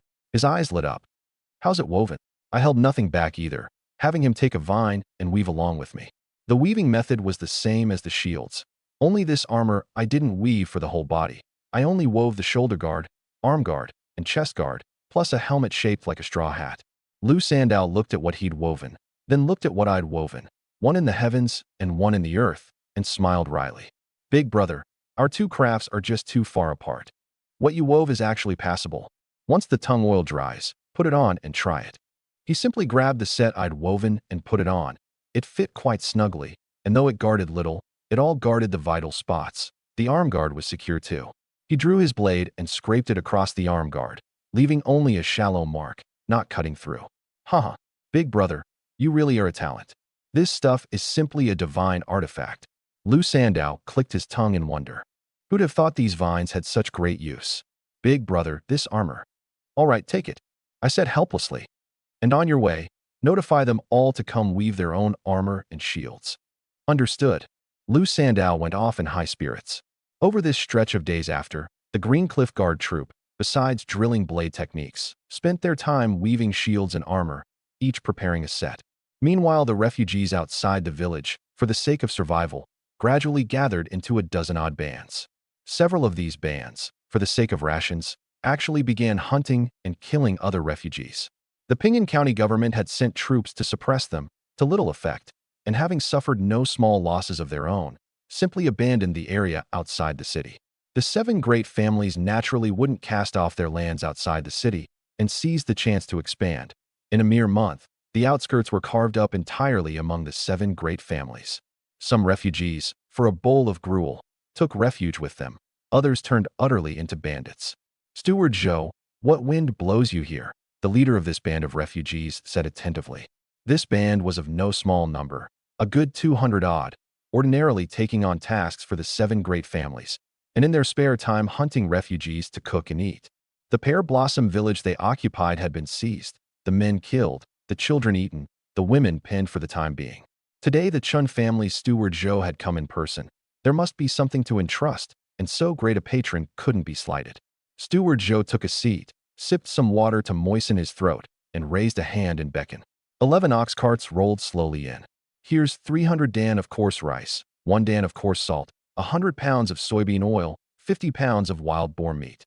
The refugees' eyes all went green. Eating people was only for the sake of survival, and with each swallow, the malice in their hearts grew a measure. Now that they had grain, they could eat one less mouthful of human flesh. Besides, there weren't many 2-legged sheep fit to bite into left. Those remaining were all so scrawny you'd chew tree bark. The leader, Li Dan, swallowed his saliva. "Steward Joe, what do you want us to do this time?" Steward Joe fell silent a moment. "Attack a village." "Attack a village?" Li Dan knit his brows. "Correct. This village is called Green Cliff Village, right near you. Over 800 souls in the village, some 80 able-bodied. Succeed, and my young master will add as much again." Li Dan's heart was moved. Such a village wasn't hard for them. Just that simple. Just that simple. "If you won't take it, I'll seek the next household." "We'll take it." We'll take it. Li Dan hurried to say. 300 Dan of coarse rice was enough to eat for 2 or 3 months, and with human flesh thrown in, half a year without worry. He'd long grown sick of human flesh. Given the choice, who'd want to chew that thing? He swept his gaze over the crowd. Brothers, this job's a big score. Come, follow your old man to Green Cliff Village, butcher those dog things, and let them taste the might of our blades. So saying, Li Dan set out at the fore. A pack of fools. The corner of Steward Zhou's mouth lifted slightly, and he called over a page boy. Report back to the young master. The bait has been cast. Yes. At the same time, at the Lin Manor in Ping'an County, young master, Chun Dakian has led a company of men out of the city. Lai Shi ran into the study in a fluster. Lin Zihan, toying with a jade piece, looked up. So he's gone out. Send people to watch him. It's not the brat's first time leaving the city. No, young master. Chun Dakian headed for the city's north. What? Lin Zihan started. He went to the north? Lai Shi nodded. Yes. This lowly one fears what he's making for is. Lin Zihan's heart sank. The city's north was precisely where Green Cliff Village lay. Lai Shi, muster the men at once. You'll come out of the city with me. This lowly one understands. Husband, look, what's that? Lu Chui spotted a group of refugees gripping hatchets and farm tools converging on one spot, and hurriedly pointed it out to Tang Dazhuang. Tang Dazhuang followed her gaze and got a fright, hurriedly covering his wife's mouth and pulling her hastily back to the village. Pa, this is bad. He dragged Lu Chui running to his father, his face full of alarm. What is it? That group of refugees. Looks like they mean to attack the village. Before the words had fallen, Tang Erniu roared out. What did you say? That group of refugees, they're going to attack the village. Tang Dazhuang repeated once more. Tang Erniu's face shifted through shade and shine. Refugees attacking the village was a matter of the gravest sort. Pa, what do we do? Should we report it to that Tang Yiming brat? Tang Erniu shook his head. Are you stupid? Even if we told them, do you think our household could make it through this winter? Tang Dazhuang was taken aback. Then what do? We hide first, wait till they're all tangled in the killing, then quietly drag off their grain. A greedy gleam flashed in Tang Erniu's eyes. Find some out-of-the-way place, and living 3 or 5 years is no problem. His household had long run out of spare grain, and no one in the village would lend to them, even weathering this winter. In the end, they'd still starve to death. Since the whole family was in cahoots with Tang Yiming anyway, they couldn't blame him, Tang Erniu, for showing no mercy. Good idea. Tang Dazhuang slapped his thigh in acclaim. Pa, I'll listen to you. Let's hide right now. But Lu Chui wavered. But what if those men attack into the village? Can we really escape it? Scared of a fart. Our village is ringed on all sides by deep mountains. Wanting to hide? Isn't that easy? Tang Erniu waved a hand. Hurry and pack. Before they come, get moving fast. Tang Erniu led his wife and son fleeing out the back of the village, and reaching the foot of the mountain on Green Cliff Mountain's east side, suddenly noticed one person was missing. Dazhuang, where's your wife? Tang Dazhuang scratched his head. She said her belly ached, went to relieve herself. A belly ache at a time like this? Tang Erniu's heart jumped, and suddenly thinking of something. Fool. Hurry and find her back. She absolutely must not inform on us. Alas, Lu Chui had already run back to the village. She didn't want to die, and even less wanted to die a fool's death alongside Tang Erniu and Tang Dazhuang. With the village gone, the fields would be gone. However much stolen grain, it'd only be eating into a fixed store. If she reported this news to her cousin-in-law, perhaps by this merit she might be taken in by him. And wouldn't she then have something to count on later? At the thought, her heart burned hot, anxious to see Tang Yiming. Yiming. At this moment I was drinking chicken soup with Qingxua. Drink slower. No one's fighting you for it. Husband's cooking is just that good, Qingxua said, smiling brightly. Besides, if I don't eat my fill, where's the strength to wait for you to come back? I smiled helplessly. These days she'd even taken to teasing me. Yiming. A burst of urgent shouting came from outside the door. I set down my bowl and chopsticks and looked out to the courtyard, only to see Lu Chui rushing over in a fluster. Cousin sister, what have you come for? Lu Chui panted heavily. Yiming, there's something I have to tell you. There's a band of refugees. They mean to attack our village. Tang Dazhuang and the others have already fled first. I stared at her. Her expression didn't seem feigned, and she had no reason to deceive me with such a matter. After a moment's thought, I understand. You head back first. Lu Chui didn't leave and gritted her teeth. Yiming, could I stay here? They've all run off. There's no one at home. I'm afraid. I looked to Qingxue. She was the mistress of this household now, and naturally her wishes should be asked. Seeing me consult her, Qingxue's heart warmed. She gently took my hand and said to Lu Chui, "Cousin sister, if it's truly as you say, the village isn't peaceful either. Another person is another pair of hands to look out for one another. So stay then." "Thank you, little sister," Lu Chui said, delighted. I hadn't been idle either. I ordered Lu Sandao to report to village head Wang Fugui, and first sent Fang Chongsong out of the village to scout, then mustered the whole guard troop and ordered everyone to prepare for battle. Back in the room, Qingxue put my armor on me piece by piece, her voice tight. "Husband, be careful in all things. Your wife will wait for you at home." I reached out and stroked her face. "Rest easy. Your husband still means to come back and grow old together with his wife." "Awful man." Qingxue buried her face in my chest, and only after a long while did she reluctantly rise. "All right. Hurry and go. Don't keep the village head waiting anxiously." I lightly kissed her brow, turned, and went out the door. By this time the village head had gathered all the able-bodied men fit to fight at the grain-drying yard, and the guard troop had all assembled too. Everyone's gaze fell upon me. I swept a glance around and said in a low, firm voice, "Everyone, tonight a great foe comes to invade. We must be of one heart, and together resist this powerful enemy." Wang Fugui said, "Yiming, tonight you'll command." "Right, Yiming, we trust you."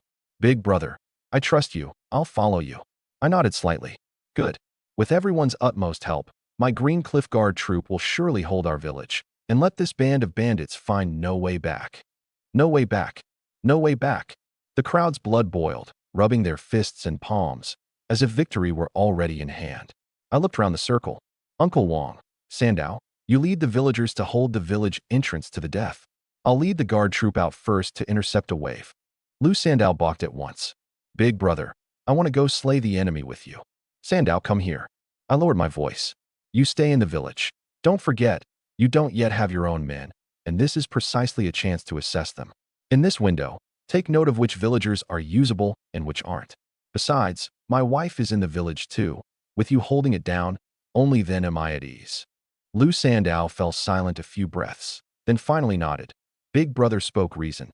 Sister-in-law's side needed someone. These villagers couldn't be relied on, and only with him there could Big Brother be at ease. Only he still harbored worry. "Big brother," Fang Chongsong said, "that band of refugees is 100-odd at the least. The guard troop, can they manage?" I showed a look of resolve. "Rest easy, I'm certain of it." The moment the words fell, the guard troop raised their weapons in unison. "Move out." At the command, everyone vanished into the night in an instant. Lu Sandao turned to Wang Fugui. "Uncle Wang, let's set up defense at the village entrance too, just in case." "Right, let's go now." Wang Fugui nodded and led the men off. I left the village and came to the first refugee gathering point Fang Chongsong had scouted. "Big brother, this is the first gathering point. There are 4 such points in all," Fang Chongsong said in a low voice. I had everyone wait in place and crept over alone. "Why hasn't the boss given the signal yet? It's just a bunch of villagers. Do we even need a sneak attack?" "Exactly. Dead of winter, and the night wind cuts to the bone. I'm freezing to death." 50-odd refugees huddled together for warmth, for fear of exposure. They didn't even dare light a fire. My turn to get in the middle. One refugee burrowed into the warmest spot in the heap. A mission? I knit my brows. This band of refugees was actually organized and premeditated. A night raid was indeed a way to reduce losses. A pity they were too stupid, their guard slack. Since it was to be a night raid, then I'd break them one by one and let them find no way back. I drew back my thoughts and returned to the troop. "Chongsong, you go stand watch over that way. The moment refugees come from elsewhere to reinforce, light a torch to warn." Fang Chongsong nodded and headed off down the other fork. "Dafu, your first squad take the left flank. Qingshan, your second squad take the right. The instant this band of refugees stirs, charge out at once." "Yes." The 2 each led their squads and scattered. I alone hung the shield on my back, took the bow in hand, and walked toward that band of refugees. Rustle, rustle. The 50-odd refugees warming themselves heard the footsteps and looked over in unison. A figure slowly emerged beneath the moon, tall and upright, clad in armor and girt with a blade, gripping a bow with a shield at the back, a chill air about his whole person. "Who?" one refugee asked. "The one who's come to take your lives." I said with a faint smile, set an arrow, drew the bow. "W. Charar." The feathered arrow tore through the air. Thank, went the sound, and that refugee toppled, eyes wide. The rest were shocked. Grab your gear, do him in, the subleader shouted. 50-odd men swarmed forward wielding hatchets and farm tools. My expression stayed as usual, not an arrow wasted. For every inch they drew nearer, one more fell. Within a few breaths, 7 had already had their throats sealed by my arrows. But this lot were, after all, no ordinary refugees. They'd killed men and eaten men. In their eyes, I was merely a piece of food, and death beneath the arrows couldn't halt their steps. Just as they were about to lunge before me, kill shouts suddenly erupted from left and right. 10 figures charged out gripping blades and holding shields. Bam! One refugee had just raised his hatchet to block, but what came at him was a keen saber. Crack went the sound, and his neck was hewn through, and he pitched stiff straight into the snow. On the other side, a refugee swung a sickle at Zhao Yong, who'd just cut down a foe. Unhurried, Zhao Yong raised his shield to block. Bam asterisk. The sickle was rebounded flying, while he stood steady as bedrock, not budging in the slightest. What? That refugee was aghast. Zhao Yong gave him no time to think more, stepped forward, and like an arrow off the string, ran a blade through his chest. The refugee shrieked and staggered back, plopping down on his rump, clutching his chest, and gasping violently, eyes full of terror. Was this still a villager? How was he even fiercer than them? A few breaths later, his head lolled, dead with eyes unclosed. Zhao Yong had no leisure to mind him, one hand shield defending, one hand blade attacking, like a meat grinder amid the close quarters clash. And he was but a microcosm of the guard troop. Before these refugees, untrained, uncoordinated, and lacking sharp weapons and armor, the guard troop was like tigers and wolves, hewing them down with ease. In a brief moment, save for a scattered few who fled en route, the rest all pitched into the snow. I retrieved the arrows I'd loosed. Most of the shafts were already damaged, only 1 or 2 barely fit for use. Fang Chongsong's side had not yet signaled, so I ordered, finish them with the blade. Absolutely no survivors. Everyone split up to clear the field, and sure enough 7 or 8 had played dead, all in the end dying beneath the blade. Big brother, there's firelight. Zhang Qingshan spotted a torch flaring up over Fang Chongsong's direction, and his face lit with delight. Oh, I quirked a brow. Everyone hide. Wait for my signal. Yes. Wang Dafu and Zhang Qingshan hurried to lead their men back to their earlier hiding place. Before long, this refugee band's second-in-command, Li Yuan, arrived leading 60 men. The moment he saw the corpses strewn across the ground, his face turned savage. Search for me. You must find a survivor. Yes. The 60 refugees were about to scatter and search when suddenly a figure moved. You certainly came slow, kept me waiting till the flowers wilted. Gripping shield and blade, I slowly rose from among the heap of corpses, moonlight falling upon me, indescribably grim. The refugees around were shocked back several steps. Li Yuan's pupils shrank. What sort of man are you? These, you killed them all. What do you think? I said with a grin. A chill rose from the bottom of Li Yuan's heart, and he immediately barked at the men beside him. At him for me. But not a single one dared move. This squad was a full 53 heads, and if this were truly one man's killing, then he was no man, but a yiksha crawled up from the 9 springs. Wastrels. A pack of wastrels. All of you get at him, or I'll make you into cured meat. Li Yuan roared, his face iron dark. At last 7 bold ones gritted their teeth and charged. Unafraid, I met them with my blade. Asterisk cling. Cling. Asterisk blade edges clashed, sparks flying. Seizing a gap, I kicked one man flying. The second lunged, I dodged sideways, blocked crosswise with the shield, and amid the muffled bam turned to counter, the blade edge cutting an arc, in the blink of an eye slicing into that man's neck, blood spattering the snow. The third's heart wavered. I'd long seen through his intent. Left shield parrying, right blade thrusting straight, striking square in his chest, and with a stifled grunt he fell. The rest, though afraid, still charged, my footwork nimble, shedding force with the shield and reaping with the blade, and wherever each flash of the blade passed, a man was sure to fall answering it, blood dashing across the white snow, a sight to strike the eye with horror. The man I'd kicked flying earlier clambered up for a sneak attack. I'd long been on guard, turning to shed his force with a shield, and on the momentum took his throat with one blade. A line of blood burst open, and he toppled face up. Asterisk my clean killing rested not on any peerless martial art, but on this armor about me, this shield in hand, Plus, they're having neither formation nor comrades to back one another. Asterisk asterisk, had it been a squad of orderly, fierce soldiers, I'd never have dared be so overweening. But this rabble was exactly the target for me to practice my hand on. In a brief moment, the squad of 61 had left only Li Yuan and the 53 behind him, everyone white-faced as paper and trembling all over. I closed in on Li Yuan at a slow pace, looking down from above. "You, who are you?" His legs shook without cease. "The one who's come to take your life," I said flatly, the blade raised high, falling heavily. "Thank." One stroke sealed his throat. This band of refugees, their guts long since frightened out of them, had no fighting strength left at all. Wang Dafu and Zhang Qingshan, hidden on the two flanks, both stared transfixed. They'd never imagined Big Brother so ruthless, killing men, by the advantage of this armor and shield, as easily as slicing melons and chopping vegetables. I didn't stay my hand, hewing down another man. Only then did the refugees come to their senses, casting away their weapons and running madly. "Run? He's no man. Kill!" At my one command, Wang Dafu and Zhang Qingshan pounced out like phantoms, chasing and hewing them down one by one, clean and neat. In a blink, 21 men chased 50-odd. Only when they'd nearly reached Li Dan's gathering point did I call the men to halt and withdraw. "Boss, there's a ghost." "A ghost?" The 20-some who'd fled back cried in alarm. "A ghost? Where's a ghost come from?" Li Dan glared and cursed. "Talking rot. There really is a ghost. He killed our brothers. All of them. Killed them." "Shut up. Quit your goddamn babbling." Li Dan slapped that man to the ground. "What in the world happened?" The refugee, slapped back to his senses, only then recounted the whole affair in full detail. Li Dan's face abruptly sank, and he grabbed him by the collar. "You say my brother is dead?" "Why, yes, dead. Get lost." Li Dan kicked him over and roared. "Damned Green Cliff Village. Your old man here will make your whole village its burial mates." The village he'd thought there for the taking had cost him nearly 100 men, and even his own brother was gone. "Assemble everyone. Wash Green Cliff Village in blood." The band's number 3 counseled. "Boss, no more night raid?" "Night raid your ghost. Your old man lost troops and generals precisely from listening to your farting words. My brother's gone. Who cares about night raids anymore?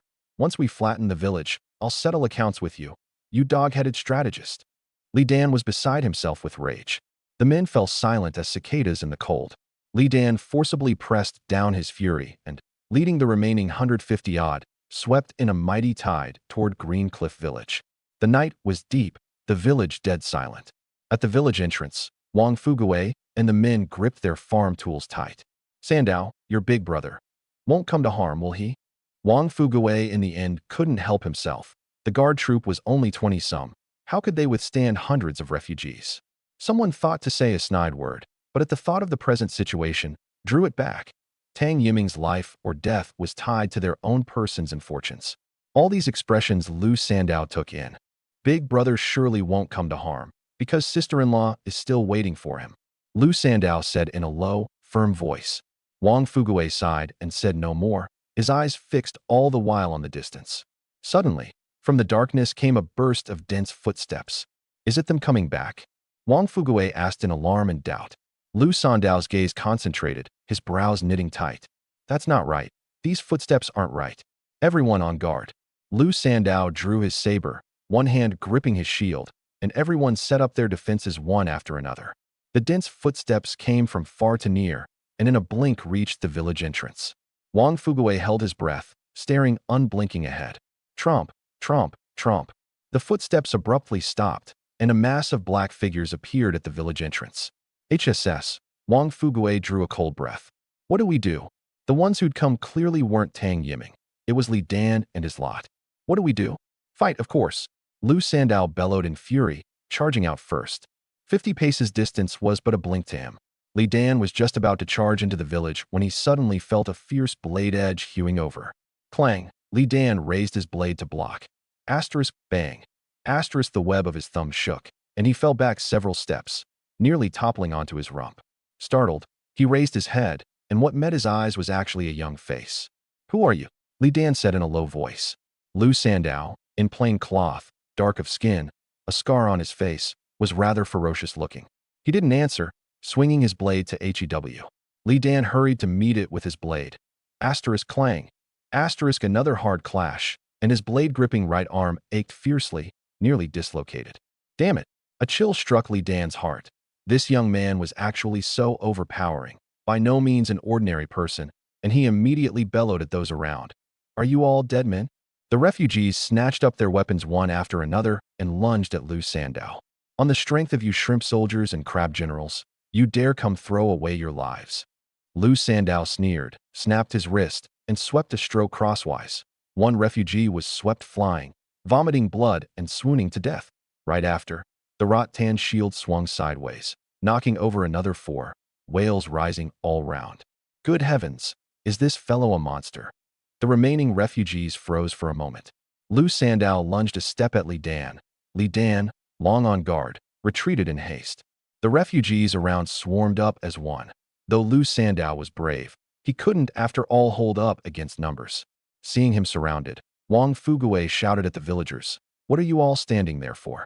At them!" Only then did the villagers snap to, joining the fray wielding hatchets and hoes, kill shouts shaking the heavens.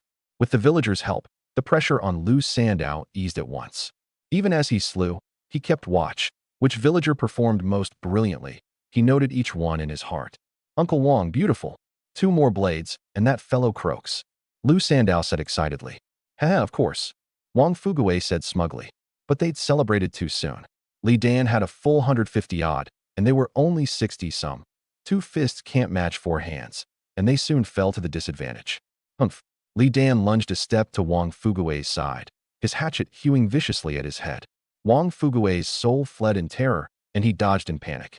Crack went the sound, the hatchet chopping into the ground, gravel splashing. He dodged this fatal stroke, and struck back with a backhand blow at Li Dan, only for Li Dan to dodge sideways, and, on the momentum, land a kick. Wang Fuguei grunted and slammed into a wall, spewing a mouthful of blood. "Uncle Wang," Lu Sandow cried out grievously, hefting his blade to lunge over. "Get lost, you!" Li Dan hewed down a blade, and Lu Sandow raised his shield to block. Asterisk bang asterisk. The rebounding force shook Li Dan back 2 steps. Li Dan steadied his form, fierce light blazing forth. "This brat, a few of you, come at him with me." A dozen-odd refugees surrounded Lu Sandow. Lu Sandow wasn't the least afraid. In days to come he was to be that grand general who took the enemy general's head within 3 strokes of the blade at the front of the ranks. Facing this rabble, he was perfectly at ease. But Li Dan had taken the top seat by force of arms. Though no match for Lu Sandow one-on-one, at a gang brawl he feared no one. After the space of an incense stick's burning, Li Dan, finding a gap, hewed a blade. Lu Sandow's rattan shield couldn't guard back in time, and his shoulder took the blade, a thread of blood seeping out. "Scoundrel!" Lu Sandow roared and hewed out, but Li Dan abruptly retreated, dragging a refugee to block the blade for him. Thup went the sound, that refugee's breastbone shattering, blood spurting as he fell. Despicable. Lu Sandow was furious to the extreme. "Haha, beat me if you've got the ability." Li Dan laughed wildly. On the other side, Wang Fuguei's side had suffered heavy losses. 6 or 7 villagers had already died wretchedly, the wounded beyond count. His arm too had been hacked, and he bared his teeth in a grimace. These sons of bitches. He hewed a blade at the refugee before him. Just as he was about to succeed, a cold gleam flashed over, striking hard against his blade. The hatchet flew from his grip, and he staggered back and back. Wang Fuguei, clutching his numbed right hand, gazed in despair at the blue-robed man before him. "Could it be that today, our village's lives are to be given up right here?" He murmured, and slowly closed his eyes. That blue-robed man's hatchet hewed down at Wang Fuguei. WHRR, a tearing of the air, a feathered arrow struck square in his nape, his frame going rigid. Bam! The corpse slowly toppled, blood dyeing the snow. The blade slow to fall, Wang Fuguei opened his eyes and saw with a start a long arrow nailed in that man's throat. The only one who could loose an arrow into a refugee's back was one person. Yimming. WHRR. Several more arrows struck precisely, saving several villagers in imminent peril. Kill. Kill shouts suddenly rose behind the refugees. 20-odd men charging out of nowhere, driving straight at their rear. Hidden behind his shield, Lu Sandow laughed aloud. "Haha, my big brother's here. You're surrounded." The refugees were shocked, thrown into utter panic. Li Dan knit his brows and looked all round, unable to fathom how reinforcements had sprung up at the rear. At just this moment, a figure had already come before him. Who is it? The one who came was clad in armor, the leopard hide cape at his back snapping in the cold wind. Who I am doesn't matter. What matters is, you ought to die.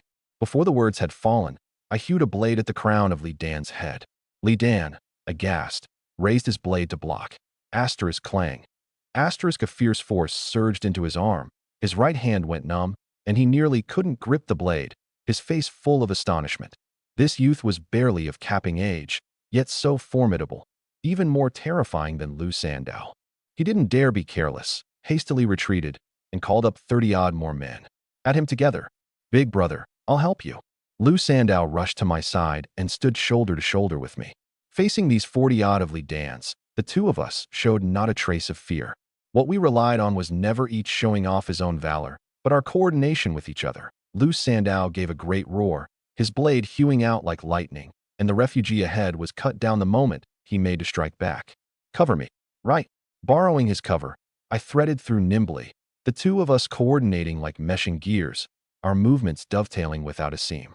Facing such rapport, the refugees had almost no way to parry. Under Lu Sandow's protection, I pressed swiftly forward. The refugees before me cut down one by one like straw.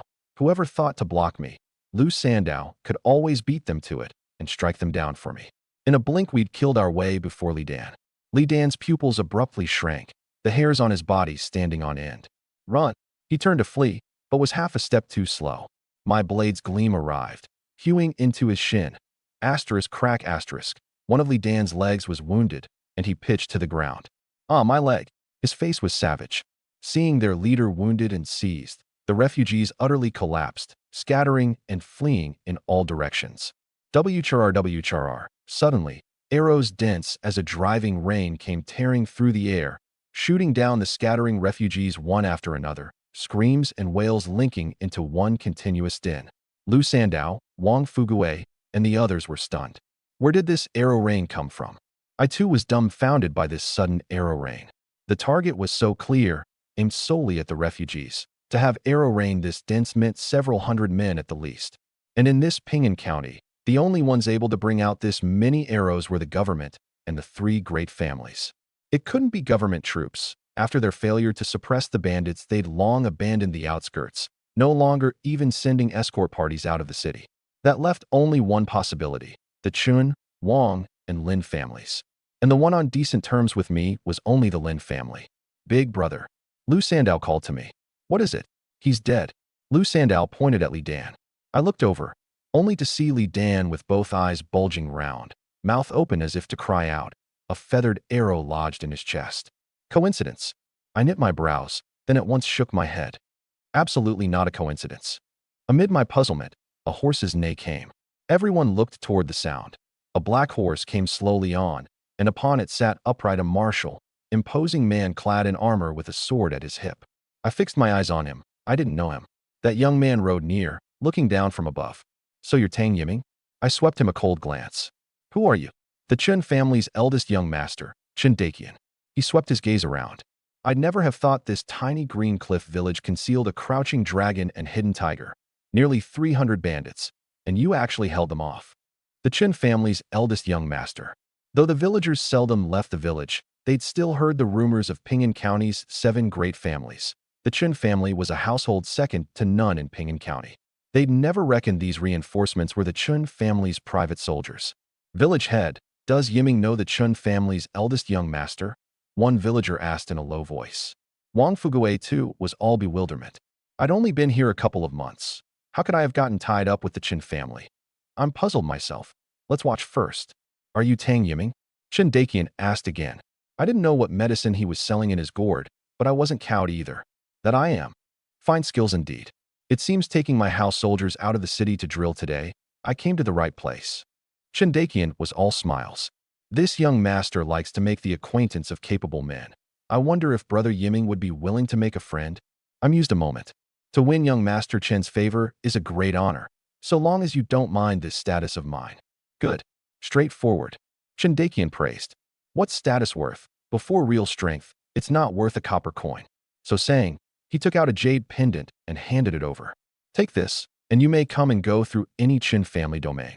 Tomorrow I'll set a banquet at the Chun family estate in the city's north. I hope Brother Yiming will grant me the honor. I took it and looked. Carved upon it was the single character, Chun, and tucked it into my breast, cupping my hands. I'm much obliged for your warm regard. Tomorrow I'll surely come. Then I'll be waiting for you. Chun Dakian turned and mounted, and led his several hundred house soldiers away in a mighty procession. Big brother, when did you build a bridge to the Qin family? Lu Sandow gazed at the departing Qin family men, uncomprehending. I shook my head. I don't know. You've had no dealings with them at all. None. I smiled wryly, glancing at Li Dan's corpse. Never mind all that for now. Clean up the battlefield. The rest doesn't matter, but don't leave behind a single arrowhead or farm tool. Yes. Though this battle had been held, the village had lost 13 souls. The guard troop, having armor and shields, suffered all non-fatal wounds. Qingxue came hurrying with Lichuan and Yuxue, bringing blood-staunching herbs. Husband, are you all right? Qingxue rushed over, and seeing me covered in blood, her pretty face was full of anxiety. I'm fine. I stroked her head and said gently, don't worry. She didn't believe it, and looked me over carefully. Only after seeing that apart from the garment on my arm being slashed, I was unhurt anywhere else did the heart she'd held suspended settle a little, and only then did she free herself up to lead Lichuan and Yuxue off to tend the others' wounds. These days she'd learned quite a few characters along with Yuxue, and had read some of the medical texts Lin Zihan had given, her grasp of medicine having advanced somewhat. Though Lichuan and Yuxue didn't match her, they understood a bit of simple bandaging too. Yiming, what do we do with all these corpses? Wang Fugui's brows were knit with worry. I'd meant to hang them at the roadhead by the village entrance to cow the refugees, but at the thought that it might breed plague, I dropped the notion. Burn them. Cremation was the least troublesome and the surest too. Right. Wang Dafu led men off to cut firewood and prepare for the cremation. Haha, big brother. Lu Sandow came running over in high spirits. All the bows and arrows are gathered up, a full 1,000-odd arrowheads. I went over to inspect. All finely made iron arrowheads, 1,000-odd, a not small piece of wealth. But I knew in my heart this was left behind on purpose by Qin Dakian. Bows and arrows were consumables, and moreover a crucial ranged weapon. However great and established the Qin family, they'd absolutely never fail to leave men to recover the arrowheads. Sandow, did you spot any material worth cultivating? Yes. Truth is, these villagers all fought pretty desperately. Lu Sandow spoke the truth. Behind them were their wives, children, and fields. Good. It seems it's time to integrate the villagers. I murmured, and went on hauling corpses. Before long, Fang Changsong came running. Big brother, this is bad. A company of men is heading toward us. I started, raised my head to gaze into the distance, and saw several hundred men galloping our way. Lu Sandow saw them too, and cried out in alarm. It's Big Brother. The big brother he meant was Louis Dao. Seeing Louis Dao, I knew Lin Zihan had most likely come too. Sure enough, I saw Lin Zihan, armored and mounted, several armored personal guards following at his side. The moment he saw the Green Cliff villagers cleaning up the battlefield, his face sank at once. He'd come too late.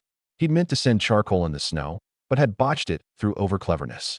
Brother Yiming, my apologies, I've come late. Lin Zihan dismounted and cupped his hands. I shook my head. That brother Lin was willing to come to my aid. I'm already very grateful. What need for courtesies between you and me? He waved a hand and looked round the circle. It seems the refugees outside the city grow ever more rampant, actually daring to gather as bandits. I truly never imagined Brother Yiming could lead them to hold the village. I said hurriedly. Half of them were shot down by the Qin family. Without them, this village wouldn't have been so easily held. Qin Dakian? Lin Zihan knit his brows. Why would the Qin family help you? I haven't figured it out either. He even gave me 1,000-odd arrowheads. I pointed at that heap of arrowheads. Lin Zihan took it in and smiled wryly within. As I recall, Brother Yiming has but one longbow. With this many arrowheads and no bow, wouldn't it be a waste? Someone fetch 10 bows. In a moment, a guard brought over 10 bows and handed them to me. Thanks. Haha, don't mention it. Lin Zihan laughed heartily, yet felt helpless within. Qin Dakian sending so grand a gift, wasn't it precisely to wait for him to come? By the way, since young Master Lin is a great Pinyin family, you must surely have dealings with young Master Qin too. Just now as he left, he said he'd host a banquet for me. I wonder if young Master Lin would be willing to go together with me. I suddenly proposed. Lin Zihan was taken aback. He hadn't expected me to pull this move. If I attended the banquet and were recruited by Qin Dakian, his earlier efforts would be for nothing. Besides, That I could lead villagers to hold a village meant my abilities likely didn't stop there, and Chun Dakian absolutely couldn't be allowed to snatch the bargain. Heh. Lin Zihan smiled. With Brother Yiming inviting, how would I dare decline? Then it settled. I entrusted the aftermath here to Wang Fugue, Wang Dafu, and Zhang Qingshan, and set off with Lin Zihan for the Chun family estate in the city's north. Brother Yiming, truly not bringing some men? Lin Zihan asked. I shook my head. We're going to be guests and eat, not to fight, unless young Master Lin has some grudge with that young Master Chen. Lin Zihan smiled awkwardly. I do have some grudge with Chun Dakian. Oh, then perhaps let it be. I'll just go alone. No matter. Lin Zihan smiled. My grudge with him is all over family interests. This man's nature, I understand it. All right then. After walking a stretch, Lin Zihan noticed this road wasn't the way leading to the estate in the city's north. Brother Yiming, do you not know the way? Not so. I need to make a trip into the mountains. Going as a guest empty-handed doesn't look good. I smiled mysteriously. It's still early. Better to go up the mountain and hunt a few pieces of game. Lin Zihan had never seen me act with my own hands. Being able to see it with his own eyes today, he was rather looking forward to it. That's fine too. Lin Zihan followed me to another entrance of Green Cliff Mountain. It was still his first time entering the mountains with only one person at his side. In the past, he'd always followed a hunting party and had no fear of the mountain's fierce beasts. Today, going along with me, he oddly grew a few measures of unease. Cold wind buffeted his face on entering, and he shrank his neck. This groundless, unmoored feeling was one he found very hard to get used to. He drew a deep breath and pressed down his nerves. Brother Yiming. Shoo. I made a hushing gesture, my steps nimble and quick as I walked briskly into the mountains. Lin Zihan hurried to catch up. Green Cliff Mountain had always had legends of the Great Worm, and he couldn't but be doubly careful. Roar. Suddenly, a tiger's roar rang through the mountain forest. Lin Zihan jumped in fright. But I was used to it. If I couldn't hear that tiger's roar, I'd feel out of sorts instead. Follow close, I said mildly.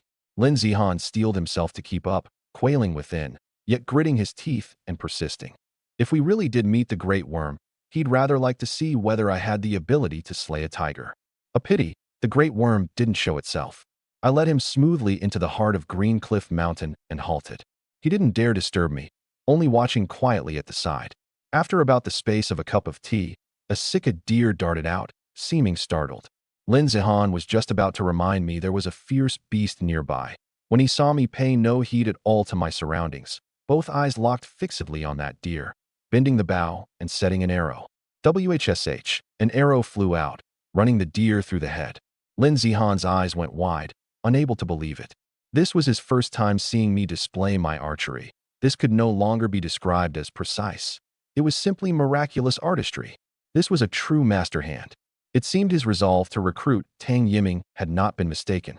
I withdrew the bow, drew the blade to cut the throat, drained the blood and took the gallbladder, skinned and dismembered it. All in one continuous flow, clean and neat. This handiwork left Lin Zihan dazed. Having finished, I looked at the sky. It was just high noon. Let's go, it's time to set off. Lin Zihan gazed at the half-carcass left on the ground. Do you want me to help? No need. What's left, there's a place it goes. Lin Zihan, associating that this deer had come rather strangely, felt a seed of doubt rise. But seeing I'd already walked far off, he didn't ask further and followed up. The moment we left, 2 tiger cubs, one black and one white, darted out unable to wait. Aroo, the 2 cubs howled to the sky, and smelling the deer's blood, saliva dripping from the corners of their mouths, tore open the deer flesh and feasted with relish. These days, every time I went up the mountain, I formed a kind of tacit understanding with these 3 mountain lords. So long as I entered the mountain, they'd drive their prey toward my direction, and after I made the kill, I'd always leave a portion as their toil fee. That mother tiger who'd led her cubs to beg for food that day had now become the steadiest kin I had in the mountains. The Chun family's northern estate lay to the southwest of Green Cliff Mountain, not close. The 2 of us walked nearly too sure to reach it. Lin Zihan, who'd never walked so long a road on his own 2 feet, had cheeks flushed red and forehead beading sweat, secretly swearing that from now on he'd sooner die than go anywhere on foot. Huff, huff. Brother Yiming, wait for me. My constitution now was extraordinary. Having carried 100-odd pounds of venison the whole way, not only did I not feel weary, I hadn't shed a single drop of sweat. We're here. I took the jade pendant from my breast, and handed it to the wary gate guard. The moment the man saw it was his own young master's personal jade pendant, he was at once respectful. "So it's Mr. Tang. Please come in." "Much obliged." I nodded slightly. The venison, too, was received by another gate guard. Hearing I'd arrived, Chun Dakian at once cast down the weapon in his hand and hurried out to greet me. "Brother Yiming, you've come at last." The moment he saw the uninvited Lin Zihan behind me, his brows knit. "How is it you've come?" His tone carried plain distaste. Clearly he had no liking at all for Lin Zihan, yet it hadn't reached the point of wanting his life. Pingin's three great families had never gotten along, yet hadn't torn to the point of a life-and-death rupture. The Chun family especially was of meritorious service origin, neither engaging in commerce nor entering officialdom, warriors generation after generation, and so their interests didn't conflict with those of the other two families. That I'd brought Lin Zihan along was precisely to see with my own eyes just how things stood between these two families. Hearsay wasn't necessarily reliable. Watching the two men's expressions now, I already had a measure of it in my heart. Those who truly held sway over Ping'an County now were just the three families, Chun, Wang, and Lin. The Chun family, a house of meritorious service, of warrior origin. The Wang family, a household of scholarly refinement, of literati background. The Lin family, 3 generations in commerce, risen as merchants. Of the three, in origin the Lin family was lowest, but in wealth the Lin family was the thickest. A pity that at present wealth had limited use. Fortunately, the Lin forebears had been shrewd, and besides commerce had acquired no small amount of landed property. Young Master Chun, Brother Zihan, was invited by me. I said, "Oh." Chen Dakian was somewhat surprised, not knowing what my purpose was in inviting Lin Zihan along. But right now, meaning to win me over, he naturally had to give full face, and at once put on a genial smile. "Since Brother Yiming invited him, then let's go together, Brother Zihan." "Brother Yiming, this way please." Before long, a dozen-odd lovely maidservants brought up dishes of every kind. "Brother Yiming, this is the very deer you sent. Taste the handiwork of my Chun family's head chef." I picked up a piece, the meat fine and tender, its freshness and savor fully drawn out. "Delicious. Haha. If Brother Yiming likes it, you're welcome to come to my Chin Manor anytime. I'll have the head chef cater to you specially, 3 meals a day." Chen Dakian laughed heartily. Lin Zihan curled his lip disdainfully. "That cook of your house, and you've the face to bring him out? Brother Yiming, come to my house tomorrow. I guarantee it'll beat this lousy cook of Chen Dakian's." Chen Dakian's face changed. "Lin Zihan, this is no Lin family here." "Humph." Lin Zihan gave a contemptuous glance. "You?" Seeing the two about to blow up, I spoke at the opportune moment. "You two stop quarreling. I know what you both mean, but I'm not a lone man. Behind me is a whole village counting on me, so I can't possibly belong to either of your sides. My coming today is also to make this plain to you too." I looked round at the pair. "Besides, you're not deadly foes. Ping'an County is so large, why can't you join hands? Refugees grow more numerous by the day, and have long slipped the government's control. Though you've won over some refugee bands, your ties with one another aren't tight, and you don't trust them either. Right now, under your banners, they're merely hired braves living under another's roof. Once they grow large, they'll surely bite back at their masters. And I'm merely a villager with a bit of ability, wishing only to protect my village, with no intent to stir into your struggle over interests. Better to lay down your prejudices and ally, together resisting the outside foe." At these words, both Chen Dakian and Lin Zihan were taken aback. It wasn't that they were unwilling to ally, only that they lacked a go-between. Neither trusted the other. And from my mouth, they heard that I actually knew of their covert doings. Ever since Chen Dakian shot down Li Dan, I'd suspected this matter had to do with the Chen family. That support had come too timely, as if timed to the exact instant, not off by a hair. But not only had I no intent to make trouble for Chen Dakian, I'd suffered no loss. The guard troop had instead gained an extremely rich bout of real combat, and the villagers, because of this upheaval, trusted me all the more, sparing me no small effort down the road. I was rather minded to ride the momentum. Seeing me lay the words bare, Chun and Lin both dropped their notions of recruiting me too. They could tell I was unwilling to live under another's roof. An opponent like this was of course fearsome, yet that line of mine was reasonable. Ping'an County was so large, why fix only on what lay before them? The world outside was larger still. Now, with refugees running rampant and the court's prestige falling by the day, going on like this would sooner or later breed chaos. However many the two families' house soldiers, even in the thousands, They couldn't match refugees in the tens of thousands. If they could ally to resist the outside, that was naturally the superior policy. Thinking of this, the two men were relieved of their doubts. Lin Zihan, what's your view? Chun Dakian was of warrior origin. Though he had his schemes, he wasn't ninefold coiled in the gut like Wang Yunfei. Lin Zihan mused briefly. Fine. Since even Brother Yiming has said so, then let's ally. Chun Dakian let out a breath. He'd feared Lin Zihan would refuse flat out. Chun, Brother Yiming, just call me Dakian. All right, Brother Dakian, you're inviting me to this banquet. It's hardly as simple as just winning me over, is it? I went straight to the point. Chun Dakian didn't equivocate either. Right? Since you've seen through it, I won't hide it from you. This attack on your village was planned entirely by my hand. What? So it really was you? Lin Zihan took up the grievance on my behalf. But rest easy, Brother Yiming. I'd long made arrangements, and would absolutely never let anything happen to you or your esteemed wife. Only, those villagers, I couldn't guarantee. You? It's fine. I cut Lin Zihan off. In truth, had he not said it himself, I couldn't have produced any proof either. Now that he'd owned it so openly and above board, it rather made me look at him with new eyes. Brother Yiming, rest easy, I'll compensate you. Chun Dakian continued. This band of refugees slaughtered 3 villages, and those several villages are now all